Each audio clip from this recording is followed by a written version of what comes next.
My boyfriend dumped me over red flags his best friend made up. He begged to return, but I made him confront her before cutting him off. I, 23F, had been with my boyfriend, Eric, 24M, for about 8 months. Eric had never had a long-term relationship before, and most of his ex-girlfriends were flings that lasted only 3 or 4 months. Naturally, I love to believe that this relationship was meaningful for him. But a few days ago, I discovered that may not be the case. Eric's best buddy, Olivia, 24F, has been his neighbor for more than 14 years. They met when they were 10 years old and have remained inseparable since. They attended the same school, college, and now work in the same place. When I say best friend, I mean it. Eric never does anything without consulting Olivia first. Even the decision to date me was not totally his own. He later told me that every lady he'd ever dated had to get Olivia's approval first. If Olivia asked him to end the relationship, he would. I believe this explains why his previous relationships failed. Eric only told me about this 4 months into our relationship, stating he believed it was time. I had already become strongly attached to him, so I chose to stay. Yes, I understand, bad decision. If I had known about his unusual need for Olivia sooner, I would not have gone on a first date with him. My relationship with Olivia wasn't terrible, at least not until recently. Olivia and I met numerous times, and while we were polite, I had the impression she wanted to quietly show me that Eric would always be hers first. When it was just the 3 of us, she made me feel alienated and uncomfortable. Initially, I made every attempt to befriend her, but my efforts were futile. It appeared that she had already made up her mind against me. To make matters worse, I unintentionally made it into a competition between ourselves. She wasn't going to take it lying down. Finally, around 5 days ago, something occurred. I was feeling quite ill, and because I work away from home, I didn't have someone to look after me. My roommate was on a trip, leaving me completely alone. Normally, I wouldn't rely on a male, but this time, I called my boyfriend and asked him to come over and help me out. He was apprehensive at first, but I assumed it was because he didn't want to catch whatever I had. So I told him it was only a stomach illness and he will be okay. But, even so, he appeared reluctant. I asked him what was going on, and he said he was going to watch a movie and then have lunch with Olivia. He was unsure whether he'd be able to make it. I was already sick and not feeling well, and Eric was prioritizing Olivia over me.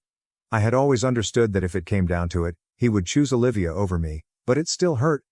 I became incredibly furious off and told him he should date Olivia instead, then hung up. I didn't answer any of his calls after that. An hour later, Eric arrived and apologized for what he did. I was relieved when he arrived because, honestly, if he hadn't, I would have ended our relationship. He informed me that he had canceled his arrangements with Olivia and even brought me homemade soup. That day, I felt really positive about him. We spent the day together, and by the time he left that night, I was feeling much better. But I had no idea my actions would have ramifications. Eric stopped contacting me the very following day. No calls or texts for the entire day. I panicked a little, thinking something horrible had happened to him. I tried to contact him throughout the day but had no luck. At approximately midnight, he called me back. He talked in an entirely different tone, serious, even upset. After inquiring if I felt better, he suggested I sit down. Then he broke up with me. At first, I assumed it was a joke, but he kept talking. He said it was difficult for him to come to this conclusion, but he had finally understood that my conduct was nothing but a bunch of red flags, and that he couldn't stay with me any longer. I was completely confused. As far as I was concerned, I had not done or said anything to him that would have raised a red flag, at least not knowingly. I had always strived to be a decent person and a good girlfriend. This was a major shock for me. I didn't know what to say, so I remained silent as he informed me he couldn't be with me anymore. Then he hung up. The suddenness of it all astounded me. We had just had such a nice time together the day before, and now he was telling us we were overdue for red flags. It didn't make sense. I ended up weeping myself to sleep that night because I couldn't contact or text him for help. After we broke up, he blocked me everywhere. There was no way for me to receive closure or an explanation. Eric didn't even have the decency to break up with me in person, despite how long we'd been dating. He also did not provide a good explanation. For the next 2 days, I was extremely distraught and preoccupied at work and when completing housework. I just couldn't accept that it had ended so quickly. I kept repeating our last few exchanges in my thoughts, trying to figure out what had prompted him to suggest that I had a lot of red flags, but I couldn't come up with anything. The Olivia factor had not even occurred to me because I hadn't seen her in a few weeks and had forgotten how much she dominated Eric's life. Anyway, last night I finally got a call from Eric.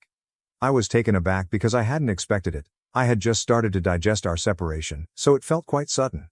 I answered the phone, and he immediately began apologizing. He didn't even give me the opportunity to say anything at first. He sounded hysterical, so I let him vent. He said he didn't want to break up with me. Olivia was the one who made him do it. Apparently, she disliked the fact that I forced him to cancel plans with her and convinced him that it was a red sign. She even brought up a few of other seemingly innocuous things I do to depict me as a giant red flag. Eric said he had fallen for it. Olivia, he claimed, had fed him a series of lies, alleging that I was attempting to build a rift between them and that this was a warning sign. She also distorted things like me preparing meals I like or buying clothes for him that I believed he'd look beautiful in, making them appear as manipulative efforts to control his life. I couldn't believe anyone would fall for such rubbish, let alone break up over it, but Eric was probably an idiot. He then apologized for everything and begged me to accept him back. He claimed he was willing to do whatever it required. My blood was boiling, so I said nothing for a time. I struggled to keep my rage under control. All this time, I blamed myself for the breakup, believing it was my responsibility. But now I see that was all Olivia's doing, and she was most likely fine with it. I should have expected her to try anything to get back at me. After all, I had stolen Eric from right beneath her nose. When I was sick, his decision to care for me and cancel our plans must have made her perceive me as a competitor. She couldn't have it, so she made sure we broke up. Everything suddenly made clear. Eric was pleading with me over the phone, imploring me to accept him back. He even had the arrogance to say that Olivia would no longer be a problem because he would keep our connection a secret from her. I was appalled. Even after all had transpired, he couldn't realize how much Olivia was in charge of his life. If he had broken up with me for another reason, I might have considered taking him back. But I couldn't believe he ditched me over something Olivia had said without considering for himself. Eric was clearly an imbecile. Whether or not he kept our relationship covert, Olivia would maintain control over him, and he would continue to do anything she wanted like a puppet. What upset me even more was Eric's refusal to recognize that Olivia might not have his best interests at heart.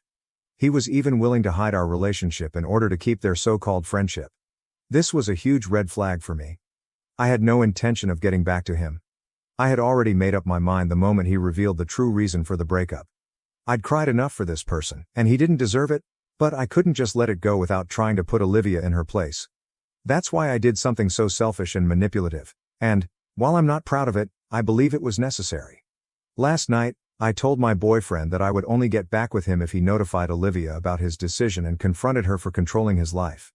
He'd have to inform her that she wasn't his employer and that he'd be getting back with me regardless of her.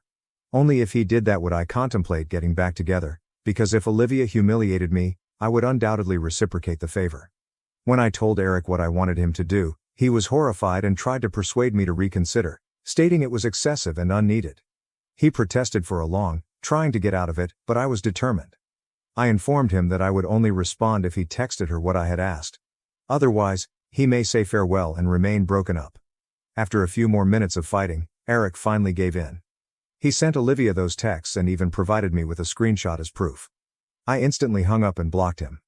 I knew it was petty and cruel, but I couldn't help it. I'd been upset over the past 3 days about our breakup, and this was the least I could do to feel some sense of justice. AITA? Am I the asshole for forcing Eric to send Olivia those texts, especially since I had no intention of responding in the first place? Update 1. It's been 2 days since I spoke with Eric, and he hasn't been able to reach me since. Olivia is unable to contact me since I have also blocked her.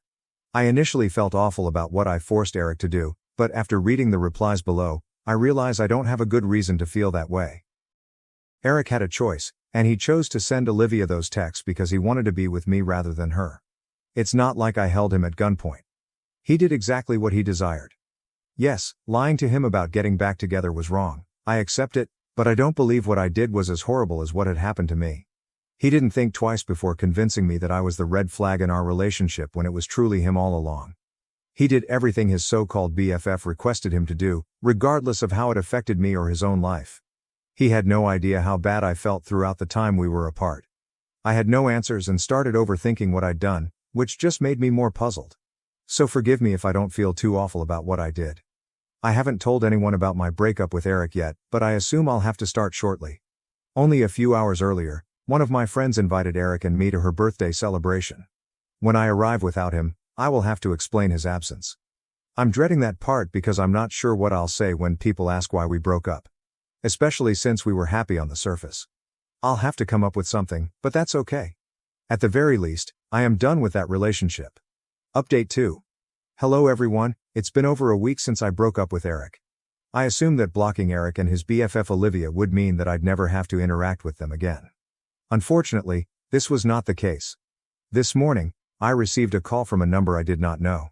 Naturally, I let it ring the first time, but when they called again, I responded. It was Olivia on the phone. As soon as I heard her voice, I was prepared to hang up because I had absolutely no desire to chat with her.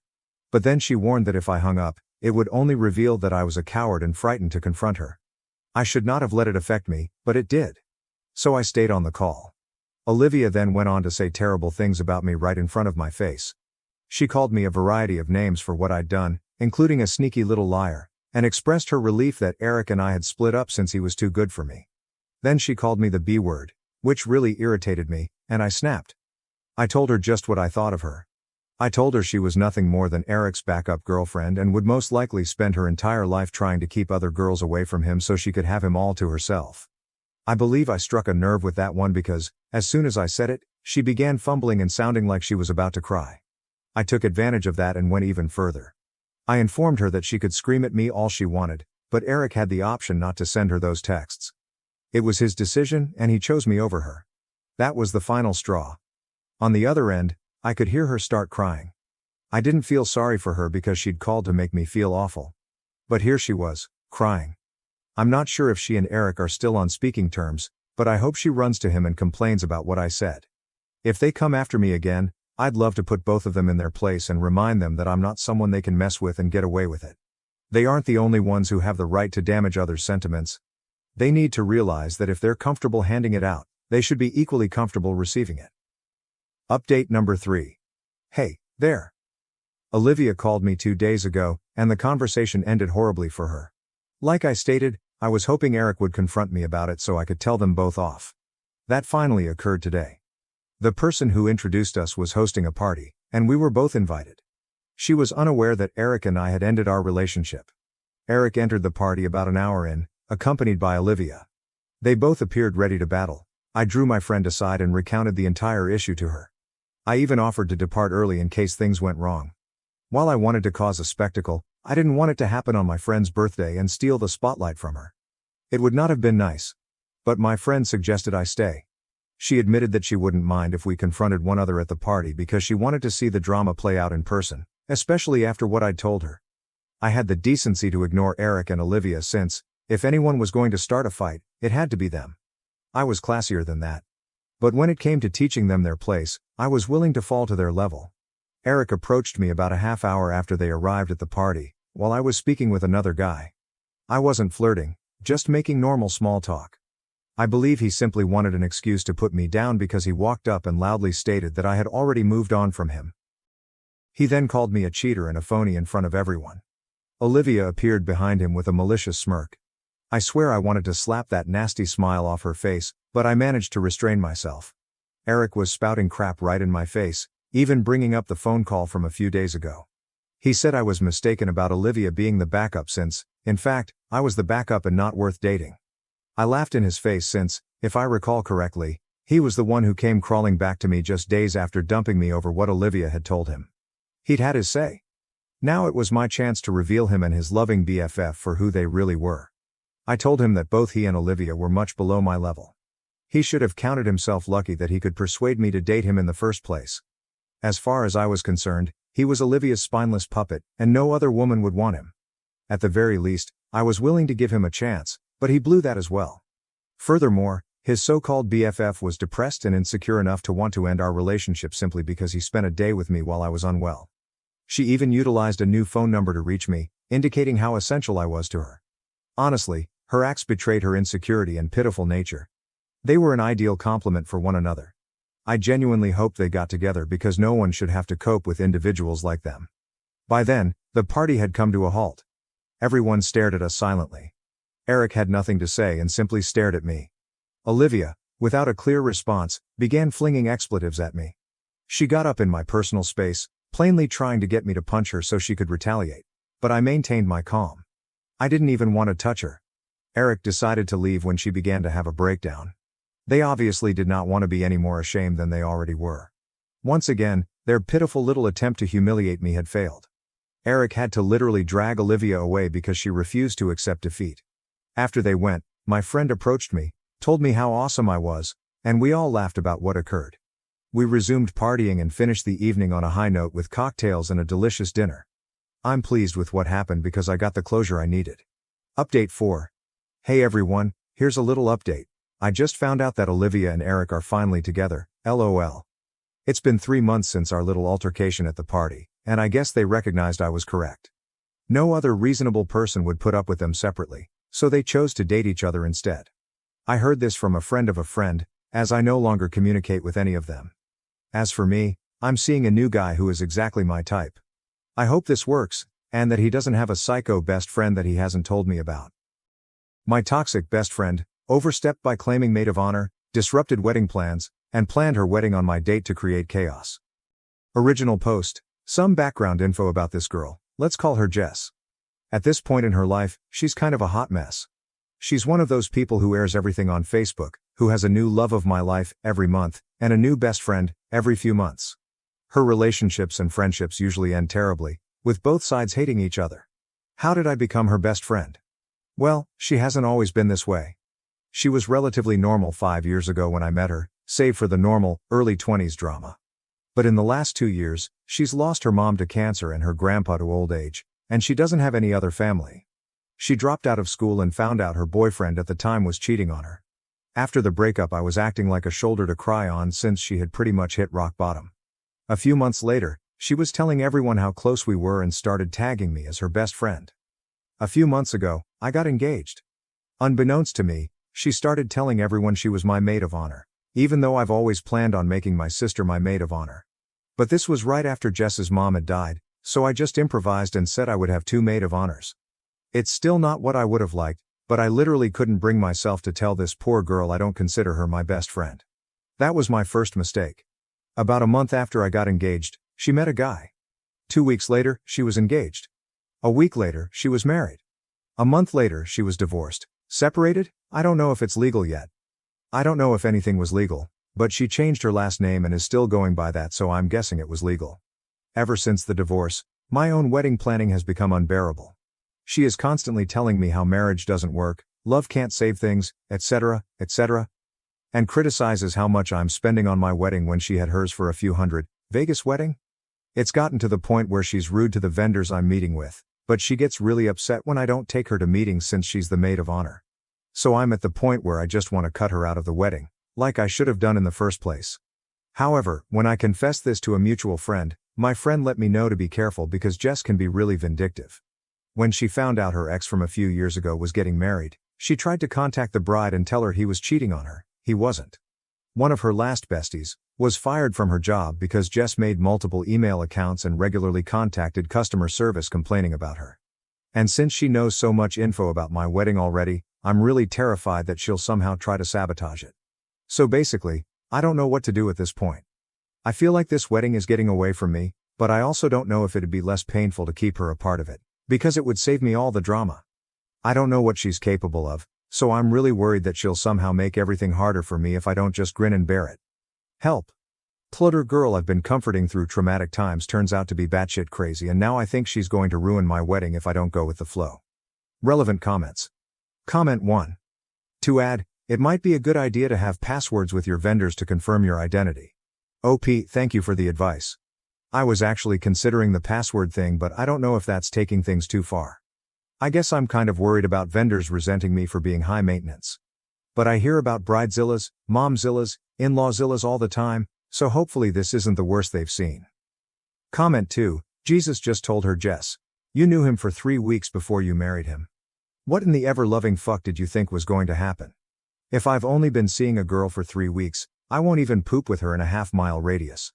Oops, seriously, the week before the wedding was everyone kindly saying, you sure? You've known him for awfully short time. And she responded, everyone's jealous because they can't be us. Yeah. Comment 3, sounds like you need to have a very uncomfortable talk with this girl. Tell her what you told us here and let her know her negative attitude has no place in planning your wedding. You're sorry things aren't working out for her, but she is not allowed to pile this stuff on you. Tell her that you cannot have her as a maid of honor, and since she seems to think so negatively about marriage, you wouldn't expect her to do this. Up to you if you even let her attend the wedding as a guest. Oh my God, I haven't even thought about explaining how her negative attitude towards marriage could be the excuse for not having her in the wedding party. That sounds ridiculously logical, but I've been blinded by a flurry of crazy. Thank you? Update. Guys. This went full-blown crazy. Before I could have a conversation with Jess, she confronted me about it. Apparently the mutual I confided in let the whole story leak and a twisted, more dramatic version made its way back to Jess. Shit, meet a fan. It was an hour or two of me trying to explain to Jess in a somewhat calm manner that I felt she had overstepped her boundaries and it was really taking a mental toll on me while she yelled about what a terrible friend I was and how she's tired of putting all of her faith in the wrong people, and how she was tired of trying her best to be a good maid of honor.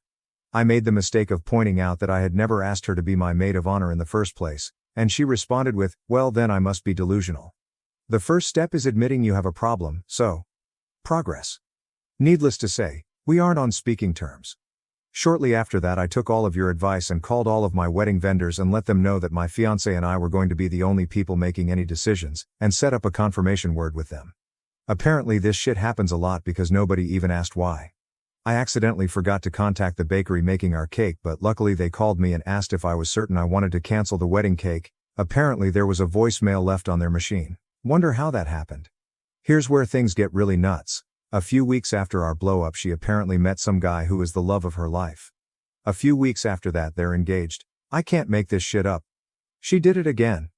Then our mutual friends get invitations for her wedding, which is the same date as mine. But since they had RSVP'd for my wedding, a lot of them couldn't make it. A few days before her wedding, they have to cancel because he's already married. And you know what? So is she. I guess she never got officially divorced from that first quickie wedding. So as far as I know no wedding actually happened. I have no idea if they still plan to, I'm just glad to be away from that circus. But anyways, I got married a few weeks ago, everything was wonderful, the weather was great, and everyone present was a joy to be around. Except maybe my uncle who gets a little too dancy when he's drunk, but you know. Family. Thank you to everyone who responded, and to everyone letting me know I'm not helping matters by going with the flow. I will be actively practicing caution when making friends, by running from crazy and not comforting it. Relevant comments. Comment 1. Anyone else think mutual friends are kind of shitty? She was the one who told OP to be careful about Jess, yet she decided it would be a good idea to blab about what OP told her, knowing full well it would get back to Jess? Now instead of telling Jess on her own terms, OP got ambushed instead. OP. I actually asked her about it a few days after the blow-up. Her defense was that she didn't actually tell Jess, she told another mutual friend of ours, who told someone else, who told someone else, who told Jess, so technically it wasn't her fault. Which is how by the time it got to Jess the story was somewhere along the lines of, OMG, Bubble Sex 1 is telling everyone you're ruining her life and sabotaging the wedding. All of us met at work, we all worked at the same restaurant long ago, and it was always a drama-filled place. A lot of the same people still work there and still thrive off of the drama. I'm thinking it's time for me to move on from that specific crowd. Cliques are fun in middle school. In your 20s, not so much? Comment 2. I will be actively practicing caution when making friends. By running from crazy and not comforting it. I'd like to nominate the first candidate for your new policy. The mutual friend, who somehow let the story leak, and repeated to Jess a twisted, more dramatic version of what you had confided in her. Ope. I've decided to distance myself from that crowd. We're at different points in our lives, and I just don't find gossiping all that fun. My real besties, from high school who were all bridesmaids, have all grown up and we would never pull this crap. Comment 3. I bet Jess was never actually getting married this time. It was just a plot to ensure at least some of your friends didn't make your wedding. Oop. I suspect that as well, but since she's done it before I wouldn't be surprised if she actually went through with it. I'm assuming they were both trying to get divorced before the wedding and realized they wouldn't be able to in time, because you know, some stuff takes time and can't be erased in a jiffy, so they couldn't do it. I get the feeling this guy is either really stupid or just as crazy as she is, so at least they've found each other? Am I the asshole for refusing to help my father and stepmother and telling them they deserve the karma hitting them hard right now? So, when I was around 16, my father, 44 million, began seeing my stepmother Julia, 30 million, and they married 2 years later. Just to clarify, this woman never liked me. She's the reason I was kicked out of my house at 19. Since then, I haven't spoken with either my father or her, until a few days ago, when my father arrived at my place to talk. I'll get to that later, but first, I need to explain what went wrong so you can see who Julia truly is. My mother died when I was just 9 years old. My father had been in other relationships since then, but he was completely committed to Julia from the start. She moved in with us within a few months. Even though she was only a few years older than me, she required me to address her as mom. At the time, I was 16 and she was 24. We were just 8 years apart in age. I never called her mom, or saw her as maternal, since I thought it was inappropriate. Even if she had been older, I doubt I would have addressed her as mom, because my biological mother had died only 6 years earlier. I wasn't prepared to start calling someone else mom, and replacing her so quickly. Furthermore, when Julia made her request, she had only been with my father for 8 months. They might take their relationship at their own pace, but that didn't mean I had to accept her into my life at the same rate, especially since she hadn't tried to get along with me. I calmly informed her that I would not feel comfortable referring to her as my mother because I did not feel linked to her or saw her as a maternal figure. I don't believe I was impolite, but she began to pick on me for no apparent reason after that. She would either be extremely hostile or completely ignore me. It was strange, and it was evident that I refused to address her as mom. I never understood why it was important to her. As far as I was concerned, my father adored her and had totally accepted her as his companion. That should have been enough, but she was fixated on being my mother. She even behaved like she was, albeit not in a good or compassionate manner. She would order me around and pretend to have authority over me. It was as if she wanted to establish herself as a capable mother figure. This behavior bothered me. I'd remind her that she wasn't my mother and didn't need to be so involved in my life since I wasn't ready to give her the responsibility. She'd complain to my father, we'd argue, and things would become uncomfortable. But, in the end, my father and I loved each other enough to reconcile despite Julia. This was how we spent nearly 4 years. After they married, I assumed Julia would start acting normally because she no longer had any reason to be insecure.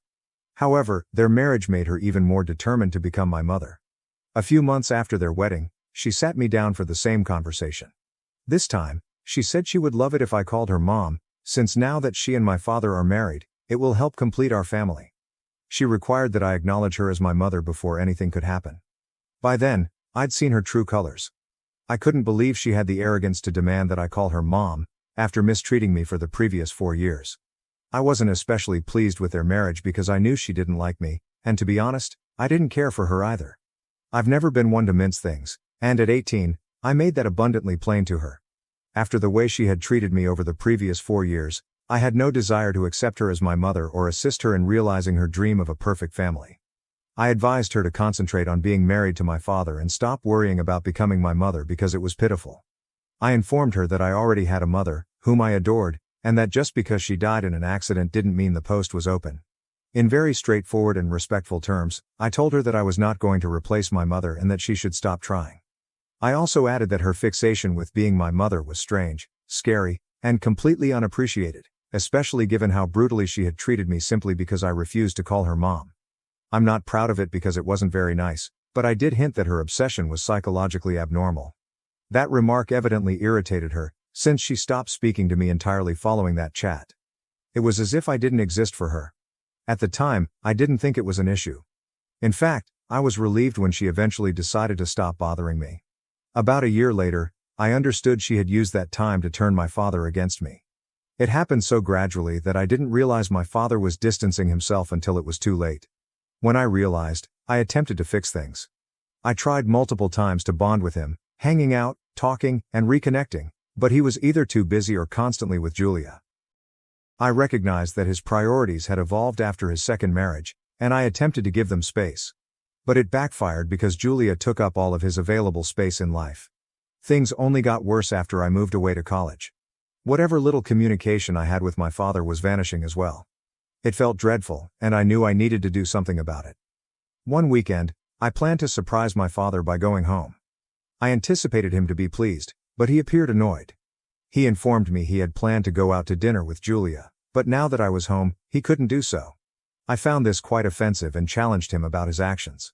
I told him he was acting aloof and strange, and it pained me that he wasn't even pleased with my surprise visit. I conveyed that it felt like he no longer cared about me. In despair, I lashed out at Julia, accusing her of turning him against me. This evolved into a full-fledged argument. My father told me that he knew I had something against Julia since the beginning. He said Julia wasn't attempting to turn him against me, but rather I was trying to turn him against her. He accused me of trying to brainwash him into thinking Julia was the bad guy, despite the fact that she had done everything she could to win me over. According to him, I was the one who turned down her attempts to bond because I did not want to betray my mother. He even suggested my mother would be upset with my behavior. My father informed me that making up tales about Julia to build a wedge between them would not succeed. Over time, I saw that Julia was gradually changing the narrative, telling my father that I had been ignoring and mistreating her from the beginning. Whenever my father was around, she was nothing but lovely, leading him to believe she was incapable of being mean to anyone. He gradually came to believe her account of events. He assumed I was causing issues because I couldn't accept Julia as his wife or come to terms with his departure. This was far from the truth, but my explanation fell on deaf ears. He accused me of attempting to sabotage their relationship and lying about Julia. Then he issued an ultimatum. Either I start respecting Julia, call her mom, and accept their relationship, or I leave. When my father said this, I didn't bother to argue. I hadn't unpacked anything yet, so I grabbed my bags and marched out, never looking back. After that, I went directly to my uncle's place. He was the closest relative I had. He's my mother's older brother and has always had a warm spot for me. I knew that no matter what challenges I had, he would assist me. At the time, I hadn't told my uncle much about Julia. I already knew he didn't like her or support my father's connection with her. Part of this was due to his loyalty to my mother, and part of it was because he thought the age difference between my father and Julia was too great. I didn't want him to detest my father any more than he already did, so I kept quiet. However, after I was kicked out, I told everything to him. He was infuriated. He told me that I had done the right thing by refusing to call her mom, and that Julia was a complete nutcase. He also called my father an absolute moron for believing all of her falsehoods. Once he realized the truth, he told me that he would take care of everything. He offered to cover all of my expenditures, including college tuition, which had previously been my father's burden. He also said that if I ever needed a place to stay, I could always come to him. Even after I graduated, he promised to help me out. True to his word, he supported me every step of the way and has become more of a father to me over the last 6 years than my biological father ever was. As I previously stated, I have not had touch with my father or Julia in 6 years. No one else in the family has. After I told my uncle everything, he was so enraged that he told everyone. I didn't ask him to do anything, but he was too angry to worry about the implications. He notified both my mother's and father's side of the family about the incident. According to what I've heard, no one has contacted my father or Julia since I was kicked out, as they were all against what had transpired. According to my uncle, several individuals attempted to persuade my father to listen, but he refused. He accused me of lying and said they should not trust me. Fortunately, my family knows I am not the person my father and Julia portrayed me to be. As a result, my father and Julia have been forced into extreme isolation. However, I doubt they care because they have not contacted anyone in the last 6 years.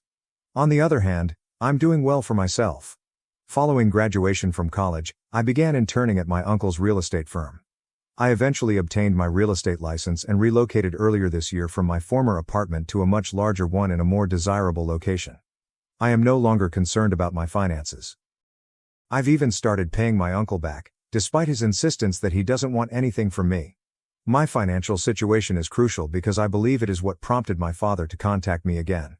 Karma seemed to have caught up with him and Julia. A few months after giving birth, Julia was engaged in a horrific accident. She is currently bedridden and unable to move.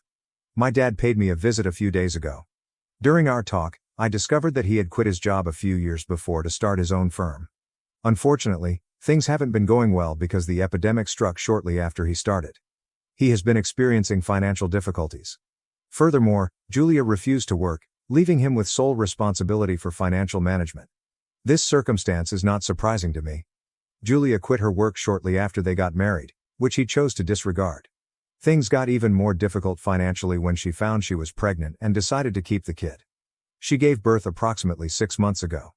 Then, last month, she was involved in a horrific accident while driving herself home from lunch with her friends. She totaled the automobile due to icy roads and a little too much champagne. Fortunately, she was not charged, but it doesn't matter because she severely hurt herself and is now bedridden, unable to move as she heals. My father is in a bad situation because their medical insurance does not cover hiring a nurse. He needs to pay for one out of pocket because he can't stay at home to care for Julia and must work to prevent bankruptcy. Meanwhile, they've been leaving their kid with Julia's parents, but her parents just informed my father that they couldn't watch the child every day because they needed to live their own life.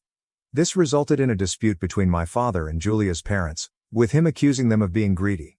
As a result, they refused to look after the baby anymore.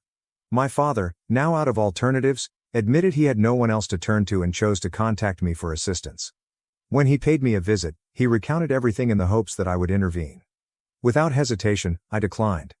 I'm not good around newborns, and I definitely didn't want anything to do with Julia's child.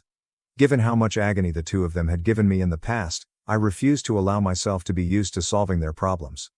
I told my dad that, while it was good to see him, I was no longer here to serve his purpose. He became enraged, claiming he had gone to considerable lengths to obtain my contact information. From his statements, I deduced that he must have pestered some relatives until they informed him where I lived. I didn't think this was a great attempt, and his entitlement simply made me angry. I reminded him that when I needed him the most, when I begged him to believe me, he had refused. He chose Julia over me, and now I'm choosing myself over him. Despite my repeated requests, he refused to leave. I finally lost my patience. I warned him that if he didn't leave, I would contact the cops, which would end horribly for him. In a heated exchange, I informed him I had no sympathy for him and was not interested in assisting or forgiving him. I said he and Julia deserved all they were going through. After all, Julia had continually lied about me, portraying me as the monster. My father had decided to trust her falsehoods and prioritize her ludicrous requests, even to the point of kicking me out.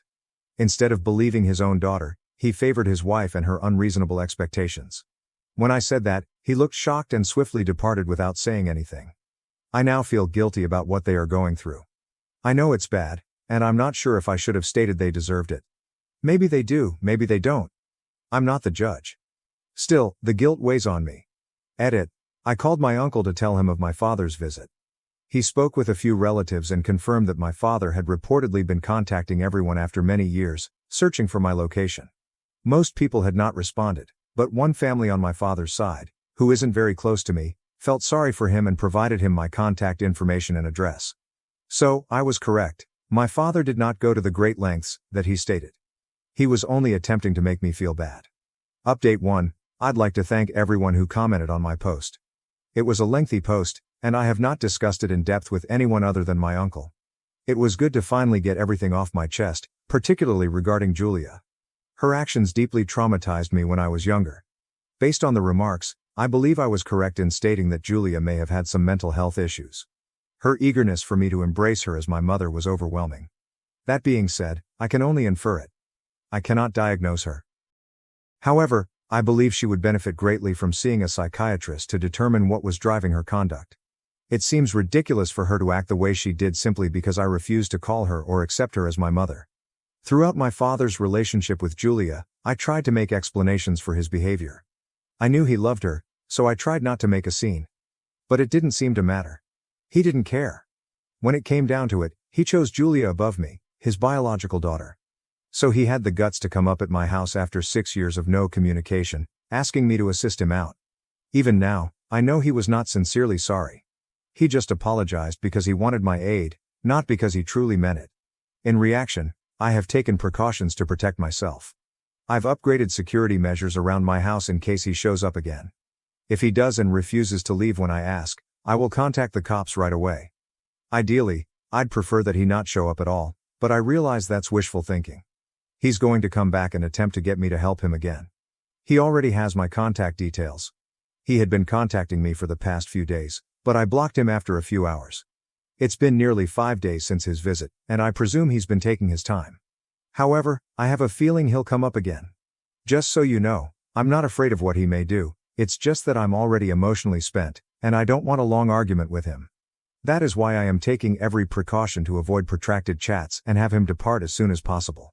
I'm hoping that when I see him again, it won't be too emotionally draining. Update 2.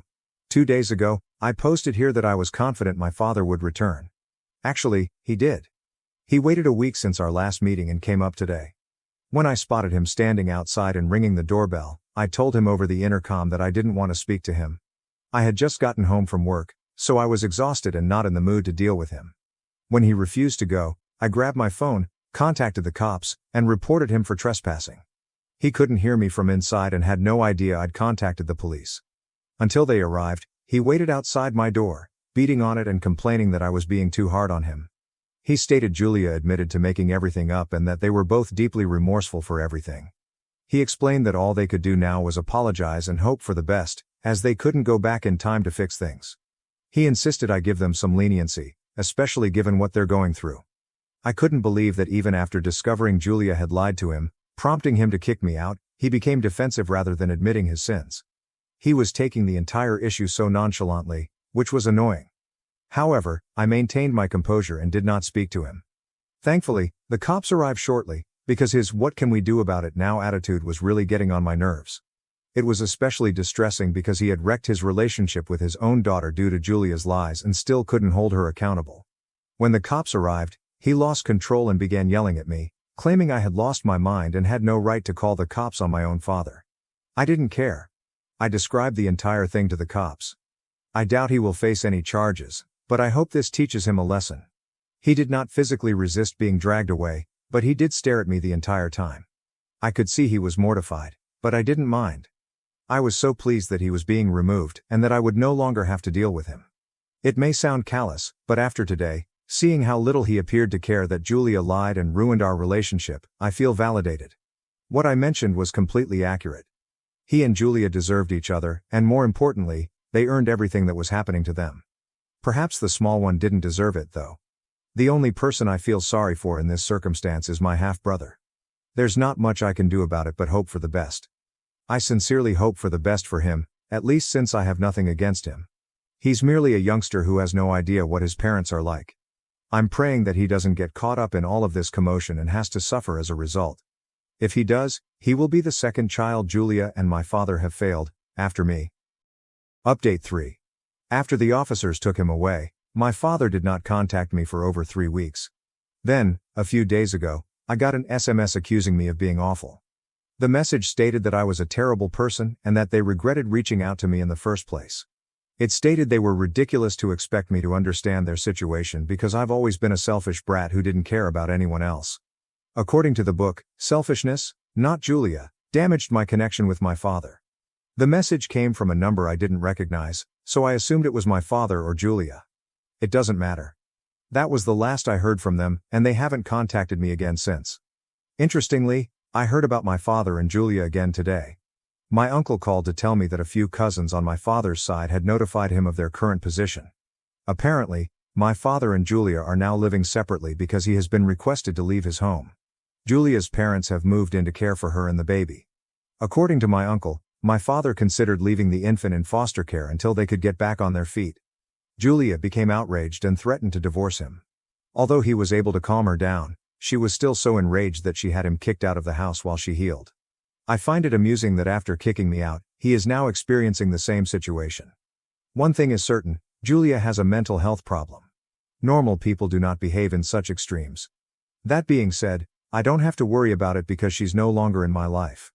I just think it's funny that my father is going through this, and I felt compelled to share. This is really his karma. My father secretly took out $73,000 in loans under my name, ruined my credit, and left me with the debt. Now I must decide whether to file charges. Original post. I, 21, graduated from university with my undergrad in 2024. At the time of graduating I thought that I had around $10,000 of federal student loans. Recently my mom left my emotionally abusive father, leaving just her, me and my sibling by ourselves. I was happy at this decision until I found out that the $10,000 of debt I thought I was in was actually far more than that. I knew that throughout my first year of university he had taken out some private student loans for me. I was told, by my father, that since I was only 18 at the time the bank we loaned from wouldn't allow me to pull out loans since I didn't have good credit. He told me that he would be able to take out these student loans under my mother's name and that he'd pay them off as soon as I'm done with school. I found out recently that the loans were in fact under my name with my mom just as a cosigner. Also that the loans were far more than was needed to pay for my tuition. She did not know this either. BTW. He had taken out a total of $48,000 in private student loans under my name. I remember signing for these. He did not forge my signature. When I asked exactly what I was signing for or more details about everything, he told me, "Stop asking questions and just trust me." Every time I tried to push for answers, I got that response. I trusted him. I trusted that he would not screw me over. I had trusted him to help build my credit when I turned 18. I found out now that he's completely messed up my credit too. My TransUnion score is 669 and my Equifax score is 577. He used my tuition money for rent and bills. I do not know what he used the money he got from my credit cards for. Throughout the past few years, he had convinced us that he was making a lot of money from his job. I now realize that he was likely lying about that and just secretly screwing me over, and my mom too, since he's also messed up her credit. I have 3 closed credit cards that are in debt, I think. One is $6,055 balance, $2,250 credit limit, with $6,055 due. The second is $12,864 reported balance, $1,000 credit limit, with $0 due. Does this second one mean that I don't have to pay off the balance? The third one is $6,228 balance, $6,000 credit limit, with $714 due. From what I have looked up, it seems like I owe a little over $35,000 in credit card debt. I also know that he's messed up my siblings' credit too. I'm not sure by how much. I haven't had the chance to look into that. Also, I think it's important to note that he currently owes 3 different family members over $200,000. I found this out this week too. Flash forward to now, I found out about these loans a few days ago. I now have a total of $58,000 in student loan debt in addition to my credit debt. My first student loan payment is due in less than 3 weeks. I need advice. I don't want to take legal action against him. I don't want him to end up in jail. He is currently helping us by paying for our rent and car even though my mom has left him. My mom doesn't currently have a job, though she is looking, and my job doesn't make nearly enough to provide for ourselves without his help. In August, I will start a higher paying job, and possibly pick up a second job to pay off my debt. So I could ask him to just send me money every month instead of paying for rent and the car. I could use that money to help pay off the debt. As of right now, I am not worried about my federal student loans. The minimum payment is doable and I will receive around $14,000 of tuition reimbursement in March-April, so that will help. Should I consolidate the private loans? Should I refinance? I've briefly considered filing for bankruptcy, since I have no assets, but I know that's probably a bad idea. Is there a way for me to not have to deal with this debt without landing him in a lot of trouble? Relevant comments. Did OOP know what they signed? OOP. It was an electronic signature for the loan where you use the mouse to draw out your signature. He called me over to sign it on his laptop. At the time I still thought that the money would be under my mother's name. I also did not know how much money it would be. Commenter 1. I don't want to take legal action against him. Okay, then you're going to have to pay the loans or declare bankruptcy. Commenter 2. I don't want to take legal action against him. I don't want him to end up in jail. You need to get past this, because he doesn't care what he does to you, and he isn't only hurting you, he is hurting and taking advantage of a lot of people, and is actively ruining your futures to benefit himself. He is currently helping us by paying for our rent and car even though my mom has left him. He isn't helping you, he is providing just enough to hope you don't take action against him. And the money is money he owes you, not that he is using to support you out of care for you and your family. He is not helping. He is using money he took from you and others to pay for that. You are paying for that help in the form of increasing debt, not him. And if he doesn't face serious repercussions for his actions, he is going to keep doing it and you will never get out of the increasing debt he'll continue to saddle you and everyone else with. At the very least, you need to make sure you and your siblings' credit is locked down now to prevent him from taking out new cards and loans under your names. But you really need to just report him to the police so you can remove that debt. Why are you so worried about ruining his life, when he isn't worried about ruining the lives of you, your siblings and everyone else he has taken advantage of? If anyone ruins his life, it will be him by his own actions. Update. Editor's note. Remove the top part of the post as it is a rehash of the original post. Update. After reading all these responses and talking with some close friends of mine, I see that the best thing to do is file against him. I brought up the topic to my mother last night and she, being very religious, said, "No, don't do that. God wouldn't want you to harm another person like this, let alone your own father." She said that she'd rather take on the private student loan debt by refinancing and transferring it to her, but honestly that wouldn't remove the credit card debt and it'd leave her with the debt instead. I don't think that's a good choice. I think that if I file against my dad, my mother will kick me out, so if I file, I will already be prepared to move out. That being said, I currently only have $2,000 saved up from work and that will not be enough to move out on my own. I'd need more money to get a car, place, and overall survive. I just moved to the city I am in less than a year ago, so I don't have many people to rely on here. My boyfriend offered to let me live at his family's house, but I'd still need to be able to travel to and from work, and I don't want to overstay my welcome. I also don't have the option to move because I have to work in the state of Florida to qualify for my university's tuition reimbursement. In March, I have over $14,000 of tuition reimbursement coming in. My best bet would be to wait till March and then leave. It breaks my heart to do this because I could be disowned by every person in my family, but I can't let myself live with this debt. Prior to this, I thought I only had $10,000 worth of debt, and with that I could have easily lived a good life and paid it off quickly. I'm still not 100% set on this decision, but I do realize that it is the logical thing to do. I want to speak with my sibling to see how much debt my father put them in and to see if they'd want to file too. I also want to speak with a lawyer or someone more knowledgeable than me about this. Does anyone have any advice based on this update?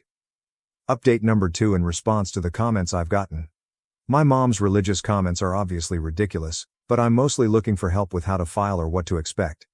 I have records showing $23,000 of refunds went to a bank account he controlled. I didn't see a dime of that money, and I think he used it to pay for a vacation NGL. Relevant comments. Is it possible for OOP to find a new place or rent near their job? OOP. I'm a substitute teacher. I work at different schools around the county, so it wouldn't be possible for me to get a job near work, unfortunately. How did OOP's father get involved in OOP signing the documents with their mother? OOP. All I did was sign. He filled out everything. Now, I understand looking back that I was stupid for signing without asking. But, after some further looking into things, I see that the amount of money I was refunded by my school was an insane amount and not an amount I could have spent by myself in one semester, aka $12,000 extra refunded in a semester where my tuition was only $2,000. He must have used that money himself on non-education related things. Also, the credit cards I did not sign for. I didn't even know that you signed for credit cards. He did that all himself. Commenter 1. It sounds to me like both your mom and your dad are in this together. And that if you don't file against them, they will come out ahead, and you will come out behind. Commenter 2. God didn't want your mom to leave your dad either, but she did. So, she doesn't have a leg to stand on when is preaching to you. Report him to anyone you can. Also, if you were under 18 years old, you can't be held responsible for any contracts. I grew up overshadowed by the golden child. She tried to seduce my husband, we exposed her, and my mother framed me, refusing her faults. Hello, everyone, I need some help and maybe a place to rant. This will be a long one, so please bear with me. I, 33F, have always had a problematic connection with my younger sister, Julia, 30F. Julia is our family's golden child, which has caused me grief since we were little. Growing up, our parents always preferred Julia. She was the beautiful, talented, and all-around perfect person. Meanwhile, I was the older sister who consistently fell short of their expectations. My earliest memories include occasions when I felt invisible next to her. One memory strikes out so vividly. I was about 8 years old and it was my birthday. I'd been looking forward to it for weeks, fantasizing about the cake, the gifts, and the attention. But as soon as Julia entered the room, everyone's attention went to her. She was just 5 at the time, but she had a talent for stealing the show. She began singing a song she had learned in kindergarten, and everyone applauded, completely forgetting that it was my special day. My parents didn't notice the tears welling up in my eyes as I watched them adore her. This was a pattern that continued throughout our childhood. Julia received the greatest clothes, the most attention, and all of the compliments. I recall feeling pleased of myself after receiving a B on a math test. However, when I presented it to my parents, they only glanced at it before asking Julia about her day. She had colored a picture at school, and that was considered more impressive. The hardest aspect was that Julia was well aware of her position within the family. She wasn't a malevolent child, but she knew how to use circumstances to her advantage. If we ever fought, as siblings do, she would scream and run to our parents, who would always support her side. I was always the one that got scolded, regardless of the situation. The dynamics remained rather stable as we grew older. Julia excelled in whatever she did. She was a straight-A student, a star athlete, and eventually a social butterfly with a large network of friends. In contrast, I suffered both intellectually and socially. I was shy, introverted, and had difficulty establishing friends. Our parents frequently compared us, always adversely to me. "Why can't you be more like Julia?" was a constant refrain in our home. High school was really stressful. Julia was a freshman when I was a senior, and she rapidly gained popularity. She joined the cheerleading squad, was chosen class president, and boys wanted to date her. I was the nerdy senior who rarely had any friends and spent the most of his time in the library. She seemed to be the center of my existence. One incident from high school still bothers me. There was a major dance coming up, and I had finally worked up the guts to ask a boy I liked to go with me. To my astonishment and happiness, he replied yes. But a week before the dance, he canceled, claiming he had invited someone else. Someone else turned out to be Julia. She had no idea I had asked him, but it didn't matter. She got to go to the dance with him, whilst I stayed at home, devastated and alone. After high school, I attended a local community college, while Julia received a scholarship to a prominent university. Our parents were understandably pleased of her, but it hurt to see how little they cared about my accomplishments. I worked 2 jobs to pay for my tuition, but Julia's expenses were covered by our parents. They paid her many visits, attended her college functions, and were continuously positive about her progress. Meanwhile, I had to fend for myself, both emotionally and financially. I eventually earned a nursing degree, while Julia went to law school. By then, I had learnt not to seek my parents' approval. I moved out, obtained a job, and attempted to establish a life for myself. But the agony of those early years never left me. Julia and I remained in touch, but our connection was strained. She was always the successful, attractive sister, but I was just myself. Fast forward a few years, I met a beautiful man named Alex and we married. For the first time in my life, I felt truly appreciated and cherished. Alex was aware of my family dynamics and was really helpful. He helped me realize my own worth beyond the shadows cast by my parents and sister. We purchased a home, and I began to feel like I could finally leave the past behind. But Julia returned to my life in an unexpected way. She had completed law school and was working for a respected firm. She became engaged to a man who seemed perfect in every aspect. Our parents were ecstatic and couldn't stop talking about the forthcoming wedding. I tried to be pleased for her, but old feelings of inadequacy and hatred came back. Julia asked me to be her maid of honor. I was taken aback. We weren't friends, and I questioned why she would want me in such an important capacity, but she insisted on rebuilding our connection. I reluctantly consented, believing that this would be an opportunity to repair old hurts. The wedding preparations were a nightmare. Julia was a bridezilla, demanding and domineering. Every choice had to go via her, and she frequently rejected my thoughts and proposals. It was evident that she had not changed much. She still desired to be the center of attention. But I gritted my teeth and went along with it, hoping to support her and even gain some of her favor. Next came the bridal shower. It was a spectacular event hosted by our parents and attended by Julia's numerous friends and colleagues. I felt out of place and uncomfortable, but I kept a brave face. During the event, our mother delivered a speech praising Julia to the skies. She stated how proud they were of her accomplishments and how attractive she appeared. I stood there, feeling invisible yet again. But then something unexpected occurred. Julia seized the microphone and began speaking. She thanked everyone for attending, then turned to face me. Her response was, "I want to take a moment to acknowledge my sister, who has always been there for me. I know I haven't always shown it, but I appreciate everything she's done. She's strong, kind, and an amazing person. I'm lucky to have her as my sister." I was stunned. Julia has never publicly recognized me like this before. Tears welled up in my eyes, and for a little minute, I believed our relationship could alter. Perhaps this was a tipping point. However, the goodwill was short-lived. Julia called me in a panic about a week before her wedding. She had misplaced the family heirloom necklace that our grandmother had given us, and she was scheduled to wear it on her wedding day. She was hysterical, and I dashed over to assist her in finding it. We flipped her place upside down and still couldn't find it. 2 days later, Julia called me again, accusing me of stealing the necklace. She claimed I must have taken it out of jealousy. I was astonished and hurt. All I had done was attempt to help her, and now she was accusing me of stealing. Of course, our parents believed her, as they usually did with Julia. I was devastated. Eventually, Julia discovered the necklace in a drawer she had forgotten about, but the damage had already occurred. She never apologized for accusing me, and neither did our parents. The wedding went on, but I felt like an outsider in my own family. After the wedding catastrophe, Alex and I chose to concentrate on our respective lives and families.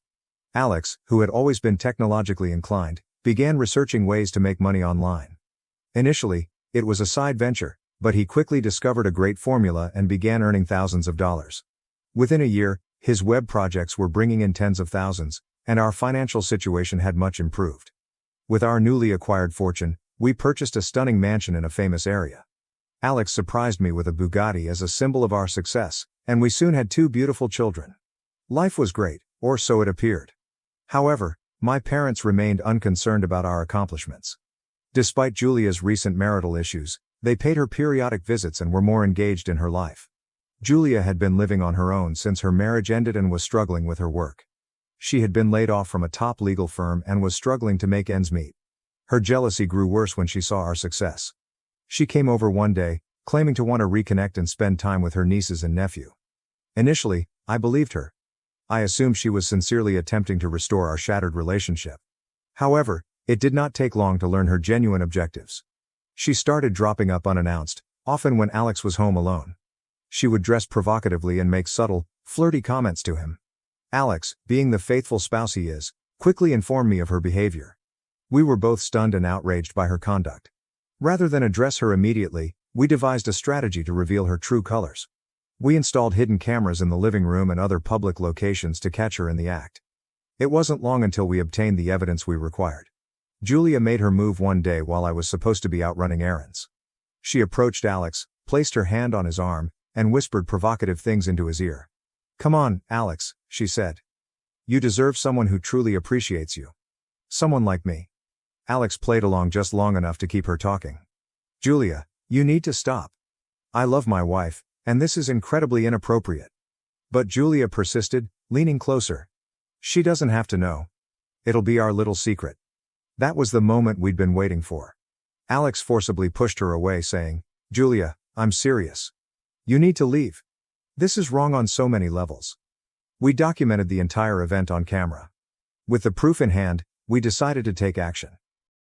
First, we convened a family meeting, which included Julia's husband, who had been unaware of her activities.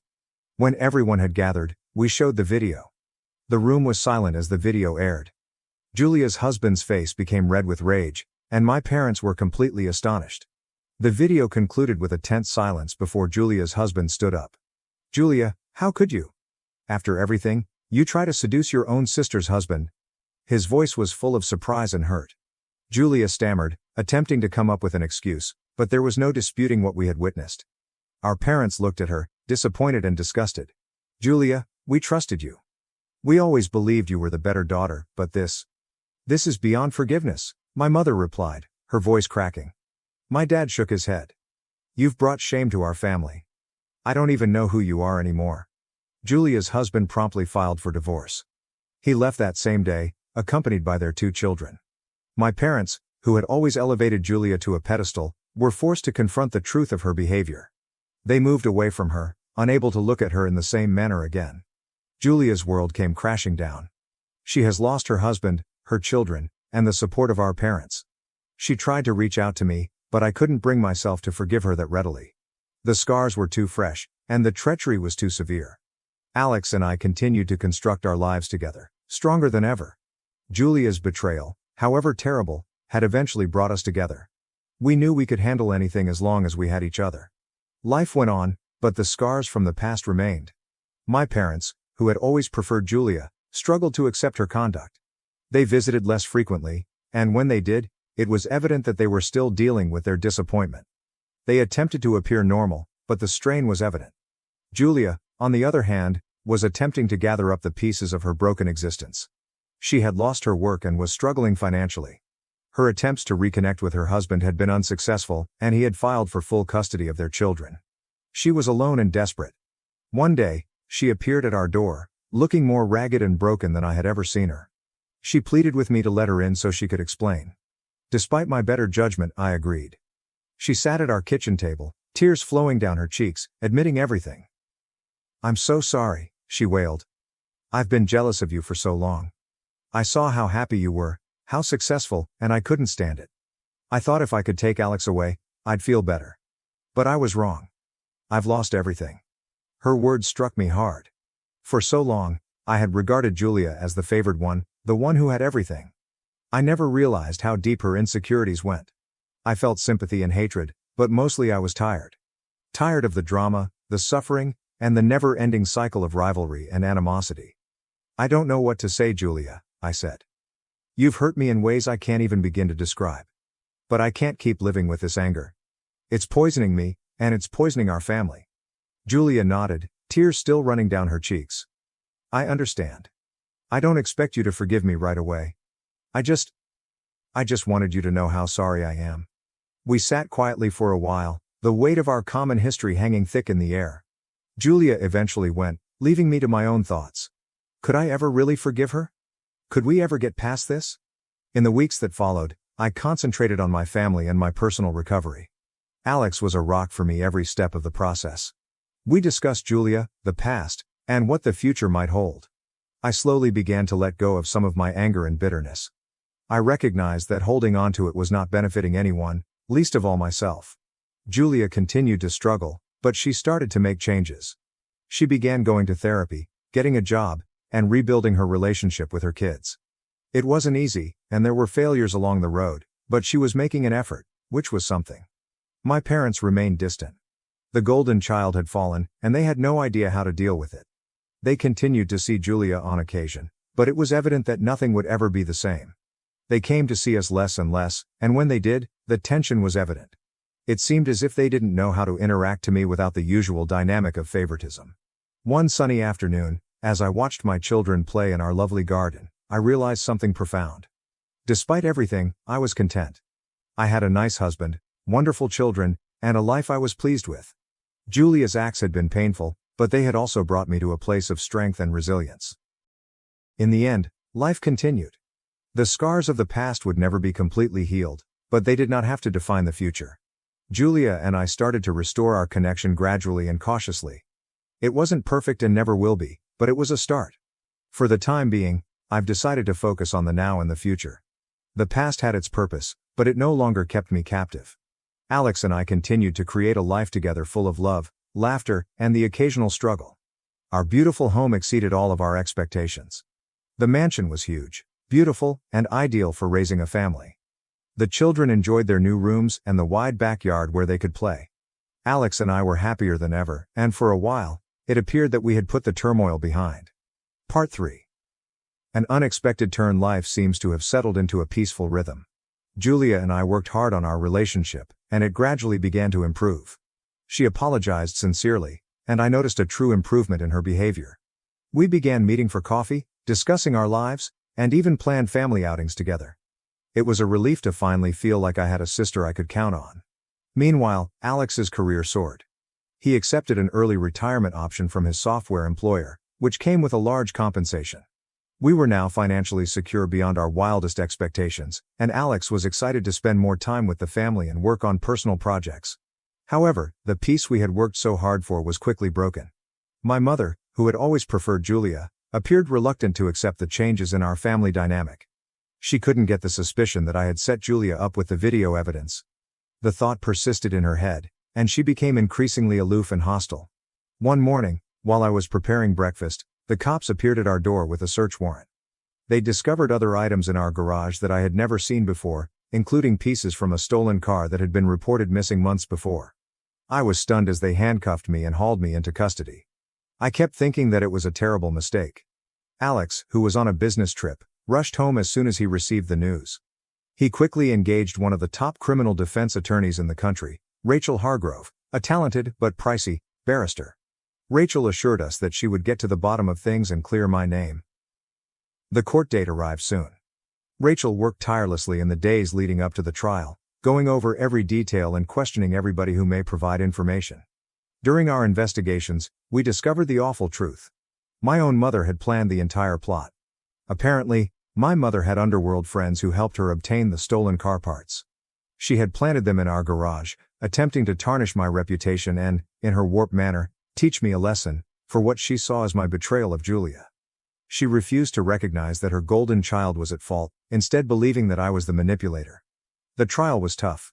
The prosecution presented their case, convinced that they had sufficient evidence to convict me. But Rachel was prepared. She provided irrefutable evidence that the car parts had been installed in our garage without our knowledge. She also called a witness, one of my mother's accomplices, who claimed that my mother had coordinated the entire operation. It barely took the jury 2 hours to deliberate. They judged me not guilty of all accusations. I was free, but the ordeal had left a lasting scar. My mother, however, was not so fortunate. The judge sentenced her to 5 years in jail for fraud and conspiracy. The judge made it clear that her conduct were both illegal and morally abhorrent. The courtroom became hushed as the verdict was read. My mother's expression was one of shock and rage. She never expected her scheme would fail so spectacularly. As they dragged her away, she gave me a hateful look. It was a sad moment, but I knew justice had been done. Following the trial, our family was left to pick up the pieces. Julia was horrified by our mother's behavior and suffered from emotions of guilt and humiliation. She relied on me for support, and for the first time, I felt like the elder sister, the protector. Alex and I took some time to recover from our tragedy. We spent more time with our children, making positive memories and ensuring they felt safe and loved. Our bond grew deeper, and we recognized that no matter what obstacles we faced, we'd always have each other. Julia, determined to atone for our mother's sins, worked tirelessly to reconstruct her life. She acquired a new job and began dating again. She stayed close to us, enjoying the family support she had previously taken for granted. My father struggled to accept my mother's infidelity. He had always been more passive, matching her powerful demeanor. But this occurrence shocked him to the core. He paid her a visit in prison, but their connection remained difficult and distant. Life ultimately discovered a new normal. Our family gatherings were tiny, but they were full of true love and connection. We honestly discussed the past, our faults, and the lessons we'd learned. It wasn't flawless, but it was authentic, which was enough. Through it all, Alex was my rock. His constant encouragement and affection kept me going, even on the worst days. His early retirement allowed Dad to spend more time with us, and he launched a new business that matched his technical knowledge with his desire to serve others. We shifted our focus to the future, instilling new traditions and ensuring our children grew up in a loving and supportive atmosphere. The past would continue to be a part of our tale, but it no longer defined us. 5 years had gone since the traumatic circumstances that led to my mother's imprisonment. Throughout those years, our lives gradually returned to a state of normalcy. Alex and I continued to prosper, our children grew up happy and loved, and Julia became a vital part of our family, having entirely repaired our previously shattered connection. Despite the anguish of the past, we were able to construct a tranquil and pleasant existence. Our family gatherings, while smaller, were filled with laughter and genuine connection. We frequently reminisced on the past, appreciating the lessons learned and the strength we found in one another. However, the serenity we had established was shattered once more when my mother was freed from prison. She had served her sentence, but her bitterness and animosity had not subsided. She was a different woman now, elderly and virtually blind, but her hatred for me had grown even deeper. Unbeknownst to us, my mother was scheming her retribution. She believed I had destroyed her life and wanted to hold me accountable. One fateful day, she took a shotgun from a nearby farm and started out to get me. Her objective was to catch me off surprise and take my life. I had no notion how dangerous the situation was. It was a bright afternoon, and I had taken the kids to the park. Alex was out running errands, while Julia was at work. I was sitting on a bench, watching my children play, when I suddenly felt a searing pain. I turned to see my mother standing a few feet away, her shotgun pointed directly at me. Her expression was a mix of wrath and determination. She screamed something incoherent and fired several bullets in rapid succession. Despite her fading eyesight and weak hands, 2 rounds reached their target. One impacted me in the buttocks, while the other damaged my right leg. The pain was intense, and I collapsed to the floor, unable to move. Bystanders phoned the police after they heard gunfire. When my mother saw the commotion and realized her plan had failed, she attempted to run but was swiftly captured by authorities. She was detained and eventually charged with attempted murder, which resulted in a 10-year prison sentence. I was brought to the hospital and had surgery to remove the bullets and fix the damage. The doctors told Alex and Julia that I would recover completely, but the physical and emotional scars would take a long time to heal. Throughout my 3-week hospital stay, Alex never left my side. He was my rock, offering constant support and strength. Julia came every day, bringing me my favorite delicacies and lifting my spirits with her stories and laughs. Their devotion and dedication were the pillars that helped me get through the hardest times.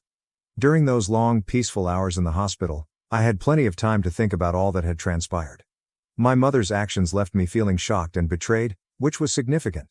I couldn't comprehend how she let her anger for me consume her to the point that she attempted to kill me. Despite the anguish and bewilderment, there was a strong sense of appreciation. I was alive, and I had a loving family who supported me through thick and thin. Writing this piece is my way of absorbing what has transpired. It's a chance for me to express my gratitude to everyone who has helped me along the path, who has offered encouraging words when I needed them the most. Your support has meant everything to me. The atmosphere in the courtroom was tight during my mother's trial. The prosecution provided information about her crime, and the evidence against her was overwhelming. My mother sat there, a shell of her former self, but the rage and bitterness in her eyes were clear. She displayed no sorrow, only icy determination, which exacerbated the already awful situation. The jury did not take long to deliberate. Given the clear evidence of her deliberate actions, they convicted her of attempted murder. The judge sentenced her to life in prison, highlighting the gravity of her conduct and the breach of trust in our family. As she was carried away, I felt a mixture of relief and sadness. This was my mother, the woman who once looked after me, now damned by her own hatred and actions. Life after the trial was a lengthy process of recovery. The physical wounds began to heal, but the emotional scars were deeper. Alex was great throughout it all, his constant support and love providing me the strength I required. He balanced his work and caring for the children, ensuring that they understood what had happened in a way that preserved their innocence. Julia was similarly amazing. Despite her own troubled connection with our mother, she supported me and offered comfort and understanding. She had really changed, and our friendship was stronger than ever.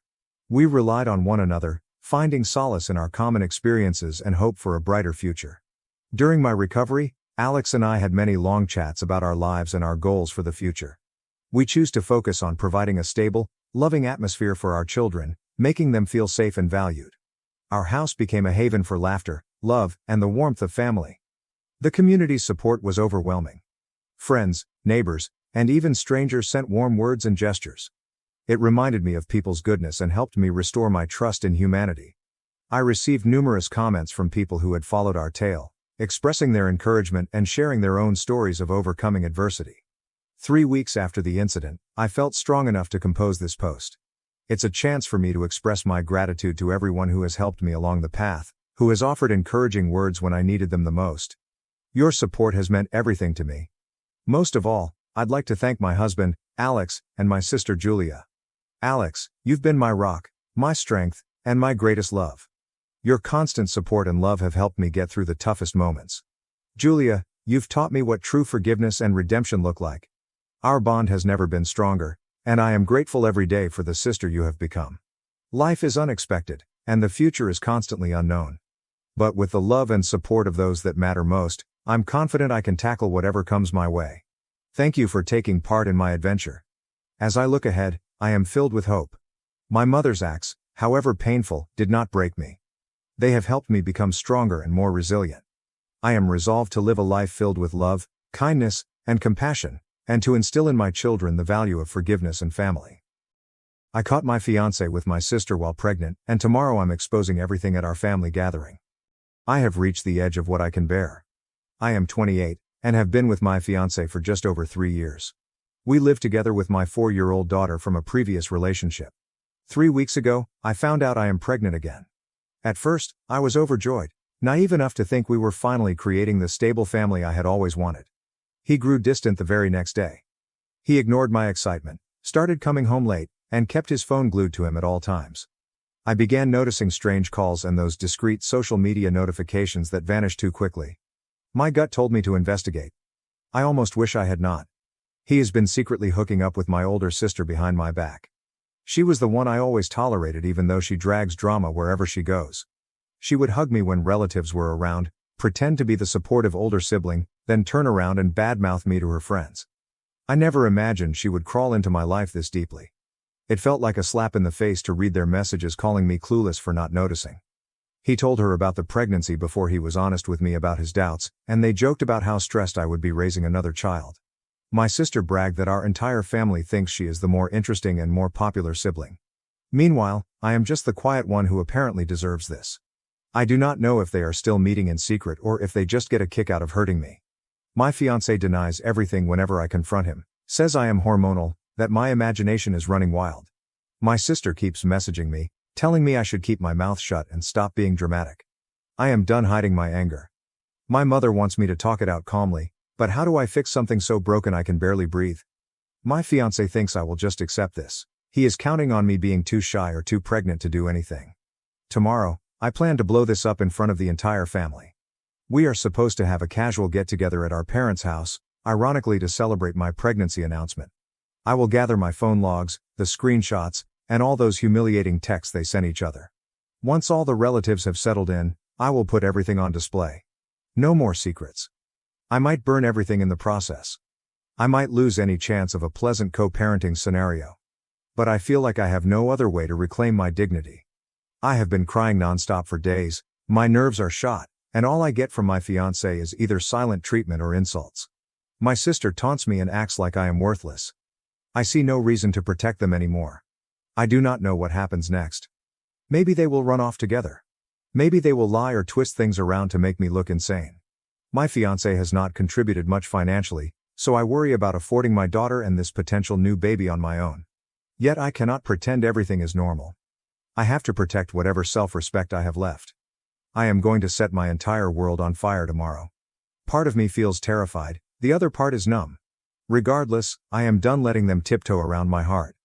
If they want my silence, they should have kept their betrayal better hidden. Let everyone see exactly who they are. That is all I have left. Update: I am still reeling from what happened. After writing my last post, I spent hours debating with myself about whether I should really go through with exposing them at our family gathering. A part of me was scared I would turn my whole life upside down forever. But I knew I couldn't keep letting them walk all over me while pretending everything was fine. I called my mom beforehand to let her know I was breaking up with him and to prepare her. When I arrived at my parents' house, everyone was already there, including my ex-fiancé and my sister. My mother tried to pull me aside, whispering that we should talk first. I stayed calm, walked straight into the living room where everyone was sitting, and asked them to listen. They looked confused. My sister immediately rolled her eyes, and my fiancé mumbled something, probably hoping I would stay silent. I started reading the most shocking parts of the messages I found between the two of them. They mocked me, joked about me not noticing anything, and said I deserved this. I had timestamps proving he was sneaking around with my own sister while I was at home with my daughter. My sister stood up and accused me of lying, her voice defensive and low-pitched. But I just kept reading. The messages spoke for themselves. I revealed how he told her about my pregnancy before even discussing it with me and how they laughed about me being stressed raising another child. My fiancé tried to dismiss me, claiming I was overreacting and misinterpreting the situation because of my emotional pregnant state. He even blamed my mental health. By then, he stormed out of the room, and my sister started crying. My dad stared at the floor, silent, while my mother looked horrified. Finally, my sister snapped and stormed out, yelling that I was a dramatic liar who blew everything out of proportion. Now the fallout begins. My fiancé, or rather, my ex-fiancé, has been texting me non-stop. One moment, he says he is sorry. The next, he blames me for humiliating him. He shows zero genuine remorse. He is just mad that I exposed him. My sister calls me horrendous names, says I ruined her image, and refuses to take responsibility. She insists I am making up drama. Honestly, I do not even know if they are still seeing each other or blaming each other for being caught. Either way, their secret is out, and that is all I wanted. I am now talking to a lawyer because this man barely contributed financially before. I have to protect my daughter and ensure I never have a child with him. Only the thought of raising 2 kids alone is terrifying. I feel numb and heartbroken at times, but I also feel a strange sense of relief. At least everyone knows the truth now. I exposed everything that day in the living room, but at least I am no longer being trampled on in silence. My sister and ex-fiancé can no longer laugh behind my back. Yes, things will probably get messy. They might lie to other relatives, people we mutually know, or twist the story. But I am glad I refused to keep quiet. All I can do now is focus on the positive, talk to my lawyer, and move forward. It will be painful, but I will do everything in my power to build a new future on my own terms, far away from these people. My parents refused to help fund my college, but now they want me to pay for my sister's lavish wedding.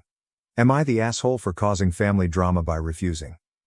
I, 34 million, am a software developer, and I earn much more than the rest of my family. My mother is a retired music teacher, and my father manages the neighborhood hardware shop. I also have a younger sister, Catherine, 30, who I haven't spoken to in 5 years. This is primarily because she is a bad person, spoiled and entitled. She's been that way since childhood, and my parents did nothing to dissuade or prevent her from becoming so. I endured her conduct for a long time, until 5 years ago, when she invited her new partner to Christmas dinner. I was hosting that year since I had recently moved into a new apartment and wanted to do something special. Catherine, as usual, wrecked the entire celebration by making superfluous remarks about my house's small size and age. She claimed it wasn't even in a good neighborhood and kept bragging about her new partner, who happened to be wealthy and lived on a large estate more than 10 times the size of my apartment. I could not handle it anymore. I reminded her that, unlike her boyfriend, I had moved into my apartment and was paying all of the rent on my own, without assistance from my parents, something neither she nor her boyfriend could say for themselves. I also told her that if she had such high standards, she might escort herself out of my house and never return. Unsurprisingly, she and her partner were offended because everything was true, and they fled. Since then, we haven't communicated. My parents have made numerous attempts to reconcile us, but I refuse to see her. The only reason I had a relationship with her before was because of my parents, but I couldn't take it any longer. It's been 5 years since our last conversation, and I recently discovered she's engaged to the same boyfriend she was dating back then. They're getting married in a few months. My folks, like fools, insisted on paying for the wedding site and decor so that they wouldn't be surpassed by the groom's parents. I think this was a very stupid move on their side. First, they should have recognized Catherine has costly taste, and her plans would be much out of their price range. Second, they couldn't outdo the groom's parents, who are significantly more financially secure. I'm not sure what they were thinking, but they had already committed, and the wedding is only a few months away. With my sister's lavish preparations, my parents immediately realized they couldn't afford everything and asked me for a loan a few days ago. Despite having a positive relationship with my parents for several years, I had to decline. This choice is based on an event that occurred several years ago. I'm on Reddit now because I'm questioning if I did the correct thing. Many of my family accuse me of being petty, but I disagree. When I was going to graduate from high school and enter college, my parents informed me that they wouldn't support my college tuition or any other fees. They explained that once I had turned 18, I was on my own. I was surprised by this because my parents had always been quite supportive of me, so this seemed out of character for them. They went on to explain that, back in their day, they had to fend for themselves after turning 18 because their parents were not wealthy enough to fund their costs. They believed that this experience had strengthened their resilience and independence, and they encouraged me to follow suit. They had not even set aside any money for my sister and me, insisting that we work our way through college, just as they had. My subject was not simple, and I didn't want to waste time working while attending college. I wasn't sure I'd be able to retain my grades while balancing both commitments. Furthermore, college is expensive, and no amount of part-time job will cover the expenses. I suggested getting a student loan, but my parents were against it. Even when I proposed borrowing money from relatives and repaying it later, they found it offensive that I would even suggest such a thing. They informed me that borrowing money was against their morals, calling it pathetic. I recall having a lot of disagreements with them on this topic in particular. Finally, I was able to persuade my grandparents to assist me in obtaining a student loan, which allowed me to complete my college education. I was really angry with my parents at the time because of their stance, but I finally forgiven them. However, this does not imply that I forgot about it totally. My sister never experienced this difficulty because she never attended college. She didn't think she needed to worry with it because she knew she'd either inherit dad's business or marry. That is exactly what she is doing right now, so congratulations to her for adhering to her plan. The basic line is that I recall what my parents said about borrowing money. When I recommended taking out a loan to pay my college tuition, they flatly refused, citing their morals. Borrowing money, according to those ideas, should still be avoided. When it came to my education funding, they just worried about their principles. However, now that Catherine wishes to marry and have a lavish wedding, they appear to have conveniently forgotten all of it. I thought that was quite hypocritical of them, and I wasn't going to let it slip. They created a lot of inconvenience for me back then, and I honestly don't believe my sister's wedding is more important than my college education. If I hadn't completed my degree and received the grades I got, I wouldn't have the job I do now or be able to aid them financially. When they asked me for assistance, I reminded them of what they had told me about loans and borrowing money, how it violated their beliefs, and all of the other explanations they had given back then. They appeared surprised since I don't think they expected me to remember anything after so many years, but I did. And I recalled everything quite well. After I finished speaking, they had nothing to say and returned home peacefully. I thought that was the end of it, but then a slew of relatives started calling me, informing me that the way I handled my parents was incredibly humiliating for them, and they were furious about it. My parents had evidently been telling everyone that I had changed after receiving so much money and were now hanging it over their heads, attempting to bring them down despite everything they had done for me. I didn't think this accurately represented what I'd done. I had merely fought against what I considered unfair, and that was it. As a result, I stopped speaking to my parents. If they honestly disagreed with what I said, they should have approached me directly rather than going behind my back and complaining to the rest of the family. I also chose not to talk with the rest of the family since, if they didn't understand where I was coming from, I had nothing else to say to them. I wasn't invited to my sister's wedding, so I didn't feel obligated to contribute in any way at all. I haven't spoken to my parents or anyone else in the family in the past few days. I've been fairly pleased about it because I don't believe I did anything wrong.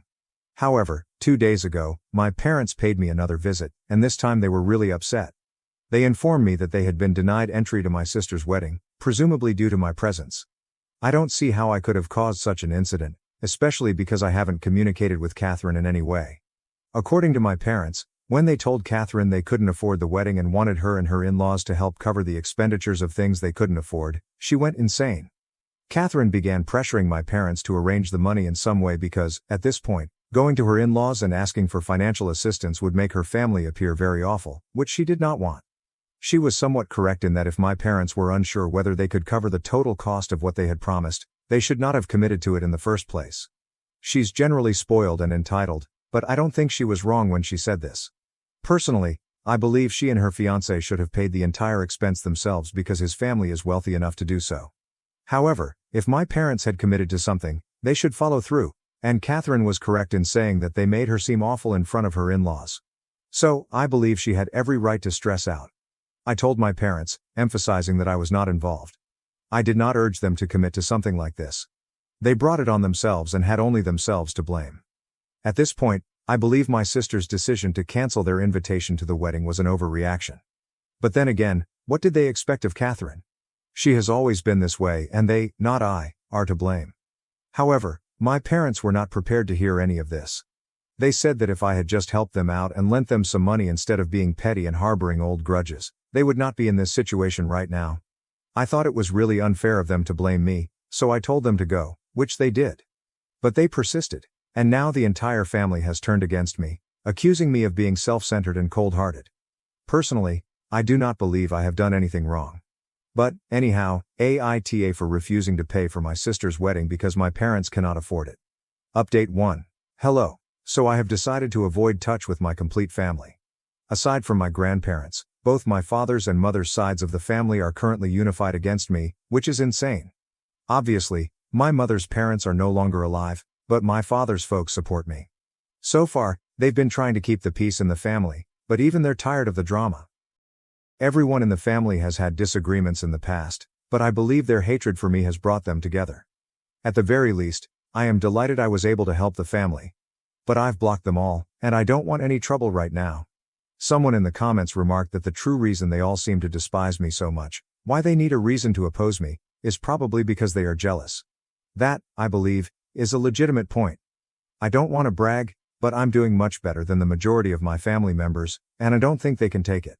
Growing up, I never really took anyone's counsel. Most of them advised me to pursue a business degree and take over my father's store because that's where the future is, rather than spending so much time on the internet. And guess what? That is how I make a living now. Not only am I far more accomplished than most of my cousins, but their parents appear to resent me. It just doesn't make sense to me because I believe families should celebrate and share each other's triumphs. But this has never been the case. It makes me sad at times, but I can't help it. Some folks are exactly like this. I'll bet my folks are already loving the fact that everyone is against me right now. They claim it was my fault that they were not invited to my sister's wedding.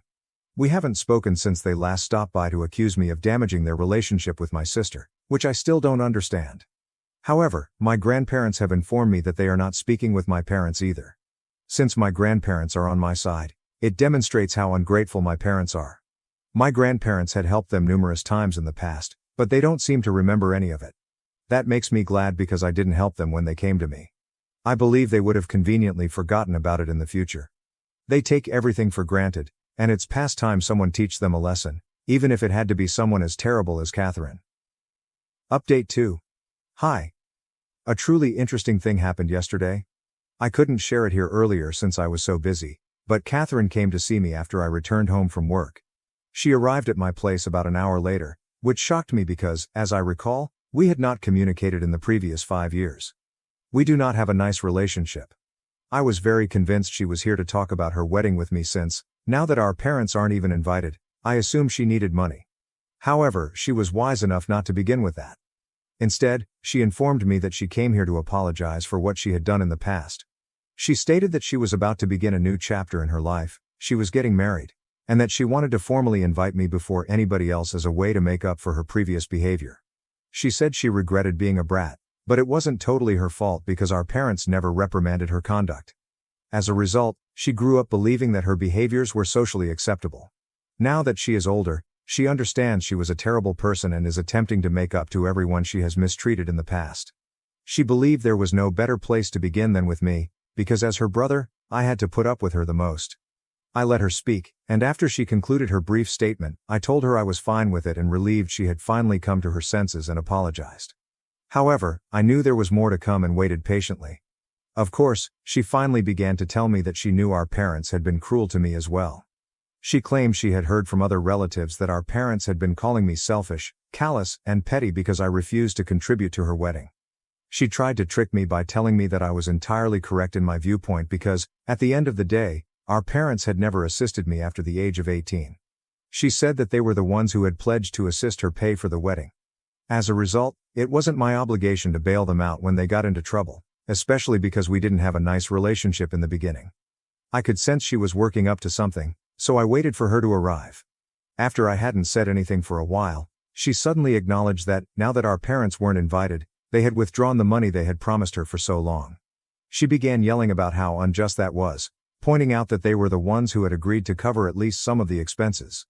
She was too embarrassed to tell her fiancé that, following her argument with our parents, they would no longer be providing anything.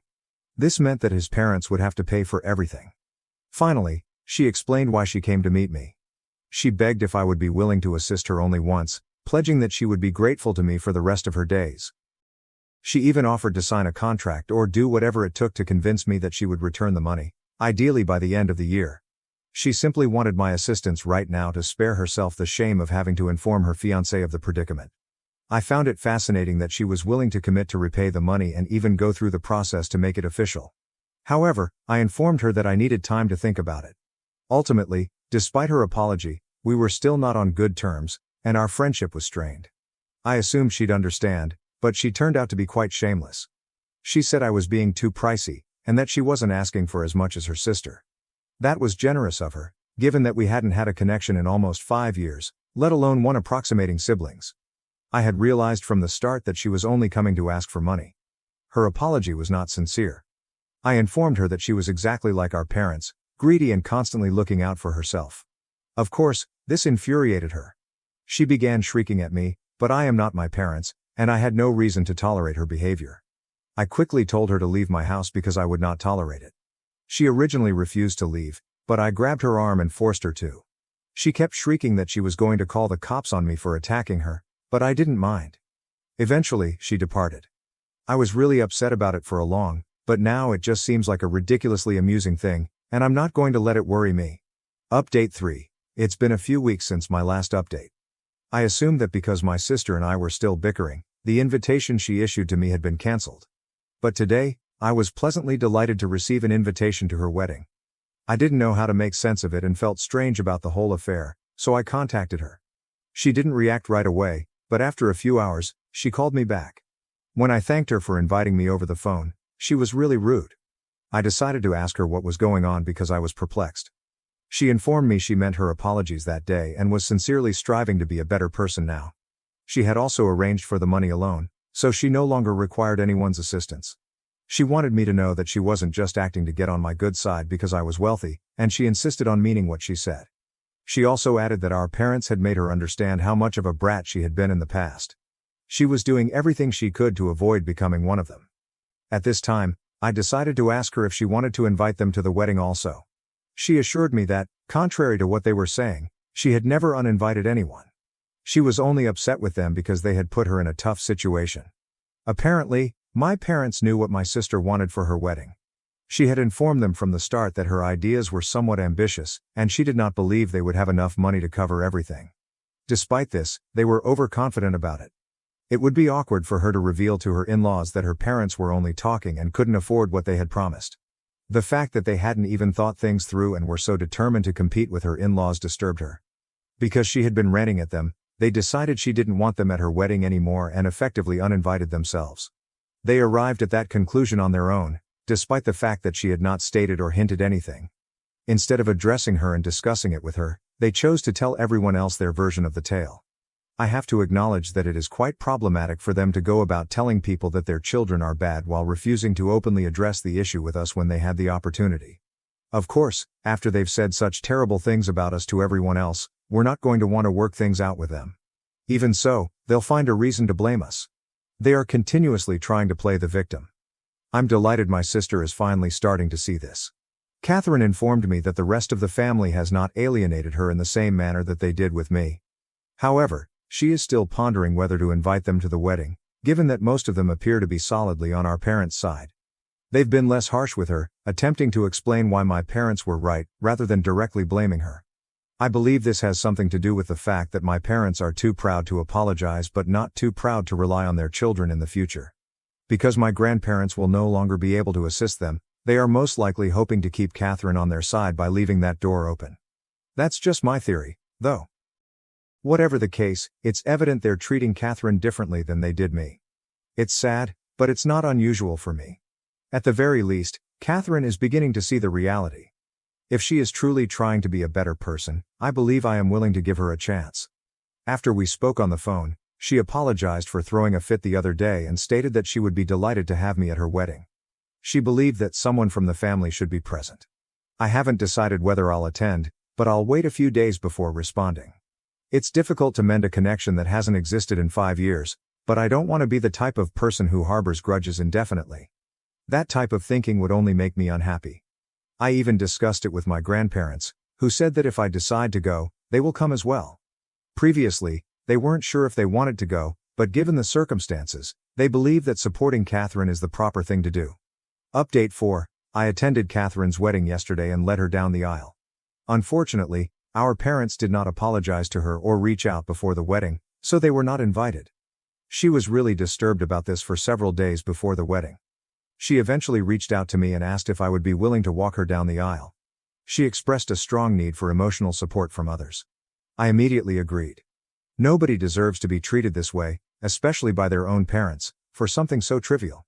I thought it would be easy for my parents to emotionally cut me off because my sister had always been the golden child. But seeing this side of them, realizing they were too proud and egotistical to repair their relationship with the only child they cared about, was stunning. In some ways, they contributed to my sister's previous bad behavior. They never bothered to address her conduct, believing it was preferable to leave her be. It was their obligation as parents to guide her, but they did not care. While I don't believe it was totally their fault, they could have done something to prevent it, and didn't. Catherine asked me to walk her down the aisle, and I consented. She appeared really grateful, especially given that the few family members she had invited had declined. Everyone appears to want to support my parents and participate in the drama. I was able to persuade my grandparents to go, though.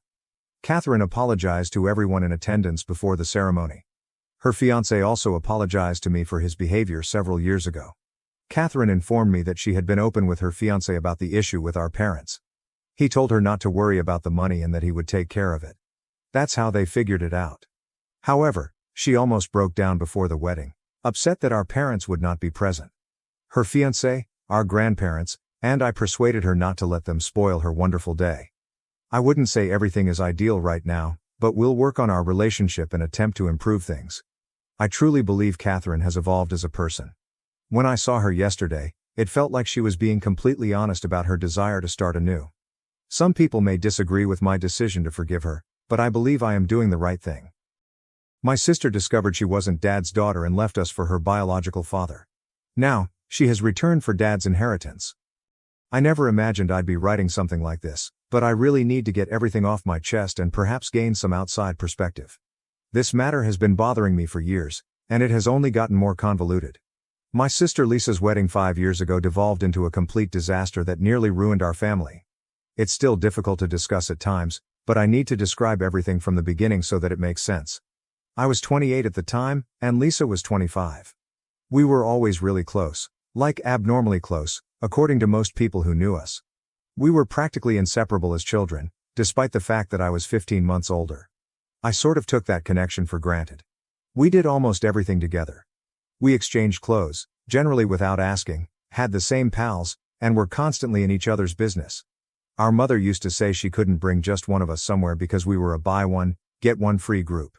Thinking back on our adolescent years makes my heart hurt a little. We actually did everything together. For example, we might wake up at 2 a.m. on a school night, lying on my bed, eating forbidden food we'd hidden from mom and discussing the most ridiculous topics. We even devised a strategy for covering one another's backs. If Lisa decided to attend to a party that our parents would absolutely not approve of, I'd pretend she was studying at my friend Sarah's place. When I wanted to meet up with a guy I was seeing, who, looking back, was a bit of a jerk, she'd tell mom and dad I was in the library. We were pretty excellent at being partners in crime, so we never got caught. The amount of time we spent arranging our future weddings was just insane. Lisa was preoccupied with having the perfect spring wedding. She desired cherry blossoms everywhere. She even wanted to marry in a cherry blossom orchard. She'd spend hours showing me photographs of beautiful Japanese gardens and discussing how she'd reproduce the entire feel. Meanwhile, I was determined to have a highly dramatic winter wedding with fake snow and icicle lights everywhere. We used to joke that we'd have to marry 6 months apart so we could both be maids of honor at the other's dream wedding. It's ridiculous to think about right now. If someone had told me how things would turn out back then, I doubt I would have believed them. When Lisa got engaged to her college love James, it seemed like everything was falling into place. James was exactly the type of guy we'd discussed during our late-night sister chats. Nice, witty, and utterly devoted to Lisa. I was ecstatic when she asked me to be her maid of honor, even though we both knew it wasn't really a question. We spent hours looking through wedding magazines, making Pinterest boards, and visiting venues. It was like we were small girls playing wedding again, only this time it was real. Our parents split when we were teenagers. I was 16 and Lisa was 15. Despite their breakup, they had managed to keep a polite relationship for our sake. Mom remarried a beautiful man named Steve 3 years after her divorce. He was kind and compassionate, constantly making us feel included in their new life together without attempting to replace our father. Dad elected to remain unmarried, focusing his energies on growing his real estate development business. He always maintained that his daughters were all he needed in terms of family. Lisa's parents had agreed to split the costs of her ideal wedding equally. Dad had done exceptionally well with his business over the years, and he insisted on ensuring Lisa had everything she wanted for her special day. "My little girl only gets married once," he would add, beaming with delight as we showed him the plans. The issue began 2 weeks before the wedding. Lisa and I were at Mom's place sorting through old family photos for the reception presentation. We wanted to include a lot of childhood photos, including Lisa and me in matching Easter outfits, family holidays to the beach, and Dad teaching us how to ride bikes. We were in the attic, surrounded by old boxes and memories, when Lisa discovered a stack of letters tied together with a fading blue ribbon. We initially assumed they were love letters from our parents' childhood. Lisa began reading one aloud, giggling, but her voice soon drifted off. Her face turned pale, and her hands shook. The letters were from Mom to a man named Michael and were written around the time Lisa was conceived. They described their affair and Michael's urgent request to be a part of the baby's life, which turned out to be Lisa. I will never forget Lisa's expression as she realized the truth. She'd always been very close to Dad. Lisa was Dad's little shadow as we grew up, whereas I was more independent. She followed him around his workshop, learning about the tools and assisting him with projects. She even chose to study business in college with the goal of eventually taking over his real estate company. The confrontation with Mom was explosive. Lisa rushed into the kitchen and demanded answers. Mom burst into tears after looking at the papers. Through her tears, she disclosed everything. Michael had been her coworker, and they had a brief affair at a difficult period in her marriage. When she discovered she was pregnant, she chose to remain with Dad and never notified anybody about Lisa's true paternity. She implored us to understand that she was young, afraid, and simply wanted to protect our family. Lisa was adamant about telling Dad the truth before their wedding. I attempted to persuade her to wait until after the wedding, concerned about how this might impact her big day. "How can I walk down the aisle with him, knowing I've been living a lie my entire life?" she was arguing. "How can I let him give a father of the bride speech when he's not even my real father?" I should have backed her decision more instead of attempting to protect everyone's feelings. She had the right to know the truth, and I was wrong to suggest hiding it, even briefly. The day we informed Dad altered everything. We went to his place together. Lisa requested I accompany her for support. Dad was in his workshop, excitedly working on a surprise wedding present for Lisa. We later discovered it was a handcrafted jewelry box. When Lisa showed him the letters, he slumped down heavily on his workbench, the half-finished box forgotten in his grasp. Dad's reply was simultaneously devastating and impressive. Despite his obvious anguish and astonishment, his first concern was for Lisa. "Sweetheart," he said. "I need you to know something. Biology doesn't make a father. Love does, and I have loved you every single day of your life. Nothing will ever change that." He offered to still walk her down the aisle if she wanted him to, but Lisa was too overwhelmed by everything. She postponed the wedding, stating that she needed time to process. That's when things started to fall apart. Lisa got preoccupied with locating Michael. She spent hours searching online for every lead she could find. When she finally found him on social media, he was surprised and excited to meet her. Unlike Dad, Michael had never married or had any other children. He accepted Lisa into his life with open arms, and what began as a simple curiosity quickly escalated into something more serious. Lisa began to spend more time with Michael, learning about her true origins and family history. She learned that they both loved photography and had similar mannerisms. Michael showed her old family albums and told her she looked like her grandma and smiled like her aunt. With each new connection she made with Michael's family, she seemed to drift more away from ours. This is where I committed what Lisa considers an unforgivable transgression. I couldn't bear watching Dad suffer as the daughter he had raised for 25 years faded away. One evening, after Lisa had canceled another meal with Dad to spend time with Michael, I confronted her. I reminded her of how many times Dad had been there for her. I pointed out that, while Michael was her biological father, he hadn't sat through every dance recital or looked for monsters under her bed. "You don't understand," Lisa responded. "You get to be sure about who you are. You're Dad's real daughter. I've been living a lie my whole life. Every time I look in the mirror now, I wonder what parts of me come from a stranger." Our relationship deteriorated quickly following that chat. She accused me of siding with her father and failing to support her desire to discover her true identity. Within months, she had relocated to California to be closer to Michael. What truly devastated us was Lisa's decision to hold a tiny wedding ceremony in California, with Michael leading her down the aisle. She did not invite Dad or me. We found out about it after a mutual acquaintance shared some Facebook images. Dad tried to keep a strong face, but I could tell he was devastated. He had already purchased her wedding gift, which included not just the jewelry box he had been crafting, but also a hefty down payment on a house. He never asked for the money back, instead simply transferring it to her account with a note expressing his hope she would be pleased. For the next few years, I attempted to maintain contact with Lisa via social media and occasional texts, but she remained distant and cold. Meanwhile, I became much closer to Dad. He was depressed after losing Lisa, so I made an effort to see him on a daily basis and incorporate him as much as possible in my life. We enjoyed Sunday dinners together, and I began to learn about the real estate industry from him, not because I wanted to take over, but because I knew it made him happy to share his knowledge with someone who cared. 2 years ago, Dad began to exhibit signals that something was wrong. He would miss appointments, become confused with ordinary activities, and occasionally get lost when traveling to known locations. Following numerous disturbing instances, I persuaded him to consult a doctor. The diagnosis was devastating: early-onset Alzheimer's disease. The doctor said that, while medication could halt the pace, we should begin planning for the future while Dad was still conscious. That's when Dad resolved to get his affairs in order. He gave me power of attorney and opted to give me the majority of his assets, including his home, business holdings, and most of his savings. I attempted to persuade him to divide things more equitably, saying that Lisa was still his daughter in all the important ways. But Dad was adamant. "I'm not doing this to punish Lisa," he stated. "I'm doing this because you've proven yourself capable of managing these responsibilities. The business, the properties, they need someone who understands them and cares about them. You've shown that you do." Lisa learned about Dad's will last month from a family member. Suddenly, my phone was continuously vibrating with texts and calls from her. She explained that she had done a lot of soul searching and recognized she had been unjust to both Dad and me. She stated that she missed having her sister in her life and wanted to make things right. But then Mom began pressuring me to persuade Dad to change his will while he still could. She claimed that she deserved an equal share of the fortune because he had raised her as his daughter, conveniently ignoring that she had rejected the same relationship for the previous 5 years. She even stated that Dad's Alzheimer's diagnosis would render him legally incapable to make these decisions, hinting that she could challenge the will if required. The final straw came last week, when Lisa showed up unexpectedly at my residence. She burst into tears, stating her marriage was failing and that moving to California had been a horrible mistake. Michael, she said, was not the parent she had imagined. He was controlling and began forcing her to care for him in his old age because she was his only child.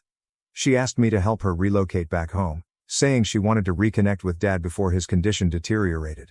When I asked her specifically if her sudden wish to reconcile was related to Dad's fortune, she became defensive and angry. She accused me of greed and attempting to keep Dad's money for myself. "You've always been his favorite," she said angrily. "Ever since I found out the truth, you've been poisoning him against me, making sure you get everything in the end." The talk ended with her storming out when I informed her she couldn't just come back into our life because it was financially convenient. Lisa is now telling everyone who will listen that I manipulated Dad into leaving her out of his will. She's even reached out to her mother, with whom she had previously been aloof, in an attempt to persuade her to support her. Mom, to her credit, has remained silent, claiming that when she lied about Lisa's paternity, she forfeited her right to an opinion on Dad's decisions. I am split about what to do. Dad's condition is slowly deteriorating. He sometimes forgets the year and refers to me as Lisa. I want his final years to be calm, and part of me wonders if I should try to persuade him to amend his will merely to keep the peace. Lisa is still my sister, and I hate that money has caused this schism between us. But another part of me believes she made her decision 5 years ago, when she rejected Dad and cut us out of her life. Lisa's desire to reconcile solely because there is an inheritance at risk appears manipulative and disingenuous. Update 1. Wow. Thank you to everyone who took the time to comment and share their opinions. Reading through your messages has definitely helped me process things I wasn't even aware I was battling with. Many of you have questions and recommendations, so I wanted to provide an update on what has been going on. First, regarding the inheritance situation. I followed some of your recommendations and had another lengthy conversation with Dad about fully cutting Lisa out. I chose one of his good days for our conversation. His doctor said that with early onset Alzheimer's, you have these periods where everything is crystal clear, almost like in the old days. I reminded him that while Lisa had truly hurt him by selecting Michael, entirely cutting her out might be something he regretted later if he had a moment of clarity. We ended up speaking for hours. Dad began relating all of his recollections of Lisa when she was younger, such as how she used to follow him about his workshop with a tiny plastic tool set, pretending to mend things alongside him. He got quite upset talking about it, which was difficult to witness because Dad is not the crying kind. It made him understand that his current decision may have been motivated by hurt rather than reasonable thought. So we scheduled a meeting with his lawyer, which cost an absolute lot. Dad decided to create a smaller trust fund just for Lisa's future children's schooling. It was actually rather brilliant how he structured it. The trust can only be used for educational expenses, such as tuition, books, and other charges. This money cannot be used to finance flashy automobiles or spring break getaways. Dad also included a stipulation requiring Lisa to maintain frequent touch with him, at least monthly visits or calls, for a full year before the trust becomes operational. His logic made sense to me. He explained that he is still providing for his possible grandchildren, who should not be punished for this adult drama, while also realizing that I was the one who stood by him through it all. Furthermore, the contact requirement prevents Lisa from simply showing up, taking the money, and leaving. She must make a genuine effort to repair their friendship. If I'm fully honest, I believe it's more than fair given everything that has happened. It's also made me realize that I've been harboring more anger about this whole issue than I imagined. My therapist thinks it's acceptable to feel betrayed by Lisa, but I should work on processing these sentiments in a healthy way rather than allowing them to gnaw at me. She's probably correct, but it's difficult when new drama is springing up every other day. Also, in case anyone is wondering, Dad's new prescription appears to be helping with his symptoms. He's been having more good days than bad recently, which is a tremendous comfort. I've been recording him sharing anecdotes about our youth on clear days. The physicians advised that it might aid both him and us later on as his condition worsened. It's bittersweet, but at least we're making the most of our time together. Update 2. Okay, so a lot has occurred since my last update, and I'm still trying to digest it.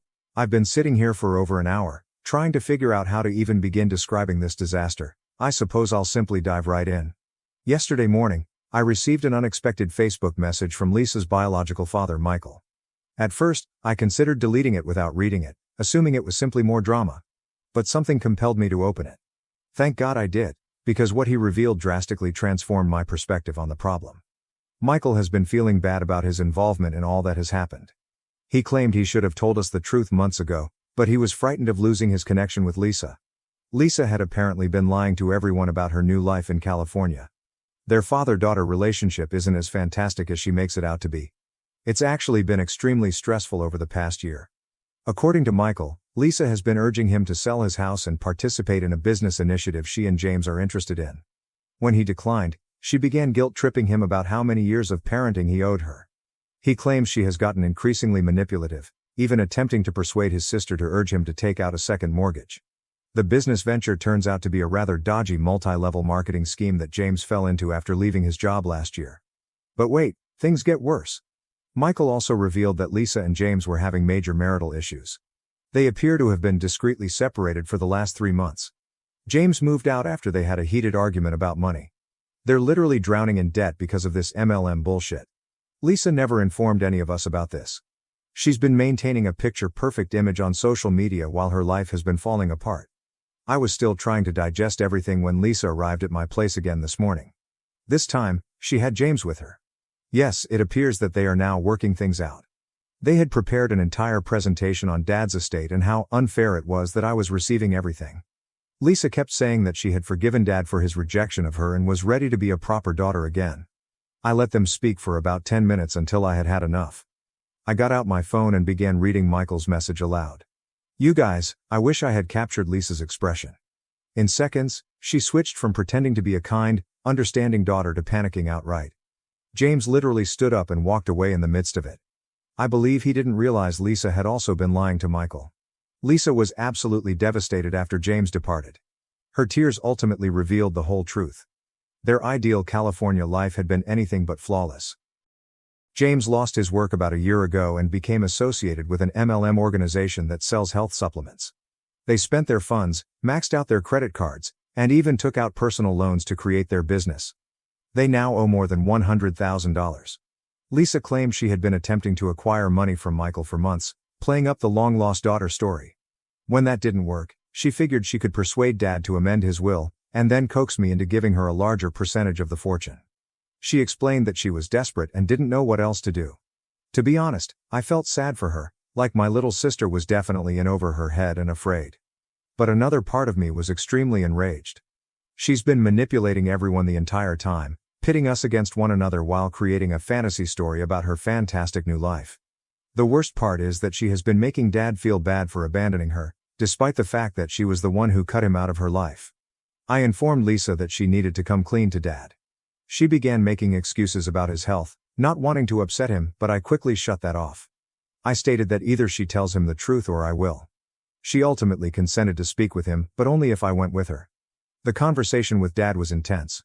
We caught him on a good day, thank God, and Lisa told him everything, about the debt, lying to Michael, James losing his job, and everything else. Dad was uncomfortably quiet after she finished talking. Then he did something that surprised both of us. He began laughing. He stated the entire thing reminded him of when Lisa was 7 and smashed his favorite coffee mug. Instead of simply telling him the truth, she spent a week fabricating a complex story about how the dog knocked it over, replete with a witness statement from her stuffed bear. Dad said he knew it was her the whole time but let her continue the story because he wanted to see how far she'd go. You've always been like this, Lizzie, he said. Creating complicated solutions to simple problems, just like your mother. He was not being harsh about it. Then he got serious and told her that while he understood her circumstances, lying and manipulating others was not the solution. For the first time in years, they were able to converse for hours. Dad agreed to help Lisa and James with their debt, but only if they moved back home, got real jobs, no more MLM, and went to financial counseling. He will pay off their debt, but they must sign an agreement to repay him with fair monthly payments. This money will come from his present assets rather than the inheritance. Regarding the inheritance, Dad is adhering to his original plan. The majority of the estate will still go to me, with an education trust for Lisa's future children, if any. But, honestly, after watching Lisa and Dad reconnect, I don't care about money anymore. Watching them begin to restore their connection is worth more than any inheritance. Lisa and James will begin their apartment quest tomorrow. They're looking into locations near Dad so Lisa can assist me with his care. She's already discussing how we can coordinate our schedules so that someone is always available for him. It's strange, a month ago, I'd have been skeptical of her unexpected helpfulness. But after everything that has happened, I feel she is being real this time. I understand we still have a long way to go. There is a great deal of trust to be rebuilt, and Lisa and James must work hard to get their lives back on track. But, for the first time in years, we feel like we might be able to be a genuine family again. Michael texted me this evening to see how things went. I told him the truth, and he appeared relieved that it was finally out. He stated that he still wants to be in a relationship with Lisa, but perhaps with healthier limits this time. I believe that is probably best for everyone. Someone commented on my previous post, stating that sometimes people have to reach rock bottom before they can begin climbing back up. Perhaps Lisa needed to lose everything to realize what was truly important.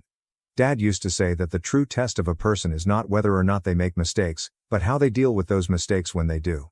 I suppose we'll see if Lisa passes the test this time. Thank you for all of the prizes and encouraging remarks. Many of you have inquired if I plan to do another update. I probably will, once Lisa and James have settled in and we can see if any of these adjustments stick. Fingers crossed. Final update. First and foremost, Lisa and James returned to our neighborhood. They discovered a cute little apartment approximately 10 minutes from Dad's house. It's far smaller than their home in California, but Lisa claims it feels more like home. They've both gotten genuine jobs this time. There are no MLMs in sight. James works for a local company. It turns out that when he's not involved in get-rich-quick schemes, he's quite brilliant with computers. Lisa works as an office manager in a medical practice. The debt repayment plan with Dad is going well so far. They have not missed a single payment, and Lisa has been working additional hours to pay it off faster. I know some people in the comments thought Dad was being overly generous in assisting them, but it was the right decision. Seeing Lisa accept responsibility and seek to correct her mistakes has done more to improve their relationship than any penalty could have. The most significant difference has been in how we handle Dad's care. Lisa and I devised a plan in which we each take turns checking on him and helping out. She handles Monday, Wednesday, and Saturday mornings. Tuesday, Thursday, and Sunday afternoons are my available times. We alternate Fridays. It's actually working very well. Dad receives consistent attention, and neither of us feel overwhelmed. Talking about Dad, his condition is, well, it is what it is. The physicians say the drug is slowing the advancement, but we can all see the effects. He currently has more bad days than good. He occasionally gets confused about which of us is which, or believes we are both teenagers again. Even on his roughest days, he appears happy with both of his daughters present. Lisa has been fantastic with him. She has this way of fitting in with whichever historical period he believes he's in, making him feel safe and understood rather than frustrated. Last month, we had a particularly difficult day when Dad couldn't recall that Mom had been unfaithful or that Lisa wasn't biologically his. He kept telling Lisa about their camping vacations when she was younger, and she just went along with it. Later, I discovered her crying in the kitchen and asked if she was all right. She informed me the camping excursions did happen, she just didn't recall them until Dad mentioned them. She claimed that she had spent so many years focusing on what Michael could offer her that she had almost forgotten how much Dad had already done for her. Michael's situation has also evolved. After Lisa's attempt to extract money from him became public, they separated for a few months. Lisa refers to their relationship as a coffee shop relationship. They meet for coffee once a month, keep things light, and avoid discussing money or obligations. It seemed to work well for both of them. Michael has even stopped referring to Lisa as his long-lost daughter, instead calling her simply, Lisa, which feels healthier. The inheritance status has not changed. Dad's will remains the same, with me as the major beneficiary and that education trust for Lisa's future children. However, it no longer feels important. Lisa and I discussed it the other day, and she said something that really resonated with me. She said, the inheritance was never really about the money. It was about who Dad trusted and valued more. I thought getting a bigger share would prove he loved me as much as you. Now I realize I was measuring the wrong thing all along.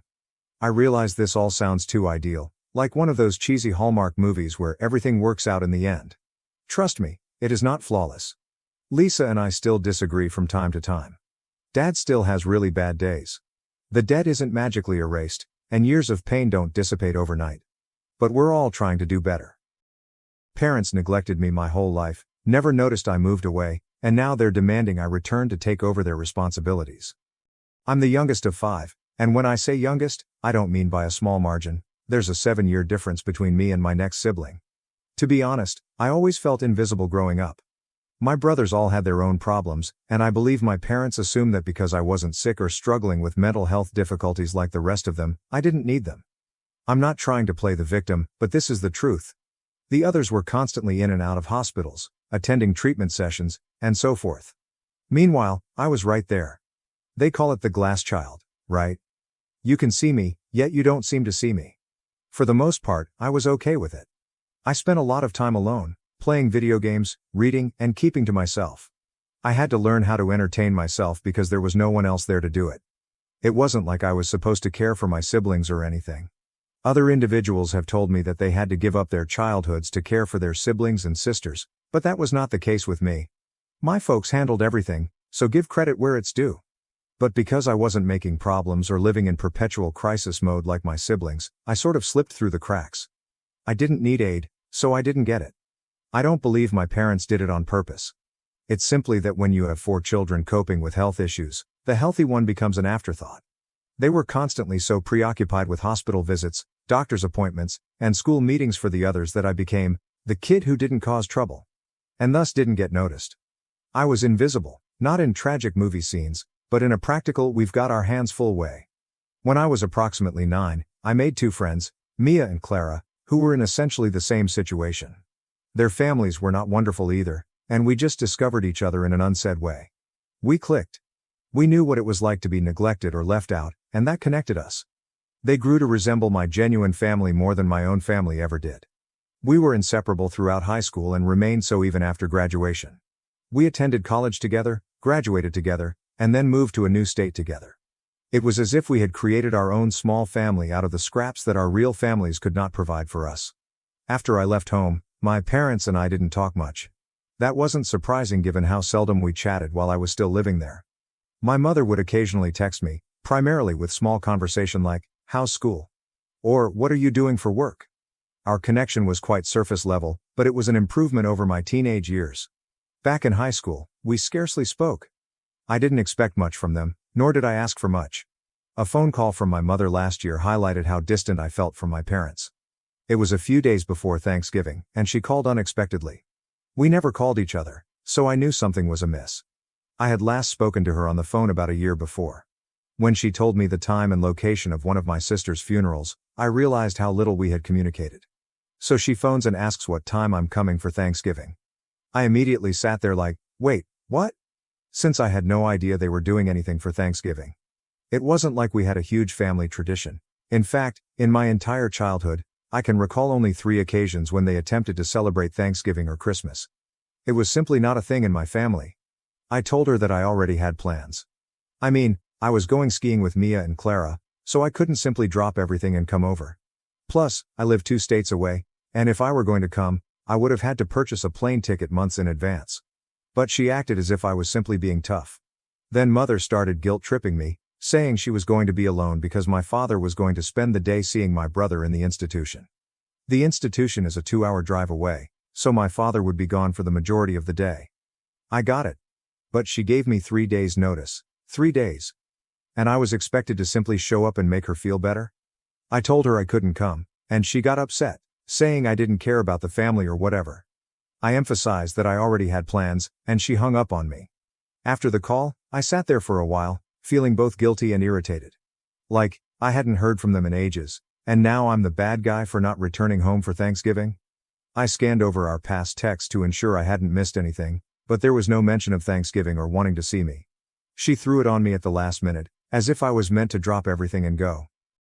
I ended up texting her later that night, stating that I had a ski trip planned for Christmas and wouldn't be able to attend, but I'd love to get up with her and Dad after the new year. You know, trying to be polite about it. She didn't respond. I was still trying to shake off the strange feeling a few days after Thanksgiving. You know when something just bothers you and you can't figure out why? That's how I felt about my mother's attempt to make me feel awful for not coming home. She phones me out of nowhere and guilt trips me for not being there, but she never told me they were celebrating Thanksgiving. It was as if they expected me to be a mind reader. Anyway, by then, I'd very much moved on. I was preparing for a ski trip with Mia and Clara. We had been planning it for months, and I was quite enthusiastic. The 3 of us hadn't taken a good vacation in a long time, so we were excited to just hang out and relax. Then, out of nowhere, I received this text from my father. Now, my father rarely texts me, so I assumed it would be crucial. Instead of saying something fair, he says, "If you don't come home for Christmas, I'm stopping your college payments." At first, I laughed. Like, what? I graduated 3 years ago? What are my payments? It was so unexpected that I had to read it again to ensure I hadn't missed anything. I wondered if he was confused or talking about someone else. So I texted him back, informing him that I had already graduated and that if he thought he was still paying for my tuition, he should check his bank account because someone was scamming him. I assumed that would be the end of it. Honestly, I expected him to feel silly once he realized I wasn't in school anymore. But no. A few hours later, he sends me another text, this one accusing me of being greedy and ungrateful. He said a lot about how much they had sacrificed for me and my brothers, and how I didn't appreciate any of it. Okay, first of all, I never asked them for anything. Second, I had no idea they were paying for my college because my grandmother had already covered it. She told me straight out that she didn't want my parents to interfere with my education, so she took care of everything herself. So, obviously, I had no idea what my father was talking about. At this point, I'm pretty angry. Like, I get if they're stressed out about my siblings, but guilt-tripping me over something they didn't do? That's an entirely new level. So, I responded back as politely as I could, saying something like, I'm sorry you feel that way, but Grandma paid for my college. I'm happy to catch up after the holidays, but I already have plans. I assumed that would shut it down. But no, my father chooses to go full drama mode and starts texting me about how I've abandoned the family, how I'm turning my back on them, and that he's done helping me if I don't make an effort. By this time, I'm just gazing at my phone, like, what is going on? Have you abandoned the family? I've been living alone for years, and they haven't even noticed. And now I'm the terrible person because I refuse to drop everything and rush back for Christmas. I tried to ignore it, but I couldn't stop thinking about it. I became increasingly irritated as I thought about it. It was as if they hadn't spoken to me in months, hadn't bothered to check in or ask how I was doing, but when they needed something, it was my obligation to put things right. I was supposed to be their backup, or something. I called Mia and Clara to vent. They both agreed that it sounded like my parents were only using me as a guilt trip. Mia said that they probably wanted me back home for Christmas so they wouldn't feel awful about themselves, not because they wanted to see me. Clara, as usual, did not hold back and bluntly stated, "Screw them, you don't owe them anything." I chose to sleep on it and cool off before answering again. But as I lie there, my phone vibrates again. It's my father. This time, the text is brief and frigid. He says, "If you don't come home, don't bother coming back at all." I read that and felt completely numb. So, how did we get here? How did we go from not speaking for months to virtually disowning me because I wasn't coming to Christmas? It did not even feel real. I looked at the message for a long time. Part of me wanted to retaliate and say something horrible. I wanted to confront them about all the times they disregarded me and made me feel as if I didn't exist in that house. However, I did not answer. I put down my phone, rolled over, and attempted to sleep. I didn't want to be dragged into any major family turmoil just before the holidays. I didn't want to cope with the guilt trips, accusations, or whatever else they could throw at me. So I just left it. The next morning, I received more texts, this time from my mother. She didn't say much, just that they were disappointed in me, didn't understand why I was so aloof, and hoped I would reconsider. I couldn't help but giggle a little because far away didn't begin to describe it. I'd been distant all my life, and they were only now noticing? I ignored the texts again and concentrated on preparing for the ski trip. Mia and Clara were excited, and I was too. It felt like the ideal vacation from all the family drama. We left the next day, and for the first time in a long time, I forgot about my parents. I did not feel guilty. I did not feel sorry. I simply felt free.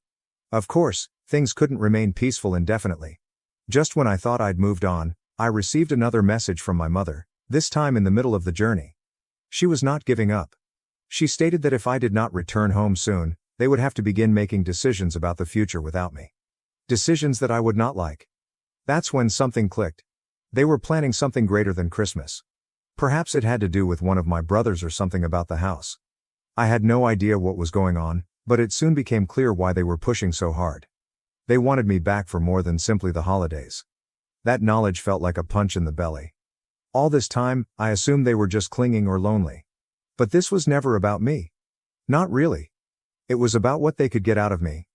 I was finished. So after that whole drama with my folks trying to guilt trip me, I assumed things would calm down. I ignored their texts, went on the ski vacation, and tried to remember that I had my own life and goals, and I was not going to let them drag me back into their world of guilt and expectations. But, of course, it was not so easy. I was back home, just getting back into my routine, when I received a message from my older brother Jake. Now, I hadn't spoken to Jake in months, probably longer.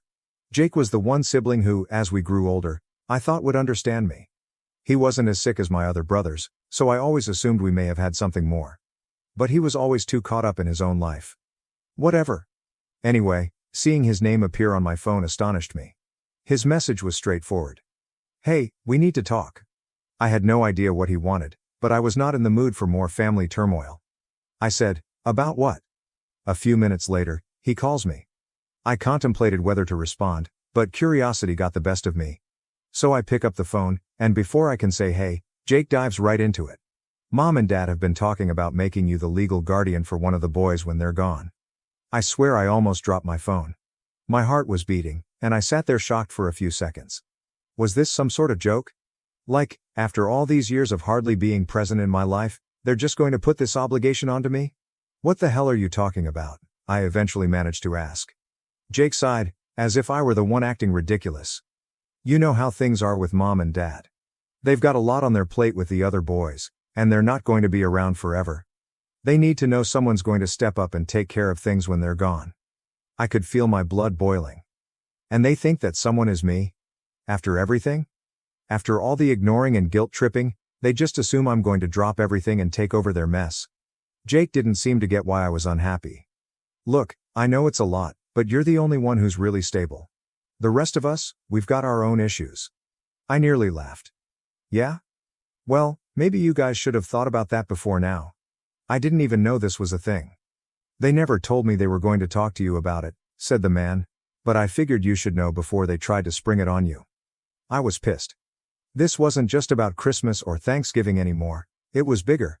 They were preparing something long-term, and they hadn't thought to contact me until now, when it was convenient for them.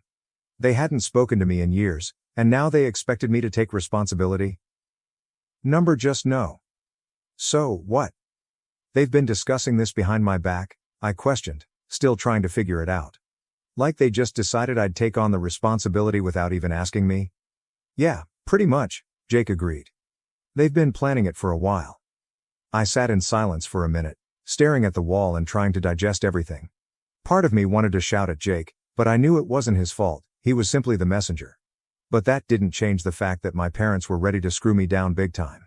They weren't simply asking for a favor, they asked me to spend the rest of my life cleaning up after them. I was done being invisible, but I wasn't going to be their backup plan now. "So, what am I supposed to do?" I inquired, feeling more discouraged than anything. "Just drop my whole life and move back home? Give up everything I've worked for?" Jake did not have an answer for that. He attempted to talk about how difficult things were for our parents, how they were straining to keep up with my brother's care, but I didn't care. I had spent my entire life being shunted to the sidelines because I was not a problem. Now they wanted to utilize me since I was the only one who had my life in order? It was unfair. "I'm not doing it," I responded, interrupting him mid-sentence. "I'm not going to be their backup. They didn't give a crap about me for the last 25 years, and they sure as hell don't get to make me responsible for everyone now." Jake remained silent for a moment, then said, "I get it. I do. But you're still part of the family." Family. This word made me want to shout. Yes, I was a member of the family, but only when it was convenient for them, only when they needed it. When I was younger, they didn't care if I was fine or if I needed assistance. But now that they were afraid of what the future contained, I was exactly what they needed. "Tell them I'm not interested," I replied. "And don't bother calling me about this again." I hung up before Jake could reply. For a long, I sat there, staring at the phone, trying to relax. I felt as if my entire life had been leading up to this moment, this time when I'd finally had it. Enough with the guilt trips. Enough with the deceptive texts. Enough with being ignored and then used. I wasn't going to be their safety net anymore. Jake and my parents did not contact me for several days. It was almost as if they were waiting for me to wake up, to alter my opinion, and to be the good daughter they had suddenly decided I should be. But I wasn't about to move. I was not going to let them throw their issues on me simply because I was the last one standing. Then a letter arrived in the mail. It was from my mother. She hadn't even called. She had simply sent a letter, as if we were living in the 1800s or something. The letter was lengthy and rambling, full of the same guilt-tripping nonsense I'd heard before. She went on about how much they needed me, how difficult things were for them, and how they had no idea what they would do if I didn't help. The final part, however, irritated me greatly. My mother wrote, "We're not asking for much, Olivia. We just need to know that when we're gone, someone will step up for the family." That's when I recognized what this was all about. They didn't care about me. They just worried about making sure their mess was cleaned up after they left. They didn't want me back because they miss or love me. They wanted me because I was convenient and the only one who hadn't broken apart. I crumpled the letter and tossed it in the trash. I was finished. Update 1. After receiving that letter from my mother, I believed I had reached my limit. What else could they throw at me that I hadn't seen? I was already tired of their guilt trips, manipulations, and attempts to hold me accountable for their mess. But of course, I was mistaken. It wasn't finished, not even close. A week or two after I discarded the letter, I received another call. This time, it came from a number I did not recognize. I almost didn't pick up, but something inside me was intrigued.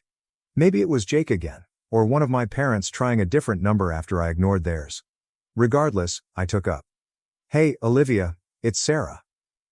Now Sarah is one of my sisters. We were never very close. I mean, she was constantly dealing with her own issues, hospitals, therapists, everything. I felt sorry for her growing up, but I didn't truly know her. We were essentially strangers living under the same house. So hearing from her now, after everything, seems strange. Hey, I replied, unsure where this was going. "Look," she said. "I know things have been kind of rough between you and Mom and Dad, but I really need you to listen to what I'm going to say." I could already feel my stomach dropping. I thought, here it comes. Increased guilt. More attempts to draw me back in. "What is it?" I inquired, attempting to seem impartial while bracing myself for whatever was coming. She took a big breath and said, "They're not doing well. Like, really not doing well. Dad's health is going downhill fast, and they're freaking out because no one's stepping up to help with the boys. They're scared, Olivia. They don't know what to do." I did not say anything for a second. It's not that I didn't care. I did. I did not want to see anyone suffer, including my parents. But after everything, after years of them not caring about me, I couldn't simply jump in and fix things for them. I was not their band-aid. "I'm sorry to hear that," I stated with great care. "But I can't just drop everything. I have a life too, Sarah." She sighed, clearly frustrated. "I get that, but you're the only one who's in a position to help. Jake's barely holding it together, and you know what's going on with me and the others. There's no one else, Olivia." Desperate because they ignored this for years, I shot back, feeling my fury rise again. They let this all build up, thinking it would just go away. And now, because I'm the one who managed to get out and make something of my life, it's my responsibility. That's not fair, Sarah. "I know it's not fair," she continued slowly. "But this is where we are. They need help." And there it was again. Same old story. Same old guilt. No matter what I did or how far I tried to get away from it, they always found a way to bring me back. I could feel the strain growing inside me, the fury and animosity that had been simmering for years coming to a head. "I'm not doing it," I responded, my tone harder than intended. "I'm not going to be the one to clean up their mess. They didn't care about me when I was a kid, and they sure as hell don't get to come to me now just because it's convenient. I've got my own life. They need to figure this out themselves." When Sarah spoke again, I could tell she was hurt. "I get it, Olivia. I really do. But this isn't about you or me. It's about the family.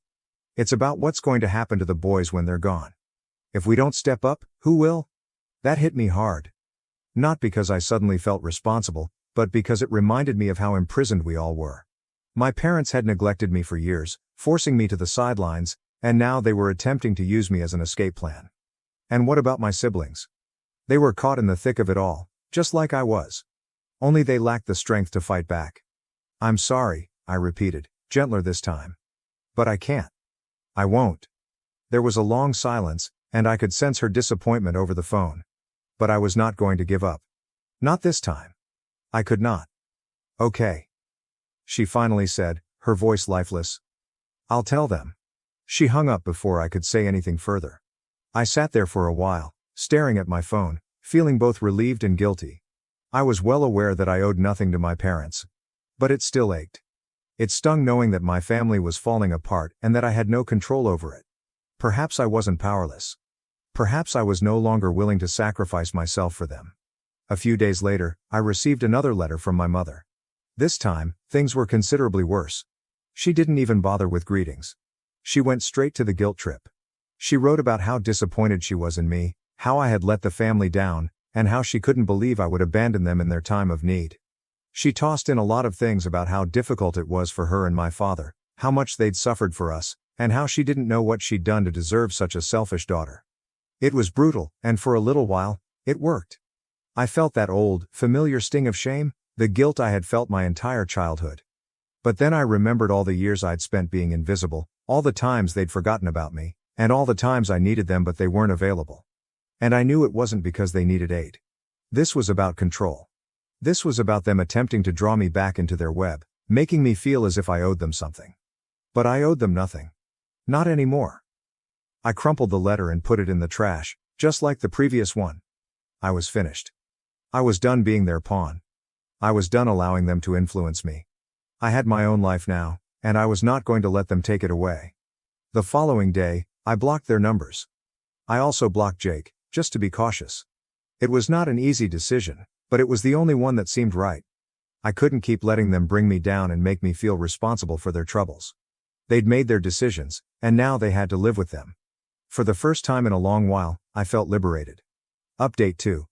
Blocking their numbers seemed like a relief, like a big weight had been removed from my shoulders. For the first time, ever, I had control of the situation.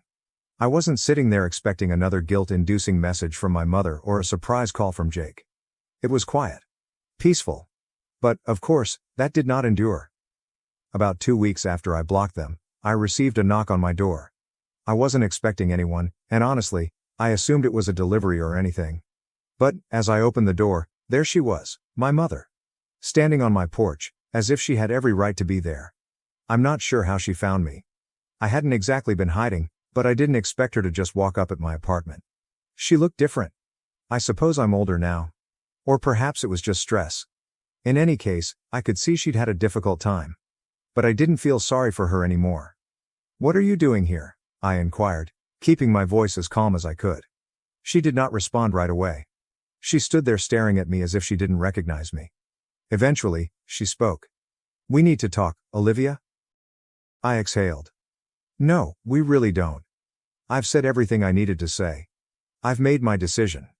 She took a step forward, as if she was about to enter, but I stood in the doorway and blocked her. I was not going to let her in and turn this into another guilt trip. "Please, just listen," she continued, her tone softening. "Your father's getting worse. He's in and out of the hospital, and we don't know how much time he has left. I don't know what to do, Olivia." There it was. The card she'd been hoping to play. The "your father is dying" card. She didn't state anything directly, but I knew she was hinting at it, and I am not heartless. I did not want my father to suffer. But after everything they'd put me through, I couldn't just abandon everything and rush to their side. "I'm sorry," I murmured, trying to keep my voice steady. "But this isn't my problem. You and Dad have had years to figure this out. You can't just show up now and expect me to fix everything." She looked at me as if I had hit her. "I'm not asking you to fix anything, I just need you to be there, for the family." "For the family?" I asked, nearly laughing. "What family? The one that ignored me for 25 years? The one that only talks to me when they need something? That's not a family, Mom. That's just manipulation." Her eyes widened, and I wondered whether she was going to disagree with me. But instead, she started crying right there on my doorstep. She burst into sobs, and I didn't know what to do. I wasn't going to welcome her in, but I also couldn't stand there and watch her cry. "Look," I whispered softly. "I completely understand how difficult this is for you. But I am not your backup plan. I'm not the person who will step in and make things right. You made your decisions, and now you must live with them." She dried her eyes and looked up at me, and I could see the rage begin to replace the sadness. "We did our best, Olivia. You don't comprehend what it was like to raise all of you and deal with everything. We didn't have time for you since we were focused on keeping everyone else alive." There it was. This is the excuse. I had heard the same excuse a million times before. "And that's not my fault," I added, my voice firmer. "You made the choice to have 5 children. You choose to focus on everyone else and leave me behind. It was your decision, not mine. And now you're making me feel guilty about it? I will not do that, Mom. I will not." She stood there for a long time, not saying anything and staring at me as if she didn't recognize me anymore. And perhaps she didn't. Maybe in her mind, I was still the tiny kid she could overlook because I wasn't causing a problem. But I wasn't that kid anymore. I was done being invisible. Eventually, she spoke. "Is that it? Will you simply ignore us?" I shake my head. "Number, you turned away from me a long time ago. I'm finally walking away. She had nothing to say about that. She just turned and walked away, returning to her car. I watched her leave, experiencing an odd combination of feelings. Part of me was sad, but the majority of me felt liberated, as if I'd finally let go of something I'd been holding for years. Something I should have let go of long ago. After she departed, I went back inside and sat down, trying to digest what had just transpired. I wasn't angry anymore, I was not even hurt. I was just finished. I'm done with the guilt, the manipulation, and the continual feeling that I wasn't enough.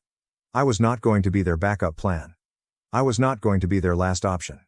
I had my own life to live, and I was not going to let them drag me down any longer. The following couple weeks were quiet. I didn't hear from anyone, no calls, letters, or anything. And, honestly, that was the best I had felt in a long time. I focused on my career, my friends, and my life. I wasn't glancing over my shoulder, waiting for their next communication. I was no longer living in the shadow of their expectations.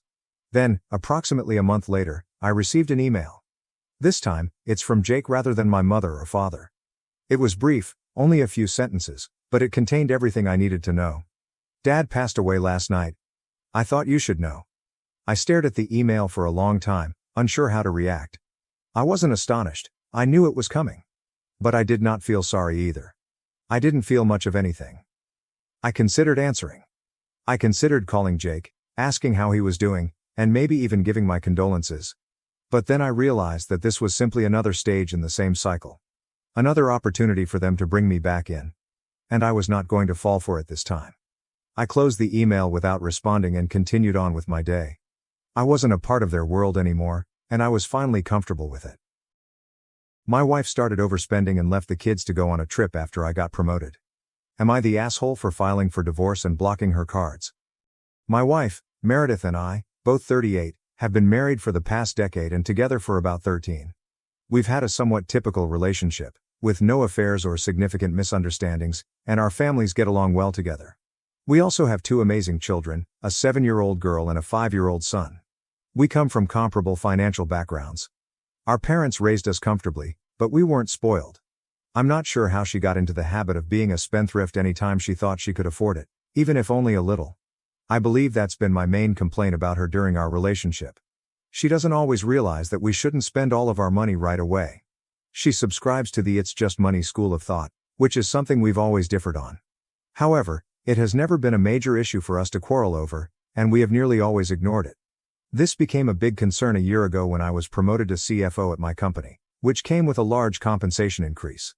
Obviously, I informed Meredith of my expected salary, and I recall reminding her that just because I was getting a rise did not mean we should suddenly begin living above our means.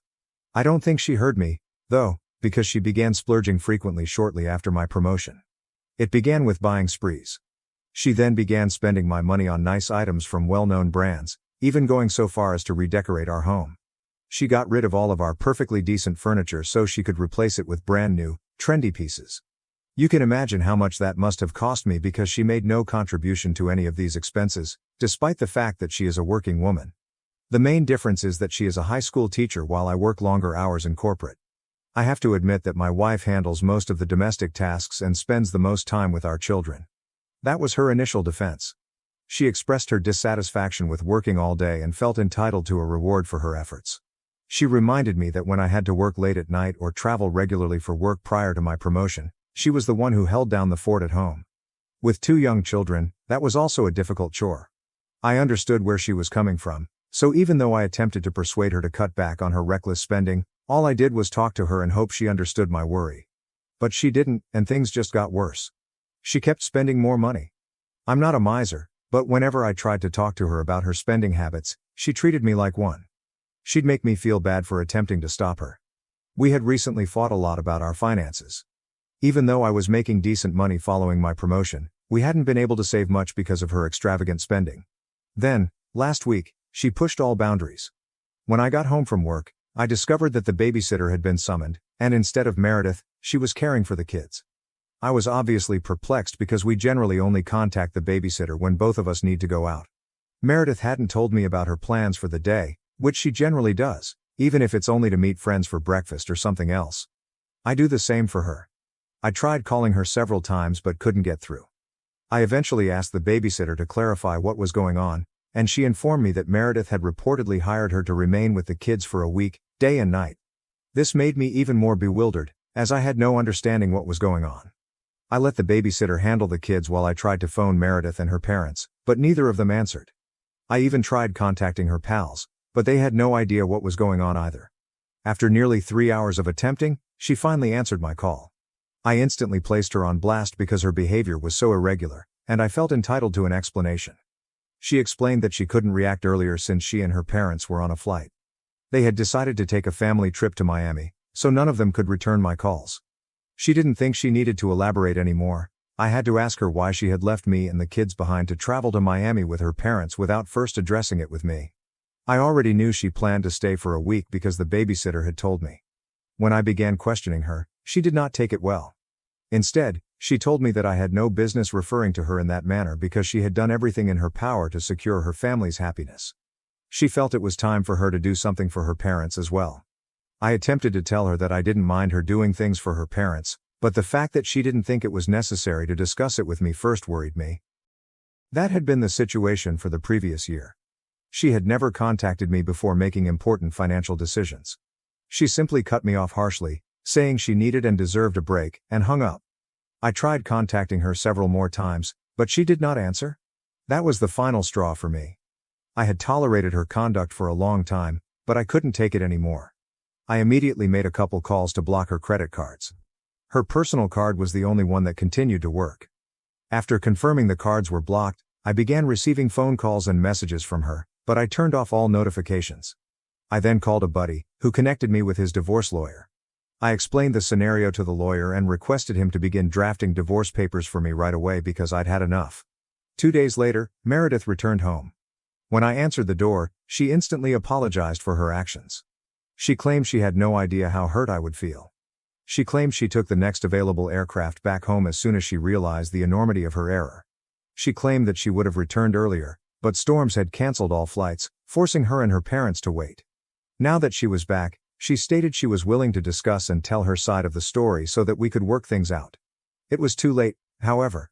My lawyer had already delivered the divorce papers to me for signature the night before. I tossed the papers at her and told her she had to deal with them because I was done with her.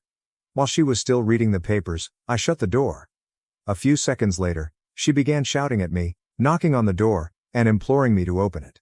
She continued saying that I could not do this to her. It hurt a lot to see her like that, but I honestly couldn't handle it any longer. Fortunately, our children did not have to witness their mother's emotional breakdown, nor did they have to see me ignore her. I'd sent them to stay with my parents for a few days, expecting that something like this would happen. Meredith continued to knock on the door for nearly 15 minutes before giving up and leaving, likely to return to her parents. She has been attempting to chat to me for the past week. I've muted her everywhere. I haven't blocked her because we still have the kids to think about, and even if I do, I'll have to unblock her someday, so it seems pointless. Out of curiosity, I read a few of her messages. It has been a mixed bag. Most of the time, she apologizes profusely, not just for the most recent episode, but for everything that has occurred. She has promised to attempt to curb her costs and be more responsible with our finances. However, her texts occasionally take on a different tone. She accuses me of being ruthless and says I can't waste 13 years of our relationship and a decade of marriage on this. She says that if I want to work things out, I must want to do so with her. She recently wrote me a message in which she acknowledged that I was upset with her, which was understandable, but reminded me that we have 2 children together and must consider their well-being. She accused me of being overly egoistic, stating I was only concerned with myself and my wrath, not the children. She went on to say that most people try to work through such issues before filing for divorce. For some reason, her message stuck with me, most likely because she mentioned the kids. Now I'm re-evaluating the entire scenario. I'm beginning to worry if I'm being too hard on her. The notion of divorce has also taken its toll on me, and I realize that I may not have been thinking about the children as much as I should have. I've been visiting them at my parents' house, trying to keep things under control, but I know they're unhappy. They will probably be even more sad without their mother in their life.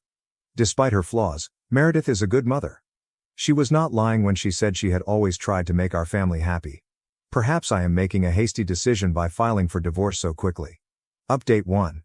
Hey, after reading the comments, I realize there are some topics I still need to talk with my wife before making such a big decision. Not just those in the comments, but also my friends and family, agree that chatting with her could be good. So, yesterday, I decided to contact her and offer to meet her for lunch and discuss. We opted to keep the kids out of it, despite the fact that she missed and wanted to see them. For practical reasons, I didn't think we'd be able to communicate effectively if they were present. I did, however, tell her that she was welcome to visit my parents whenever she wished. When we eventually met, it seemed weird at first. Then she went right in and started apologizing for everything. She stated her point of view and informed me that she thought I was always being frugal with money instead of simply trying to enjoy our life. She conceded, however, that she did have an issue with overspending and had been in denial about it for so long. She saw herself as the ideal wife and refused to accept that this was a problem she needed to resolve. She also said that because of my job, she often worried that I wouldn't be able to spend enough time with my family or at home. In some strange manner, she was simply trying to keep herself occupied since she was really lonely. That was something we'd discussed previously. As a high school teacher, her hours were relatively short, yet she spent the majority of her time at home each day. She didn't have many pals because her former friends were either busy during the week or spent weekends with their family. She expressed her desire to spend time with us because weekends were the only time I could be with the family. Because of this, she hasn't been able to form any significant connections in the 10 years after we married and had children. Whatever friendships she had before had begun to grow apart, and she now only saw those friends on occasion. She said that she thought that shopping would help her cope with her loneliness and boredom. Retail therapy was the one thing that made her happy. She became preoccupied with remodeling our home, going on shopping sprees, and making big purchases because it gave her something to focus on. For some reason, she felt like she was accomplishing something worthwhile with her time and money. The trouble was that she didn't realize she was beyond regular spending limitations, which is why we had so many conflicts. She really apologized and agreed that she should have told me about it. She found it quite difficult to admit to herself that this was a genuine problem. As she told me this, she began crying, and I realized how lonely she had gotten. It's true that after our marriage and having children, she had little time for herself. I had to admit that a big portion, if not all of this, was due to the sacrifices Mom had made for me and our family. When we had our firstborn, she spent less time with her friends and family because someone had to stay at home in the evenings to finish the task. I'd arrive home late, and it was nearly hard for me to divide the tasks or take over responsibility for our infant since I was so fatigued. When we had our second child, she went above and beyond to manage 2 children and the household so that I didn't have any problems. Of course, it was teamwork, but she was still on the team and performed admirably. As we talked, it dawned on me how much effort we had both put in over the last 10 years to secure our family's happiness. I concluded that I couldn't waste all of those years simply because I was sad. Yes, I was outraged and extremely wounded by her actions, but she saw the problem and was determined to change. I believed I owed it to her and our children to try to make our marriage work. I tried to console her while she was crying, telling her that I was willing to work on our marriage.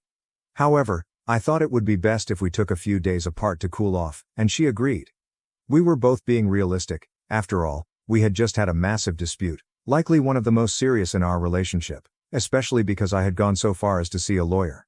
That's a significant event, and I believed that taking some time apart to reflect on our behavior would be beneficial.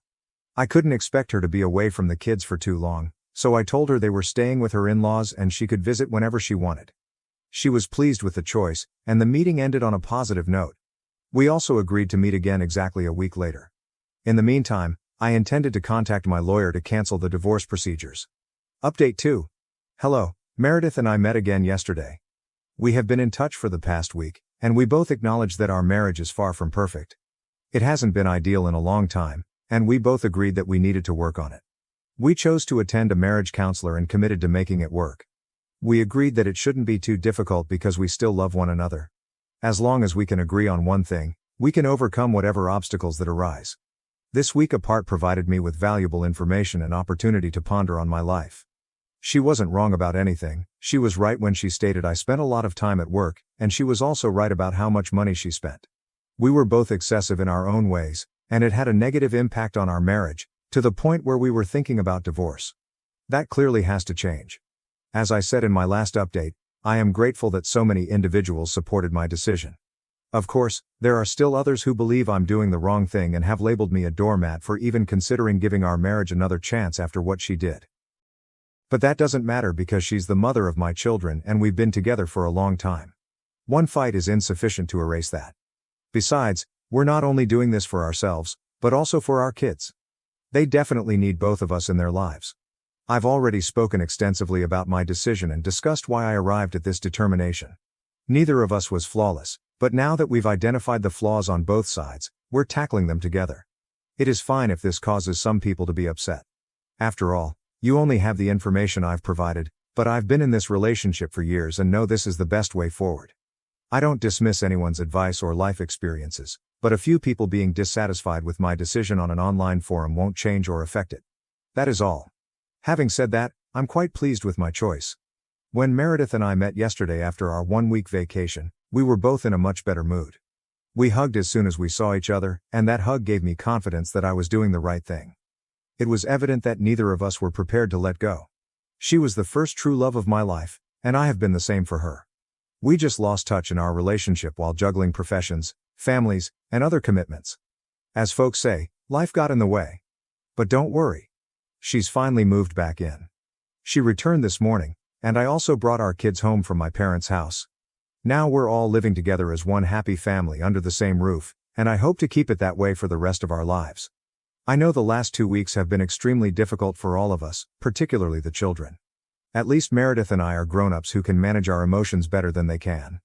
As much as my children adore their grandparents, they both missed us horribly. I could see the joy on their faces when we all got back together, and I never want to put them through something like this again. Knowing that I'm doing the best thing for my family makes it easier to forgive Meredith. During our chat yesterday, Meredith and I agreed that what she had done was wrong. She explained that the only reason she went without notifying me was that she knew I would be upset. She believed that as a grown woman, she shouldn't have to beg for permission from anyone. We worked through it, realizing that it wasn't about asking for my permission, but about being honest with me and thinking about our family, which she hadn't done. She apologized again, and I assured her that I was ready to go on and start again. That's how we got back together. Even today, a few hours later, when the kids had fallen asleep, we spoke again. She apologized to me for being so insensitive, particularly during the last year. She burst into tears again, and I soothed her. We made several pledges to each other. This time, we're determined to keep our pledges and not forget about each other, or our children, while living our lives. That was the worst mistake we've ever made, and we're determined to avoid it again. Update 3. It's been almost 6 months since my previous update. I purposefully waited until now to post anything because, even after my last update, many people questioned whether this would work. Some accused me of being a doormat, or a pushover, because I gave my wife another chance. A few even took the time to contact me directly to express their thoughts. None of this matters now. We've been attending couples counseling for 6 months and are actively working on our issues. Guess what? It has been working in our advantage. We've never been happier together, and the kids are doing great as well. We're no longer constantly arguing or making subtle jabs at each other without recognizing it.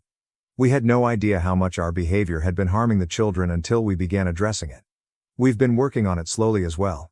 Instead of suppressing our frustrations and acting out like children, we began communicating directly with one another. That's made all the difference. Of course, we still need to put in effort. Sometimes it's important to keep our cool, but other times it's better to let it all out and have a genuine disagreement.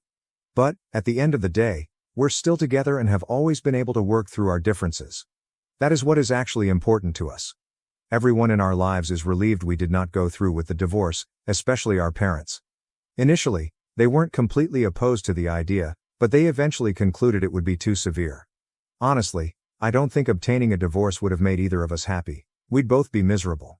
That being said, remaining together isn't for everyone, but it was the greatest option for us. I have maintained all of my vows to Meredith, and she has kept hers to me. I've reduced my job hours and am trying to spend more time with my family. We've been going on weekend getaways, having supper together, and spending time with the kids. I'm gradually discovering how much I've been losing out on, and frankly, I don't believe the rat race is worth sacrificing family for. This change may have an impact on, or possibly slow down, my professional development. I am not concerned about being passed over for future promotions. I'll devote as much time to work as required, but I won't allow it consume my life. Meredith has also started to live a more fulfilling life. Instead of devoting all of her time to her family and then splurging all at once, she has begun to spend time with her friends and pursue new interests. She now prioritizes self-care, which has been a nice adjustment. She appears to be a lot happier and is no longer prone to overspending. In short, we're all happier than we were 6 months ago, or even before that. We're all really delighted we decided to keep together. Update 4. Hello everyone. It has been almost a year since my last post, and in a few weeks, Meredith and I will be throwing a party and ceremony to reaffirm our marriage vows. The last few months have been incredible, so we decided it's the perfect moment to renew our vows. This ceremony will be far grander than our previous wedding. When we married, we were both just starting out in our careers and relied largely on our parents to finance the wedding costs. We couldn't make it too enormous, as it would have been unreasonable. This time, however, we are splurging a little, and happily, we agree on it. We've earned this. But it isn't the finest part. Meredith gifted me with a set of really costly platinum cufflinks yesterday. She explained that she had meant to wait until the wedding to give me her gift, but she couldn't wait to see the expression on my face. For the fact, they were extremely expensive, and she makes significantly less money than I do. It wasn't about the material value of the present, it was about its sentimental significance. I knew it would have burned a hole in her purse, but she went ahead and did it. She told me she was grateful to have me in her life because she thought any other man in my position would not have taken her back after what she had done. But I did. I placed her in the family first. She wanted me to know how grateful she was for everything I did for her, and the cufflinks were her modest mark of appreciation. I'm not normally an emotional guy, but I ended up crying since our relationship has been a long road, and we've finally arrived at a point when everything feels perfect. Also, I'm not complaining, but most of the time, I've been the one to give such expensive gifts. Not just to Meredith, but to everyone in my family. I had never been on the receiving end before, so this was a big deal for me. I told Meredith just how grateful I was for her. I also told her that, at the end of the day, we're a team, and our priority will always be family. I told her, and I will say it again, I am grateful to have her in my life. My stepmother tricked my dad into missing my wedding by faking a crisis with her daughter. Now she's upset because she's banned from my house. For perspective, my biological mother is not in the picture and has never wanted to be. Aside from giving birth to me, I cannot recall anything mom has done for me. When I was younger, it hurt a lot because I believed I had done something wrong to have her hate me and leave. Now I know better. My father married my stepmother when I was 8 years old. Now that I'm an adult, I understand why Dad remarried, even if I wish he hadn't. My stepmother pretended to have a soft place for me while dating my father. It was her way of winning him over. But I was never deceived. I could tell from the way she handled me when he wasn't present. I attempted to tell my father, but he assumed I simply didn't like her since she wasn't my mother. He said having a mother figure in my life was beneficial and that I should learn to accept her. I realized he needed companionship, perhaps more than I needed a mother, so I chose to endure my stepmother. She wasn't completely nasty to me, but she didn't care as much as she wanted my father to believe she did. She always did the bare minimum rather than going above and beyond. I didn't expect her to because I wasn't her biological child, but it still hurt. Claudia, my stepmother, had never married nor had children before meeting my father. My father and Claudia tried to have children for years before ultimately having one. My sister is 6 years old today, and she is really gorgeous. I adore her and would do anything for her. As you can tell, I am much older than she is. The wedding day. My father was meant to attend my wedding today, but he was unable to do so due to my stepmother. When I got to the location, I was surprised to find neither of my parents present. I called my father, and he informed me that Tessa, my younger sister, was missing, and he and Claudia were looking for her. I was afraid. This couldn't happen on my wedding day. I honestly wanted to cancel the whole affair, but my father reminded me that we had guests who had taken time off work and flown to attend. He told me I couldn't disappoint them and made me pledge to wait an hour. If he wasn't returned by then, I should go on with the wedding. When the hour was up, they still hadn't found Tessa, so I had no choice but to proceed with the ceremony. I was devastated. In addition to my husband, my father is the most significant person in my life. He was supposed to lead me down the aisle, but he wasn't even present. I was heartbroken, but also felt terrible for being upset because my sister was absent. A few minutes after we exchanged vows and were about to begin the reception, my father called to say they were on their way. When they came, I discovered that Tessa had gone home with a friend. The school accepted it because her best friend's mother was also authorized to take her up if her own mother was unable. Claudia pretended she didn't know and apologized excessively for everything. I didn't believe her since something didn't make sense. After everything had calmed down, I questioned Tessa why she went home with her closest friend when her mother had not instructed her to. Tessa responded, "Mommy told me to go with Ryan but not tell anyone." Claudia had purposefully caused my father to miss my wedding, blaming it on Tessa's disappearance. By this point, the reception was almost done, and my husband and I were about to leave. My father continued apologizing for missing the wedding, but I told him he shouldn't blame himself, but rather the lady he married. He stated that was a serious accusation. I told him that wasn't an accusation if it was true, and I asked Tessa to repeat what she had previously told me. She did it so that everyone could hear. I could see the wrath on my father's face as he struggled to suppress it. He asked Claudia if what Tessa had stated was true. She didn't answer right away, so he had to shake her out of her thoughts by shouting. What she said next startled me. Claudia admitted that she thought my father only cared about me, gave me everything I needed, and frequently neglected her and Tessa. She admitted that she wanted the first wedding when my father walked a bride down the aisle to be Tessa's, not mine. She considered Tessa to be her first and only daughter. She said that I had always had all of the attention in my life, and it was time for Tessa to get some too. Claudia expressed jealousy that my father would escort me down the aisle. Tessa is just 6 years old, for crying out loud, and Claudia was prepared to wait 20 years for that time. Instead, she destroyed my wedding to draw attention away from me. Claudia was the closest thing to a mother I'd ever had, and all she had to do was accept me as her daughter and enjoy her time as the mother of the bride. My biological mother was not invited to the wedding, so it wasn't like two mothers were fighting for me. My wedding was not the moment for her to be insecure about her and Tessa's status in the family. Nothing she said made sense to me. It's tragic that it took so long for my father to recognize who she really is. What has already been done is irreversible. It will always be true that my father missed my wedding for no legitimate reason, and it hurts tremendously. Claudia expressed no remorse.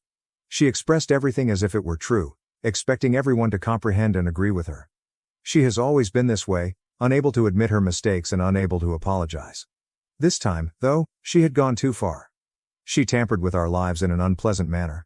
My father was terribly disappointed, but he didn't want to make matters worse on my wedding day, so he excused everyone, stating that we would discuss it later. We did not travel for our honeymoon right away since we had arranged a Thanksgiving ceremony the day after the wedding.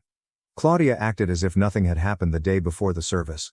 She urgently tried to be polite to me, overcompensating with praises and excessive attempts to ensure everything was in order, despite the fact that everything had been arranged months in advance. Honestly, all I needed from her was a real apology, but it didn't appear that I was going to get it. That explains why she was doing so much. So that we could go on, she needed to understand that there is no moving forward without a genuine apology. Even though it won't reverse what happened, she must accept she was wrong and truly apologize to me, my father, and my husband before we can move on. My spouse has always believed my family was chaotic, and this further supports his opinion. His family dynamics are quite different from mine, quiet, prim, and proper, whereas mine feels far more ghetto in comparison. We intended to have lunch at the church where the Thanksgiving service would be held, which was close to our new home. I was on the edge of canceling because I didn't want to deal with my stepmother any longer, but being with my husband has taught me to see the broader picture and not behave rashly. Despite my reservations about canceling, I realized it would be more detrimental than beneficial. She did everything during lunch to persuade me to talk to her, but I refused. This was not something that could be overlooked, and no one would just move on. The tension in the air was evident, and I'm sure everyone expected me to lash out at her. Then, during lunch, she made a statement that referred to me as her daughter. That was the breaking point for me. I informed her that she had no right to call me her daughter. There was no point in pretending she cared about me or wanted the best for me because her behaviors demonstrated otherwise. I made it obvious that I did not want her, or anything associated with her near me, especially Tessa. I was tired of tolerating her only to make my father happy. I asked her to leave and warned her not to return to my place. Lunch had ended, and it was time for everyone to leave. Some of my pals stayed behind to cheer me up and assist me with packing for my honeymoon. Months later. It's been months since my wedding, and things have not improved. I haven't seen or spoken with my stepmother since that Thanksgiving feast. I've excused myself from every function that might bring us together. My father tried to talk me into reconciling with her, but I refused. I do not want her in my life. My father once asked me a striking question. Was I willing to end my relationship with Tessa? I didn't react since I was too annoyed to consider Tessa at the time. However, I now feel terrible about putting her in the center of all this. She did nothing wrong, but I punished her. My father informed me that Tessa misses me a lot. He mentioned that she'd cried and asked for me multiple times, which crushed my heart. Still, I wasn't ready to let go of what had happened, so I did nothing. Am I doing to Tessa what my real mother did to me? I know it isn't precisely the same, but I can't stop feeling guilty. NTA. I believe you simply need time to process your emotions before returning to Tessa's life. I can't imagine how you feel knowing your father missed your wedding. NTA.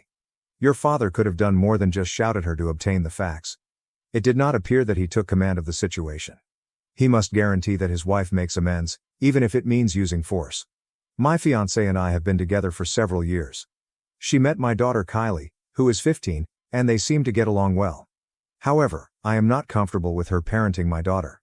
I do not want her to dictate or try to parent her. Many people may not like that, but it's what Kylie and I are comfortable with, and we talked about it before I got engaged or allowed my fiancé to move in. This was not sprung on my fiancé either. She was told this long before we began dating, got engaged, or moved in together. It was never new knowledge. I told her that I understood if she didn't like it, but it was a barrier I was establishing for my daughter and myself. She appeared to understand at the time. If you want more context, seek up Nacho Parenting. I've never had a problem with someone not enjoying this setup. My concern is that she suddenly has a problem with it, despite knowing about it earlier. After she moved in a few months ago, she began taking Kylie to school. I never expected or planned for her to do that, yet she awoke an hour early to drive my kid to school.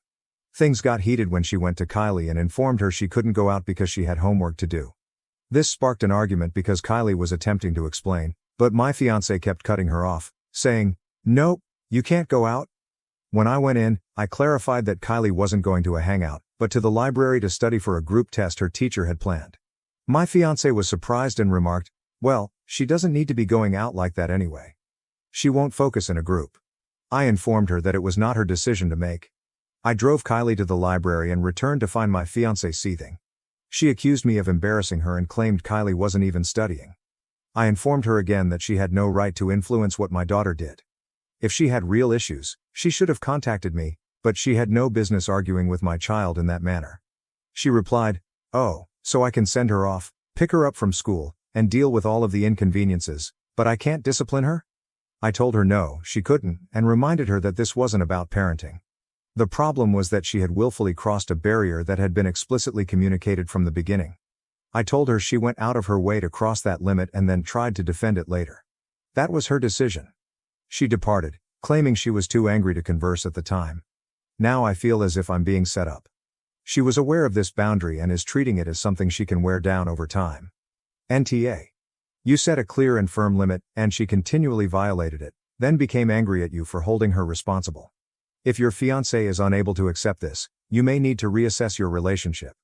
These are huge red flags. She ignores your and Kylie's very fair boundaries and then gives you the silent treatment when questioned. She also tried to shift the responsibility onto you, claiming you embarrassed her. NTA, but I believe you should really rethink your relationship with your fiancé.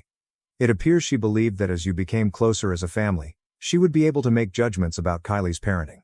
However, her behavior throughout this circumstance appears to be controlling. The drinking age here is 18. I work at a club with crazy hours, so one Saturday morning after work, some of my coworkers and I decided to have a few beers in my house. There were 4 of us, ages 32, 27, 25, and 19. Working in a club, we're used to seeing people become trashed, so we realized the value of recognizing our boundaries. Nobody was compelled to drink. We'd all worked 10 hours on our feet, so there were only 4 women sitting around a coffee table with whiskey, tequila, gin, and mixers. Jenny, 19, continued to pour shots as the rest of us sipped our drinks gently. We all agreed to pace ourselves and take Ubers home once we were inebriated. Then the drama began.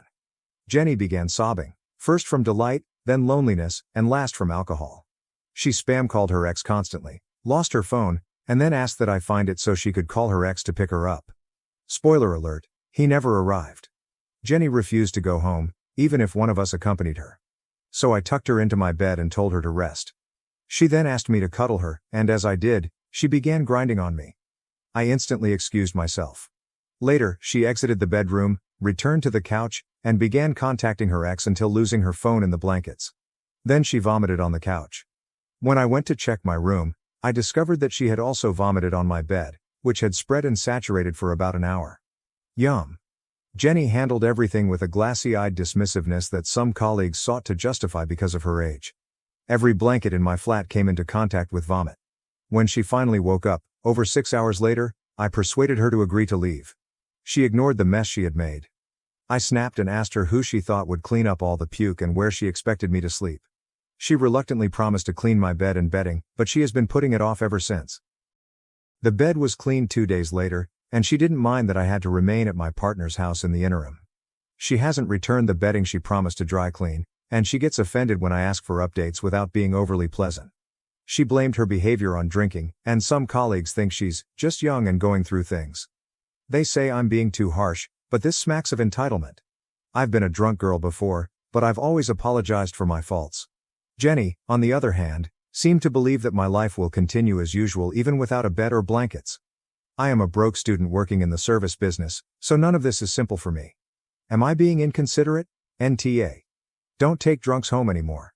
If she had puked once, she should have been in the restroom. Unfortunately, you may have to accept the loss and clean everything yourself next time. I've been in your situation. I cleaned up after a friend and then informed her she wasn't allowed at my house again since she was intoxicated. I even put her in the bathtub to sleep it off, with a bucket nearby. Thank God for waterproof mattress covers. You were not inconsiderate. You allowed an intoxicated person to stay at your house, throw up everywhere, and did not ask her to leave until she was sober. You're correct. She should go out of her way to make it up to you. Sure, she's young and had a rough drinking night. You don't want to punish her, you simply want to be made whole for her actions. Here's what you should do: politely but firmly ask her to return your stuff or pay for replacements. Say anything like this: Jenny, I need my sheets and stuff returned before tomorrow. If you can't do that, I'll need the money to replace them. You spewed up on every blanket and sleeping surface I own, and I need them cleaned or replaced. Please send me specified amount, or the clean things at the end of the week. Explain to your coworkers that you are not being harsh or carrying a grudge. You just cannot afford to cover the cost of ruined products. Even children realize that their acts have repercussions.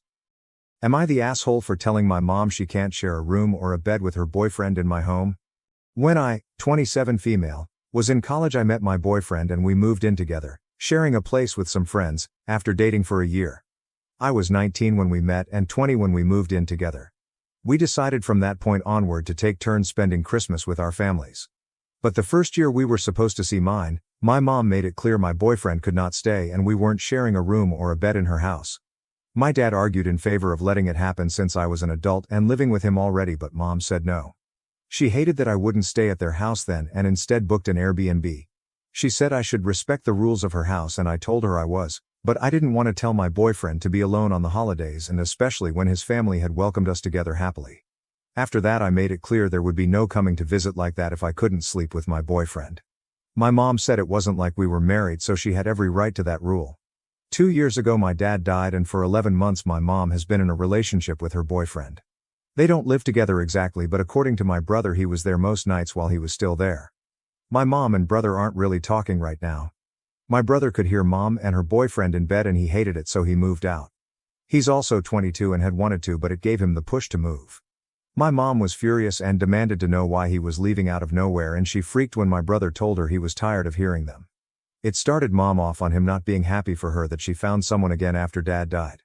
My mom seems to be missing my brother being around and she told me she misses having her kids around her, so she wanted to visit for a week or two soon.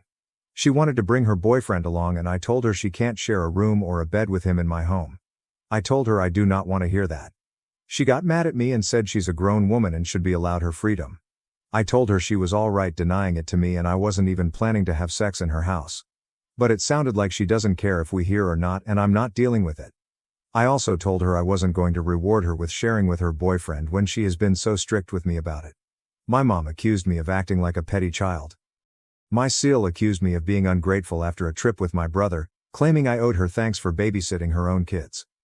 My 22F brother, 35M, surprised me 6 months ago by planning a trip to Scotland for my birthday.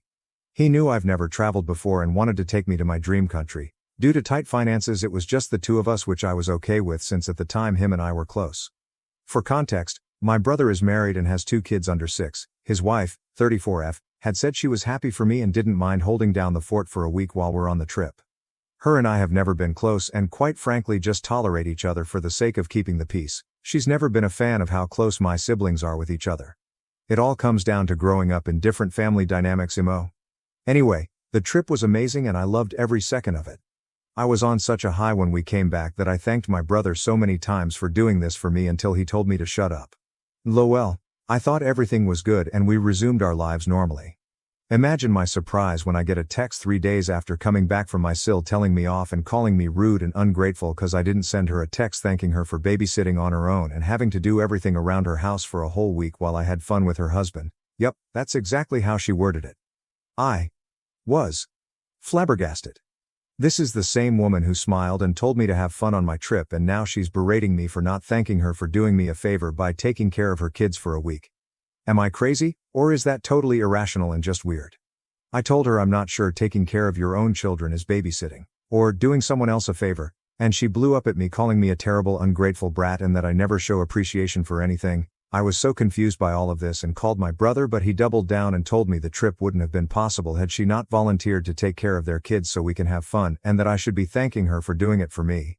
I was and still am confused on why I need to thank a mother for taking care of her own kids. Anyway, to keep the peace I told her thanks for doing it, but she decided I wasn't being sincere and convinced my brother to go low contact with me. My siblings and my mom were confused by all of this but kept telling me to just bite my tongue and not stir the pot any further. But I'm just hurt and confused. My relationship with my brother has been strained since, and it's taking a toll on me. I just need outside opinions cause I'm genuinely confused on whether or not I'm the asshole in this whole mess. This is my first time posting and English is not my first language, so excuse any errors. Edit. I can't reply to everyone, so let me clear up a few things I feel I should have included. They do not share finances. She has never spent any money on anything related to me. Also, last year she took a trip with her siblings abroad as well, and no, I don't know if her siblings thanked my brother for watching his kids. Finances were tight as my brother was paying out of his own pocket and wouldn't have been able to take anyone else with us. This trip was a birthday gift, not a family trip, so no one expected to join. I did thank them both when I was first told about the trip, and I asked my brother if he was sure it was okay for us to go, and he assured me we were set and I only needed to have fun. I later learned that she didn't contribute anything to the trip and said she wouldn't have wanted to take a trip with me anyway. Hope this clears something's up. Update. 5 days later.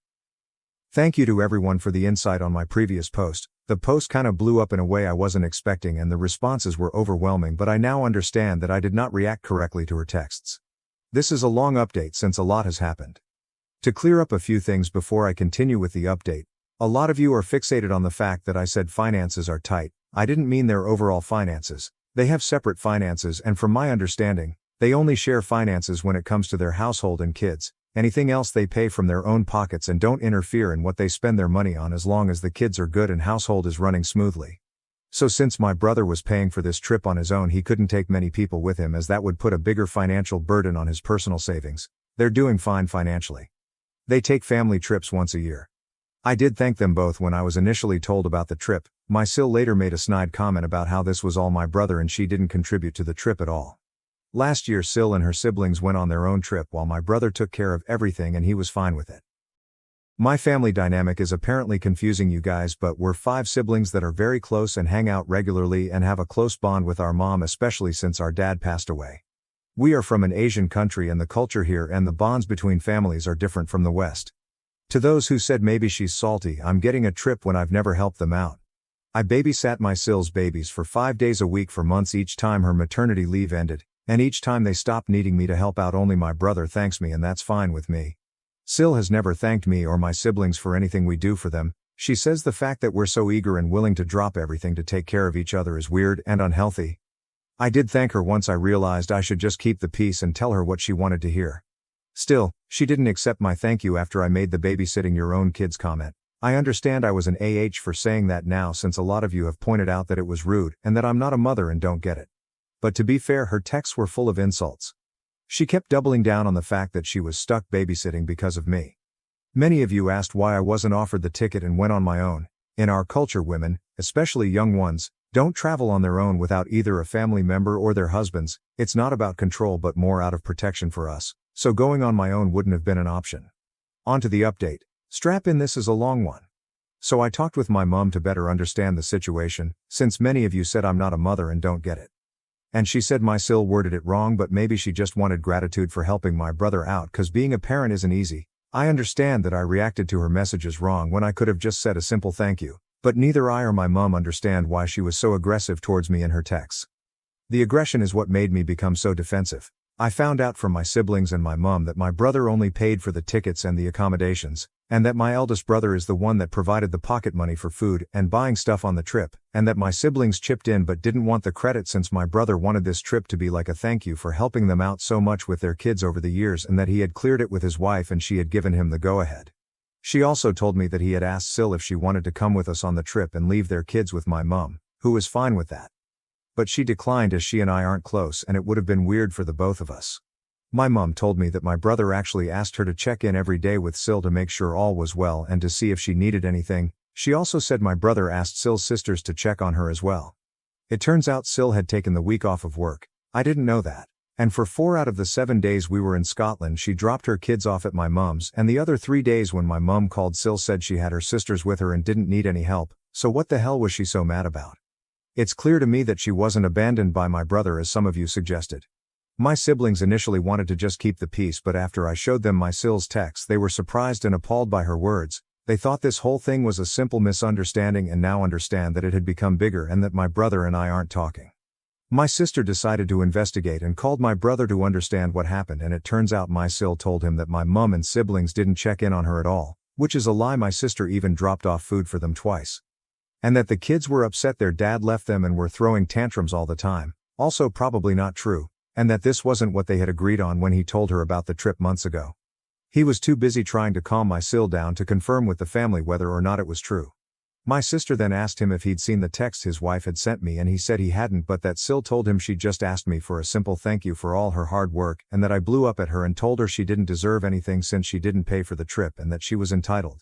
He said he was hesitant about believing that since he knows I'd never outright disrespect someone like that even if I don't get along with them, but she insisted that it happened and that she had no reason to lie, and as her husband she needed his support, not his questioning, and that's why he sent me the text saying I needed to thank her.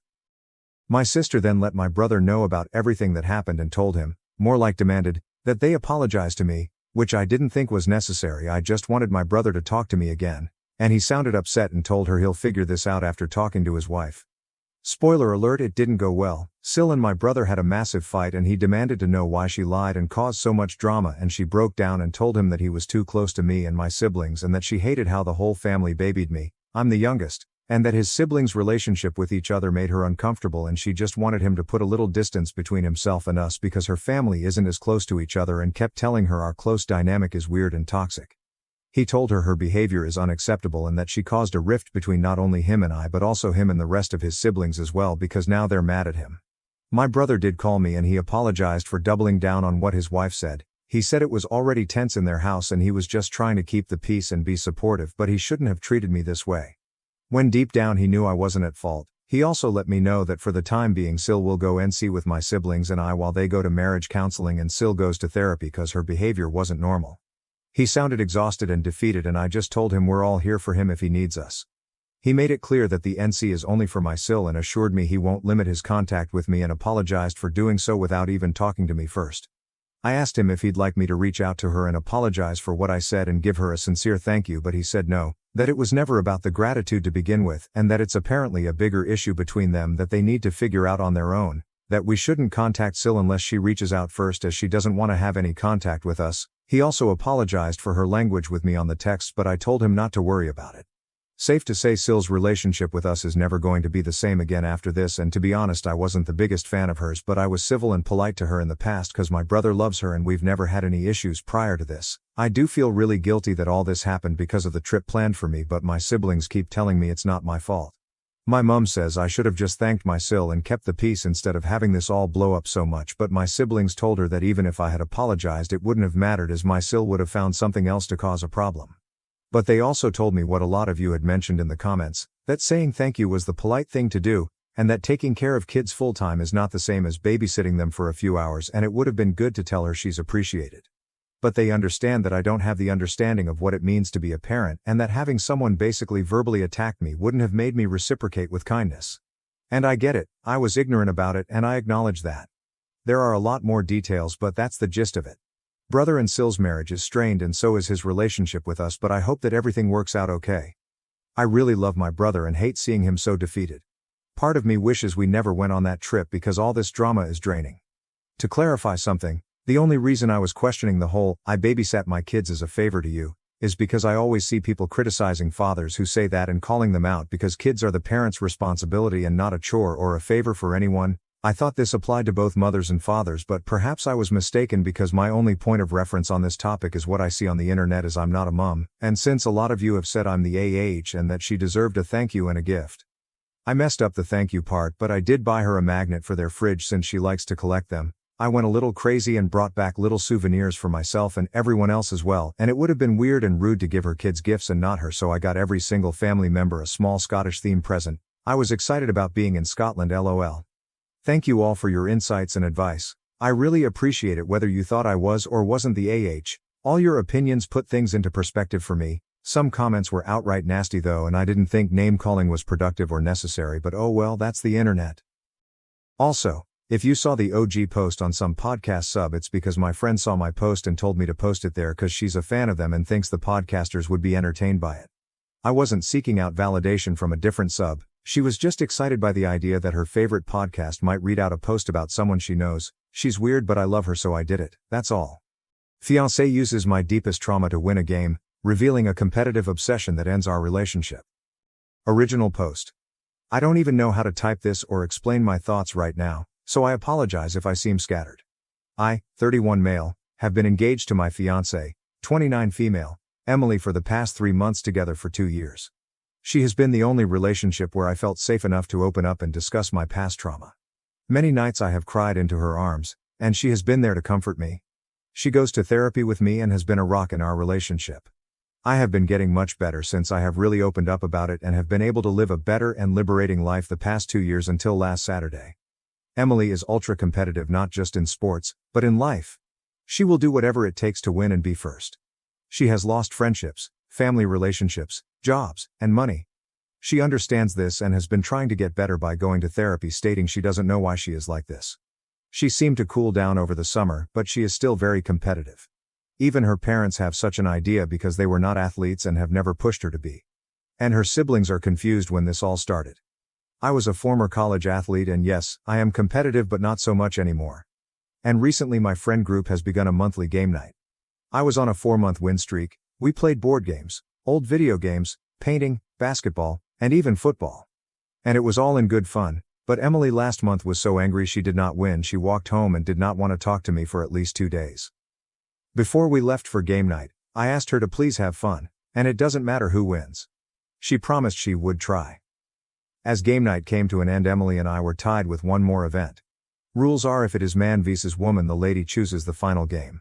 She selected N64 Mario Kart. I am the king of that game, I never lose. I asked her if she really wanted to do that and called me a chicken and said she would beat me at my own game.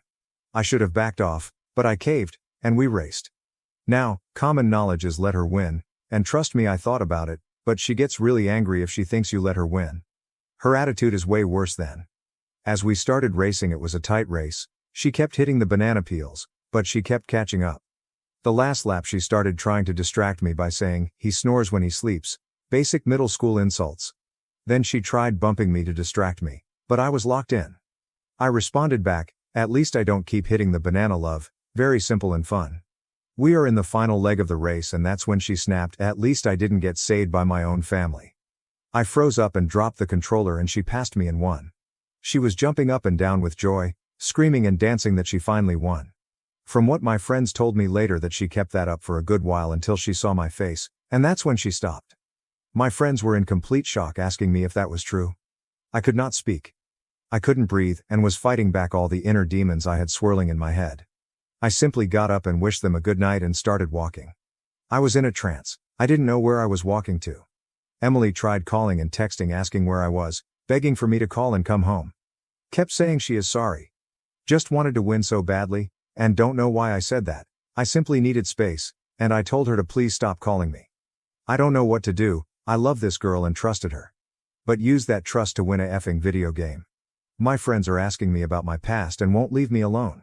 I guess all I am asking, is there any way back from this, or is this the end? Do I dump her or try and work this out? Any advice would be very helpful.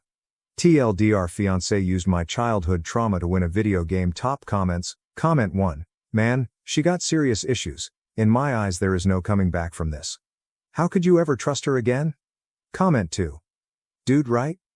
Like, what's to say she won't do it again and blame her competitive personality for it? Comment 3. She used your biggest deepest wound, one that she only knew about because you trusted her, to win a dumb game. She exposed your biggest deepest wound to other people without your consent. There is no coming back from this. You shouldn't want to come back from this. How will you ever be able to trust her with anything again? She has shown you who she truly is. You deserve better. I am very sorry you had this experience. I hope you are okay. Edit. I want to thank everyone for their comments and DMs. I have been reading all of them for the past 3 hours. I guess I knew this was the end of this relationship, but after spending 2 years with someone and had strong feelings and trust, I wanted to see if a majority of people could see something else that I didn't that could save it. And reading the comments, I guess I overlooked those massive red flags that Emily had. I decided to sit down with my friend group tonight and tell them my past. It will be difficult and will text Emily tonight and meet with her tomorrow. I will update tomorrow after that conversation. OOP updated same post to our Notchka January 10th, 2025, 2 days later. Update. Hey all, I want to thank everyone again for all the support.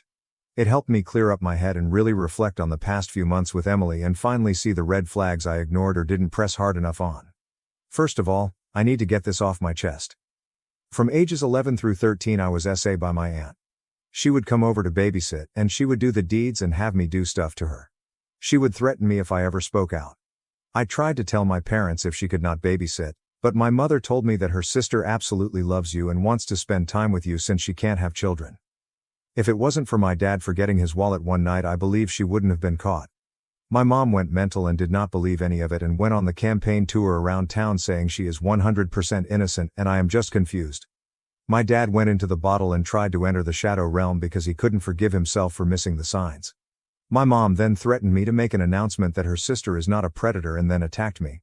My dad divorced my mom and she and my aunt moved elsewhere. All these years later she truly believes her sister didn't do the deeds. My dad and I are okay. He does not want to be around me much because of the guilt. Second, I met with my friends and told them my story and they all apologized and promised to help protect me in the future with relationships. They told me what happened after the event.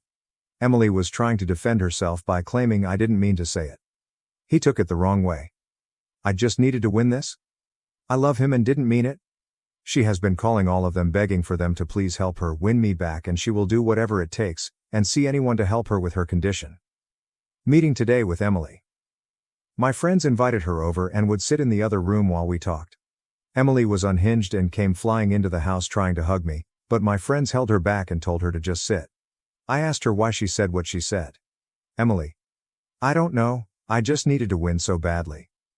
I followed up with why she needed to win this one. Emily. Because, it was your best game and, I don't know, I just needed to win. I again asked why she needed to win, what was the importance of winning. Emily through her tears. I don't know, I needed to win. She kept repeating the same line over and over, so I asked if she had planned on using my trauma against me and if that is why she chose Mario Kart. I have never seen someone go white so fast.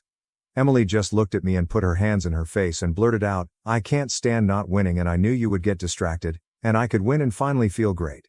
Because these past 4 months I've been so depressed from feeling like a loser and knew I could win with this plan. I was in shock and couldn't believe she said that. I realized that some of the commenters were right. She had this planned. I am still trying to gain control of my thoughts on this one. You had this planned? I asked Emily. Yes. I didn't think about what would happen after, and when I saw your face, I knew I messed up. Please, I want to get help and will do anything, please don't end this. I asked if this was another competition in her head to win me back. No, I mean in a way yes, but not like that. So if you win me back, you'll feel better that you won. I told her I can't trust her anymore. What if we had kids? Will you see them as competition? If your friends are being flirted with, will you try and get more attention for the win? What if I am simply doing something and you blurt that out again to win? She had to be escorted out by my friends and was told by one of them I should get a restraining order because her mentality of losing you may break her mind and do whatever it takes to win me back. So again, thank you everyone for all the comments. I am going to get more help and take a break from dating until I find someone who I can trust 100%, and now my friends will be on extra guard for any Emily sightings and future dating red flags. My sister tried to reunite me with my ex for years, even ambushing me while pregnant. I cut ties for my family's safety. I began dating my brother's best buddy when I was 16. We were dating until I graduated high school, and when he proposed, I turned it down. There was a lot of drama, with my family urging me to reconsider because we may have a lengthy engagement or reunite later. My connection with my brother, 36, was strained for a while, but the one with my sister, 32, never recovered. She was sure that my ex was the best person for me, and it got terrible when she began dating my ex's brother. My siblings invited my ex everywhere, even family gatherings. I remained silent because he was also their buddy, but things got out of hand when my sister insisted on us reconciling. She tried everything, from setting up blind dates to forcing us to share a room over the holidays. Regardless of the event, my ex was always invited. I eventually had enough and asked my parents to intervene. They were honest with my siblings and stopped inviting my ex so frequently. My sister, unlike my brother, did not back down. It all came to a head when I met my spouse on a semester abroad. He was from a different university but the same country, and we simply clicked. It was beautiful, and we got engaged after a year together. Except for my sister, the rest of my family was pleased for me. She kept telling me that I was in the honeymoon phase and would grow out of it. Despite numerous confrontations and attempts to reunite with my ex, I warned her that if she did anything else, I would cut her off totally. My sister made me maid of honor for her wedding and planned for me to spend all of my time with the bridal party, which included my ex. She even set up one of her friends as my husband's date. We only learned this at the reception, when the unfortunate girl attempted to make a pass at my husband. My sister said that was fine because we weren't married yet and could explore things with other people. I left the party. The next day, I told my parents and brother that, while I wouldn't force them to pick, I would not speak to my sister again. If they attempted to mend our relationship, I would also cut off communication with them. My father and brother backed my decision, but my mother was upset and attempted to compromise. She stopped after 2 attempts. I have not spoken with my sister in 6 years. She's tried everything, from gifts to tantrums, but I refuse to participate. At family gatherings, I pretend she doesn't exist. Initially, she made sarcastic remarks or attempted to generate drama, but since no one supported her, she quit up. She had a meltdown when she realized she had been invited to my wedding but would not be participating in any preparations. My brother has expressed regret for putting up with her antics for so long, and his relationship with my ex has deteriorated. They still talk, but they're not as close as before. My mother's birthday was a few weeks ago, and I finally confirmed that we are expecting our first child. This is not the first grandchild, but it is the first granddaughter. Everyone was delighted, except my sister. My mother noticed her reaction and invited me around for tea a few days later. My instincts told me not to go, but I wanted to be positive. The first thing I saw when I arrived was my sister's automobile. Upon entering, I noticed my sister, her husband, my ex, and my ex's mother. They had planned an intervention, accusing me of using a childish tactic to ignore my sister for too long. My ex tried to defend his previous behaviors by calling them romantic, but his mother claimed I was hurting my sister, who only wanted the best for me. She apologized on my sister's behalf and insisted that I forgive her. As they chatted, I secretly texted my father, brother, and husband for assistance, staring at my mother in bewilderment. Then my brother-in-law had the guts to call me hurtful and insist on acting like an adult, because I was going to give birth to a baby. My mother started reading a letter about how upset she was that her daughters were not close. She admitted my sister's mistakes, but said they were well-intentioned. My sister responded with her own sorrowful letter, essentially repeating what the others had said. I didn't say anything till my brother came, apparently enraged. He took my belongings and expressed anger and disappointment. We sat in his car until my father and husband arrived. My brother continued to apologize as I sobbed uncontrollably. After leaving, I wrote an email to everyone involved, except my mother, containing my lawyer's contact information and explaining that I no longer wanted to be contacted. I warned that any additional efforts would result in my contacting the police. Nobody has approached me personally, but my father has said that my mother and sister are hysterical. They aim to make things right, with my sister even suggesting that she become involved in my baby's life, potentially as a godmother. My father is currently staying with my brother, and they both completely support me. However, some family members disagree with my decision. Some mutual acquaintances have even contacted me to express their concern for my sister, who is spreading accusations that my husband is keeping me away from my family. To clear the air, I wrote a public post outlining all that had happened. My sister, brother-in-law, and ex are now receiving harsh criticism, which, while not fully my intention, I believe is justified. My mother is still distraught, which makes me feel awful, but not as horrible as her intervention did. I recently decided to chat with my mother about laying ground rules for any future contacts. These include family therapy, set boundaries, no sharing personal information with my sister, and separate holidays.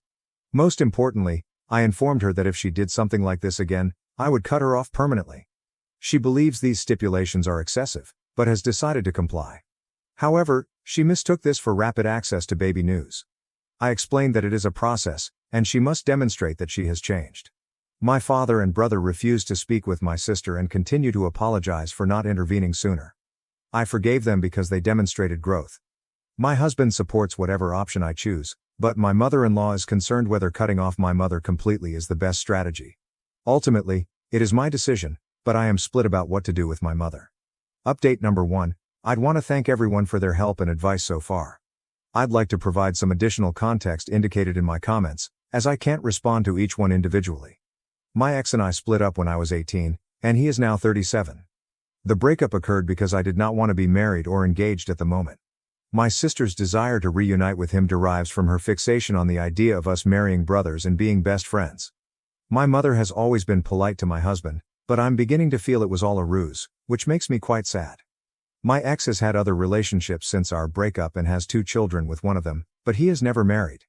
My sister believes that his refusal to marry anybody else is romantic, since it demonstrates that he only ever intended to marry me.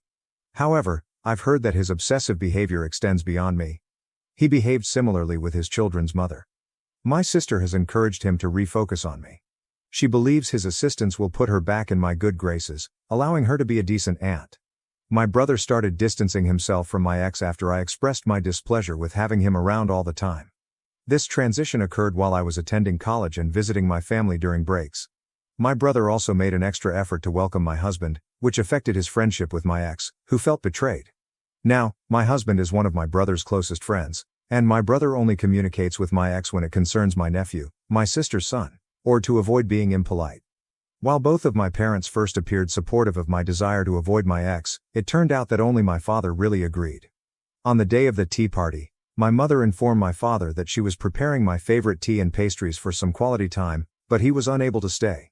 My father left to visit my uncle, believing it to be a considerate gift. He is now outraged that he was misled. My husband tried to get along with my sister when they first met, but now he simply ignores her, assuming she is mentally ill. We don't know if she is, but her actions remain unacceptable. The tea party ambush, which featured my ex and his mother, was intended to help me face the root of my issues with my sister, according to their official version. To clarify a few facts, we are not Indians, are not extremely religious, and there is no income discrepancy between my husband and my ex. If anything, my husband might be slightly better off financially. Finally, my sisters-in-law, my brother's wife and my husband's sisters, are outraged by the scenario. My husband and his sisters intend to approach their mother about her comment. Meanwhile, my brother and his wife are thinking about going no contact, ENC, with my mother permanently. They have chosen not to allow her to see my nephews for a while. The more I think about it, the more I believe I'll have to go to North Carolina with my mother for my child's sake. My husband is devastated by the possibility that all of her previous contacts with him were fabricated, but he is even more unhappy that she made me cry and doubted myself as a nice person. While there are still numerous conversations to have with my family about my mother, I have decided to seek a restraining order against my sister and my ex. Semi-update: I spoke with my mother, but she insists she knows best. She labeled me a nasty person and stated that she would pursue grandparents' rights or even custody. While I know none of what she said is true, I was still concerned, so we sent her an official letter about it. My father has recently moved out of their home permanently, telling her that he could not accept her tormenting her own child. My brother and his wife have also agreed to travel to North Carolina with her. I realize this may appear abrupt, but I believe I underestimated how much sorrow I felt following the intervention. Afterward, my husband spoke with everyone, urging them to think seriously about what they valued, but he made it plain that we would not raise our child in a toxic environment. It's one of the several reasons I adore him, reason number 3271, to be specific. My spouse has been saddened by my mother's deception and has determined never to give her anything again. My husband and his sisters also spoke with my mother-in-law about her comment, explaining why it was unacceptable. Fortunately, she is a compassionate and caring individual who comes from a supportive family, so she took their concerns seriously. Meanwhile, my father and brother continue to apologize for any part they played in the incident. My father is still in astonishment that things have progressed to this degree, describing it as unreal. Regardless, they are completely supportive of me and have committed to assist me in fighting any bogus attempts made by my mother and sister. Update 2. I'd like to thank everyone for their beautiful messages and encouraging words. Things are both wonderful and dreadful right now, but I'm trying to remain optimistic. My brother and his wife sat down with my nephews and explained that Grandma was ill and had attempted to harm Auntie, me, and their younger cousin. They informed the boys that Grandma would no longer be a part of their lives, but assured them that she still loved them. It was a difficult topic, but the children were intelligent and understanding. They also learned that my sister is no longer a part of their life. The boys didn't appear to care since they already detested her, not only because of my circumstances, but also because she hasn't been very nice to them. My mother lost it when she found out she was being cut off and began claiming she had rights and would be able to visit her grandchildren. My father is presently looking for a permanent residence, but he will stay with us until January, primarily because my brother's mother-in-law is visiting and we have available space. He is quite sad about everything and has already contacted divorce lawyers, relocated his bank accounts, and made other required procedures. He has received innumerable emails, messages, and phone calls from my mother but has not responded to any of them, as recommended by his lawyer. In addition, the lawyer advised him not to block her for the time being. My father pondered forgiving her, but a few days after my previous post, my mother and sister showed up uninvited at my place. My sister had never visited my house, and my mother knew I didn't want her there, but she ignored my wishes. The cleaning lady, who was unaware of the circumstances, allowed them in. I observed their car as I was returning from errands. This time, I did not go inside. Instead, I contacted my relatives for assistance, and my husband's sister, who was close, arrived swiftly. She challenged them, telling them to leave or risk arrest for trespassing. They went, but I began to feel unwell. We went to the doctor, who told me that the stress was affecting my health and possibly endanger the baby. My father, along with my brother, uncle and husband, went to my parents' home to collect all of his stuff. My sister was there, yelling at my husband and accusing him of destroying her family. My father attacked my mother and sister, telling them that they had nearly murdered my kid and that he no longer wanted anything to do with them. Since then, my sister has been sending desperate messages to my brother, begging for assistance, but he refuses to intervene. I am devastated and saddened for my nephew, who is losing so much family because of his mother's behavior. However, this is the truth of the matter. Regarding my mother's threats about custody and grandparents' rights, my lawyer wrote her a letter noting that her actions were harmful to both my health and the baby's. The letter warned that continuing harassment would result in legal penalties. My brother also wrote her a letter highlighting her harassment of me. Both my mother and sister have declined therapy. While they may be mentally sick, it is evident that their actions have been consistent for a long time. I've resolved to prioritize enjoying the holidays with my supportive family, being healthy, and continuing therapy. Update 3. I received several requests for an update, so I thought I'd give a little more. First and foremost, I want to express my heartfelt gratitude to everyone who has left comments, notes, and suggestions. You have helped us become more cautious and prepared. Some folks wondered how we found out the baby's gender. We waited until after 20 weeks to announce due to a past loss. We had planned to announce the news when the miscarriage occurred the previous time, so we waited this time to preserve our feelings of security. Unfortunately, we were stupid to imagine that this announcement would be special for my mother. After posting, I gave the problem to my husband, who read all of the suggestions and comments. We conducted a thorough sweep of the house and, happily, discovered nothing unusual. However, we still felt insecure, so we moved to a hotel with my father. We later discovered there was a tracker on my dog's vest. My dog is small, cold, and routinely wears a vest, so we never considered checking there. We discovered the tracker when my father took him for a walk around the hotel, and my sister appeared, asking him about me and offering reconciliation. I was outraged and heartbroken, so we decided to relocate. Fortunately, we can afford it. We are renting out our old house to avoid leaving it empty, but I no longer feel at ease there. It seems destroyed and poisoned now. Unfortunately, my parents' house feels the same way, not only for me, but also for my brother, husband, father, sister-in-law, and my husband's family. We changed all of our phone numbers, purchased new equipment, and informed employers, friends, and the police about the problem. We also began individual and family therapy. Despite the fact that I have sincerely forgiven my father and brother, they are filled with remorse. We're all healing as a unit. Meanwhile, my sister and mother claim that they are not wrong and refuse to attend treatment. My father has prepared a new will. My sister's son will receive a trust fund and some inheritance, but my sister will receive only a modest sum. He is utterly finished with her. I originally felt sorry for her, but I've chosen to devote all of my energies to my daughter. My baby has arrived, and we consider ourselves really fortunate. It hasn't been the experience I expected because my mother isn't present, but many friends and family members have surprised us with their love and support. Toward the conclusion of the pregnancy, we got so careful that we tested people we didn't know by telling them I was going into labor. This approach worked, and we figured out who was still leaking information to my mother and sister. We cut them off right away, and the remainder understood once we explained our reasoning. My ex, who my friends now refer to as Bates, began spreading false information that the kid was his, claiming we were having an affair due to my undying love for him. Fortunately, nobody believed him. My husband phoned Bates' job, outlining the situation. Long story short, Bates was suspended pending an internal review.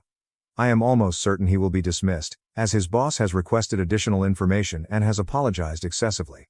My mother has tried to find us, but everyone who knows where we are has stopped communicating with her. My father's lawyer issued her a letter informing her that, due to her instability, any communication would henceforth be handled through legal channels. I've recently been living with simply my husband and my father because I felt horrible about him being alone. He insists that he will be all right and that none of this is my fault, but I still feel terrible for him. He has been an excellent babysitter, feeding, and diaper changer. My nephews are still as affectionate as ever, and my father even got to see my sister's son. This occurred because my sister began producing threatening videos, claiming she would harm herself if my husband did not stop alienating her family. My father emailed her, offering to see her son but warned that if her threats persisted, he would contact the police. Fortunately, this appears to have ended the behavior. Finally, someone claimed that I gave Bates false hope. This could not be further from the truth. I spent years feeling uneasy, hoping he would move on. After speaking up and meeting my husband, I spent a lot of time fighting with my sister over this topic. I had a really long engagement, so I married after my sister. I still love my mother and sister, but I've chosen a healthier lifestyle for myself and my family over love. During this journey, I've learned incredible loyalty, love, and compassion from those around me. Strangely, I feel fortunate that everything exploded since it revealed who actually supported me. Update 4. We formally moved into our new home, with my father moving into the guest house. After numerous discussions, both within and outside of treatment, we agreed it was best for him to remain with us while preserving our separate places. We're still renting out the old house and will determine what to do with it later. My father now sees all of his grandchildren together around 3 times per week. However, he must meet my sister's child separately since she would not allow him to take her son unless she knows where he lives. While this may appear to be a fair concern, considering her unstable behavior, we do not want her anywhere near our new house. My mother complained to the lawyers about how unfair it is that my father gets to see his grandchildren, but there is nothing she can do.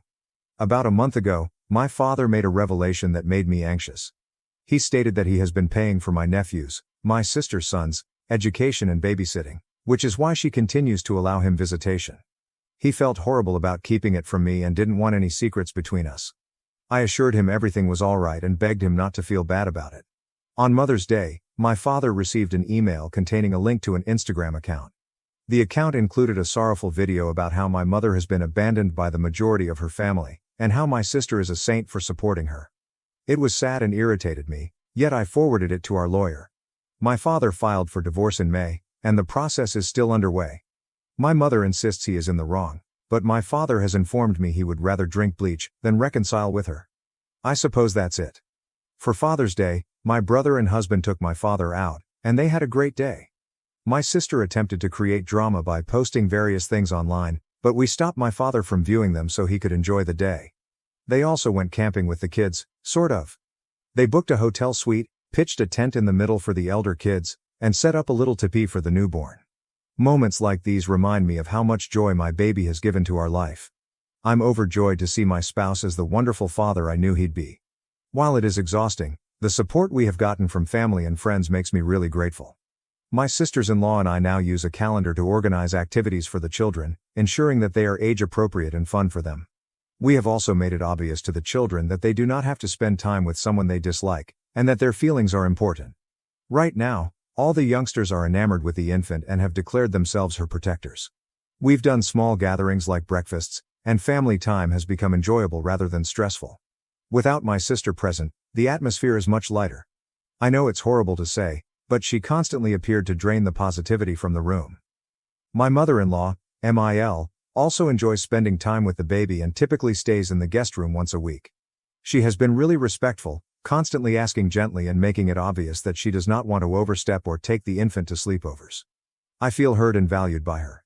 Despite this, I've broken down at times because I mourn my mother, the mother I believed I had, not the one who warned me I'd be a bad mother and a cruel woman. My therapist reminds me that this is a marathon, not a sprint, and urges me to focus on the good. Speaking of positives, Bates got fired from his job. Not only that, but his reputation in his sector has been entirely destroyed, on a nuclear scale. His brother, on the other hand, was unaffected because his industry does not place a high value on reputation, and as far as I know, he is still employed. Bates gave me a 12-page, double-sided, single-spaced letter about how sad he is that I am denying him what's his, and how my husband feels so threatened by him that he had to kill him professionally since he couldn't demolish anything else. I say seems because I did not read it. My lawyer did and provided a synopsis. I also heard through the grapevine, no, I don't ask. They just tell me since they know he is tracking me, that his children's mother had moved away, and he didn't care. He reportedly stated that it was for the best. This man does not care about his children and prefers to play family with me and my baby. Unfortunately, Bates will not be homeless because his mother has already allowed him to move back in with her. I doubt he'll learn anything from this. Not the most flashy of updates, but it is what it is. Oh, and my spouse burned or donated every single object given to him by my mother or parents, with my father's permission. He claims life is too short to allow her any space, even in memories. Hi, Reddit, I haven't seen you in a long time. I have a few updates for you. First, I'd like to thank everyone for their remarks and letters. Every time I come into this account, I am greeted with largely pleasant sentiments, which I appreciate greatly. For those looking for updates, the majority of them are good, so let's get started. My parents are now divorced following numerous disputes and tantrums by my mother. She maintained the house and received a lump sum settlement, but that's all. My dad is like a new guy, and we are all overjoyed for him. A little throwback. Despite the drama, we did not fire our cleaning lady. She has been assisting my husband's family for decades, and I was quite concerned about her being out of work due to my wild family. My father spoke with her, telling her she was on paid vacation until we had a new house and asking her to wait for us if she wanted. She was overjoyed, and her family was really grateful. Through this relationship, my father met her sister, who operates a nail shop, and they are now dating. She is a nice woman with adult children, so she knows our family's dynamics. My father has made it obvious that he does not want to move in or marry again, and she is content with that because she cherishes her independence. My mother almost had a stroke when she learned about his new relationship. She continued referring to it as a late midlife crisis and accusing him of being a sugar daddy. I haven't spoken with her, but I know she's hurting financially. She was never adept at budgeting and relied on my father to limit her excessive spending.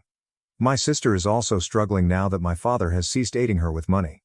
He was originally prepared to continue supporting her for the sake of my nephew, but things changed when my nephew began calling my child an affair baby, claiming she wasn't with her real dad, and even pushing one of my husband's nephews at a party, claiming they weren't actually cousins. The children were perplexed and promptly informed an adult. My father attempted talking to my nephew, but he continued saying the same things. When my father told my sister about it, she remarked, "Kids always tell the truth." That was the final straw. My father cut them off financially and informed her that adjustments needed to be done before he would reconsider. She panicked and screamed, but she refused to give in. Bates is still unemployed. Ironically, his employment involved vulnerable women and stalking, so he was sacked. The organization did not want the scandal to harm them, so they fired him. Bates has sent me 2 more handwritten, rambling letters, but because he only has my lawyer's address, they will be read, filed, and dealt with by my lawyer. My lawyer is a champion. A surprising thing occurred in the supermarket shop. A random woman approached me and inquired whether my baby was Bates's child. I was speechless. She told me he has images of us on his page and blamed me for hurting such a good man. It turns out that Bates is still spreading the story that my kid is his and that I adored him. What surprised me the most was that the photo she mentioned was never made public. It was only shared once with a family group. My husband and I immediately felt there was a rat in the family. After further inquiry, we discovered that my dad's 2 sisters were giving information to my mother. My father was terribly saddened, but he had no concerns about cutting them off. My brother and his family are doing well. We've spent family vacations together, and they've also stopped communicating with my mother and sister. My sister-in-law acknowledged she was never a fan of our mother, but she kept the peace for the family. My mother-in-law stays amazing. She is thrilled to get overnight babysitting privileges. She occasionally gathers all of her grandchildren under one roof, which they like. She even had to make her social media accounts private because my mother was stalking her, which she handled beautifully. My hubby continues to be my rock. We're thinking about having another baby or adopting. It is an honor to have these chats, and I am glad every day for the support system we have. I still miss my mother, the one I thought I had. I sometimes cry when I think about the milestones I can't share with her anymore. But, at the end of the day, she is not a decent person, and my family's safety comes first. This Father's Day, my husband and father went camping. It went smoothly, with the exception of a few mosquito bites and sunburns. Life is improving, and I'm determined to focus on the good.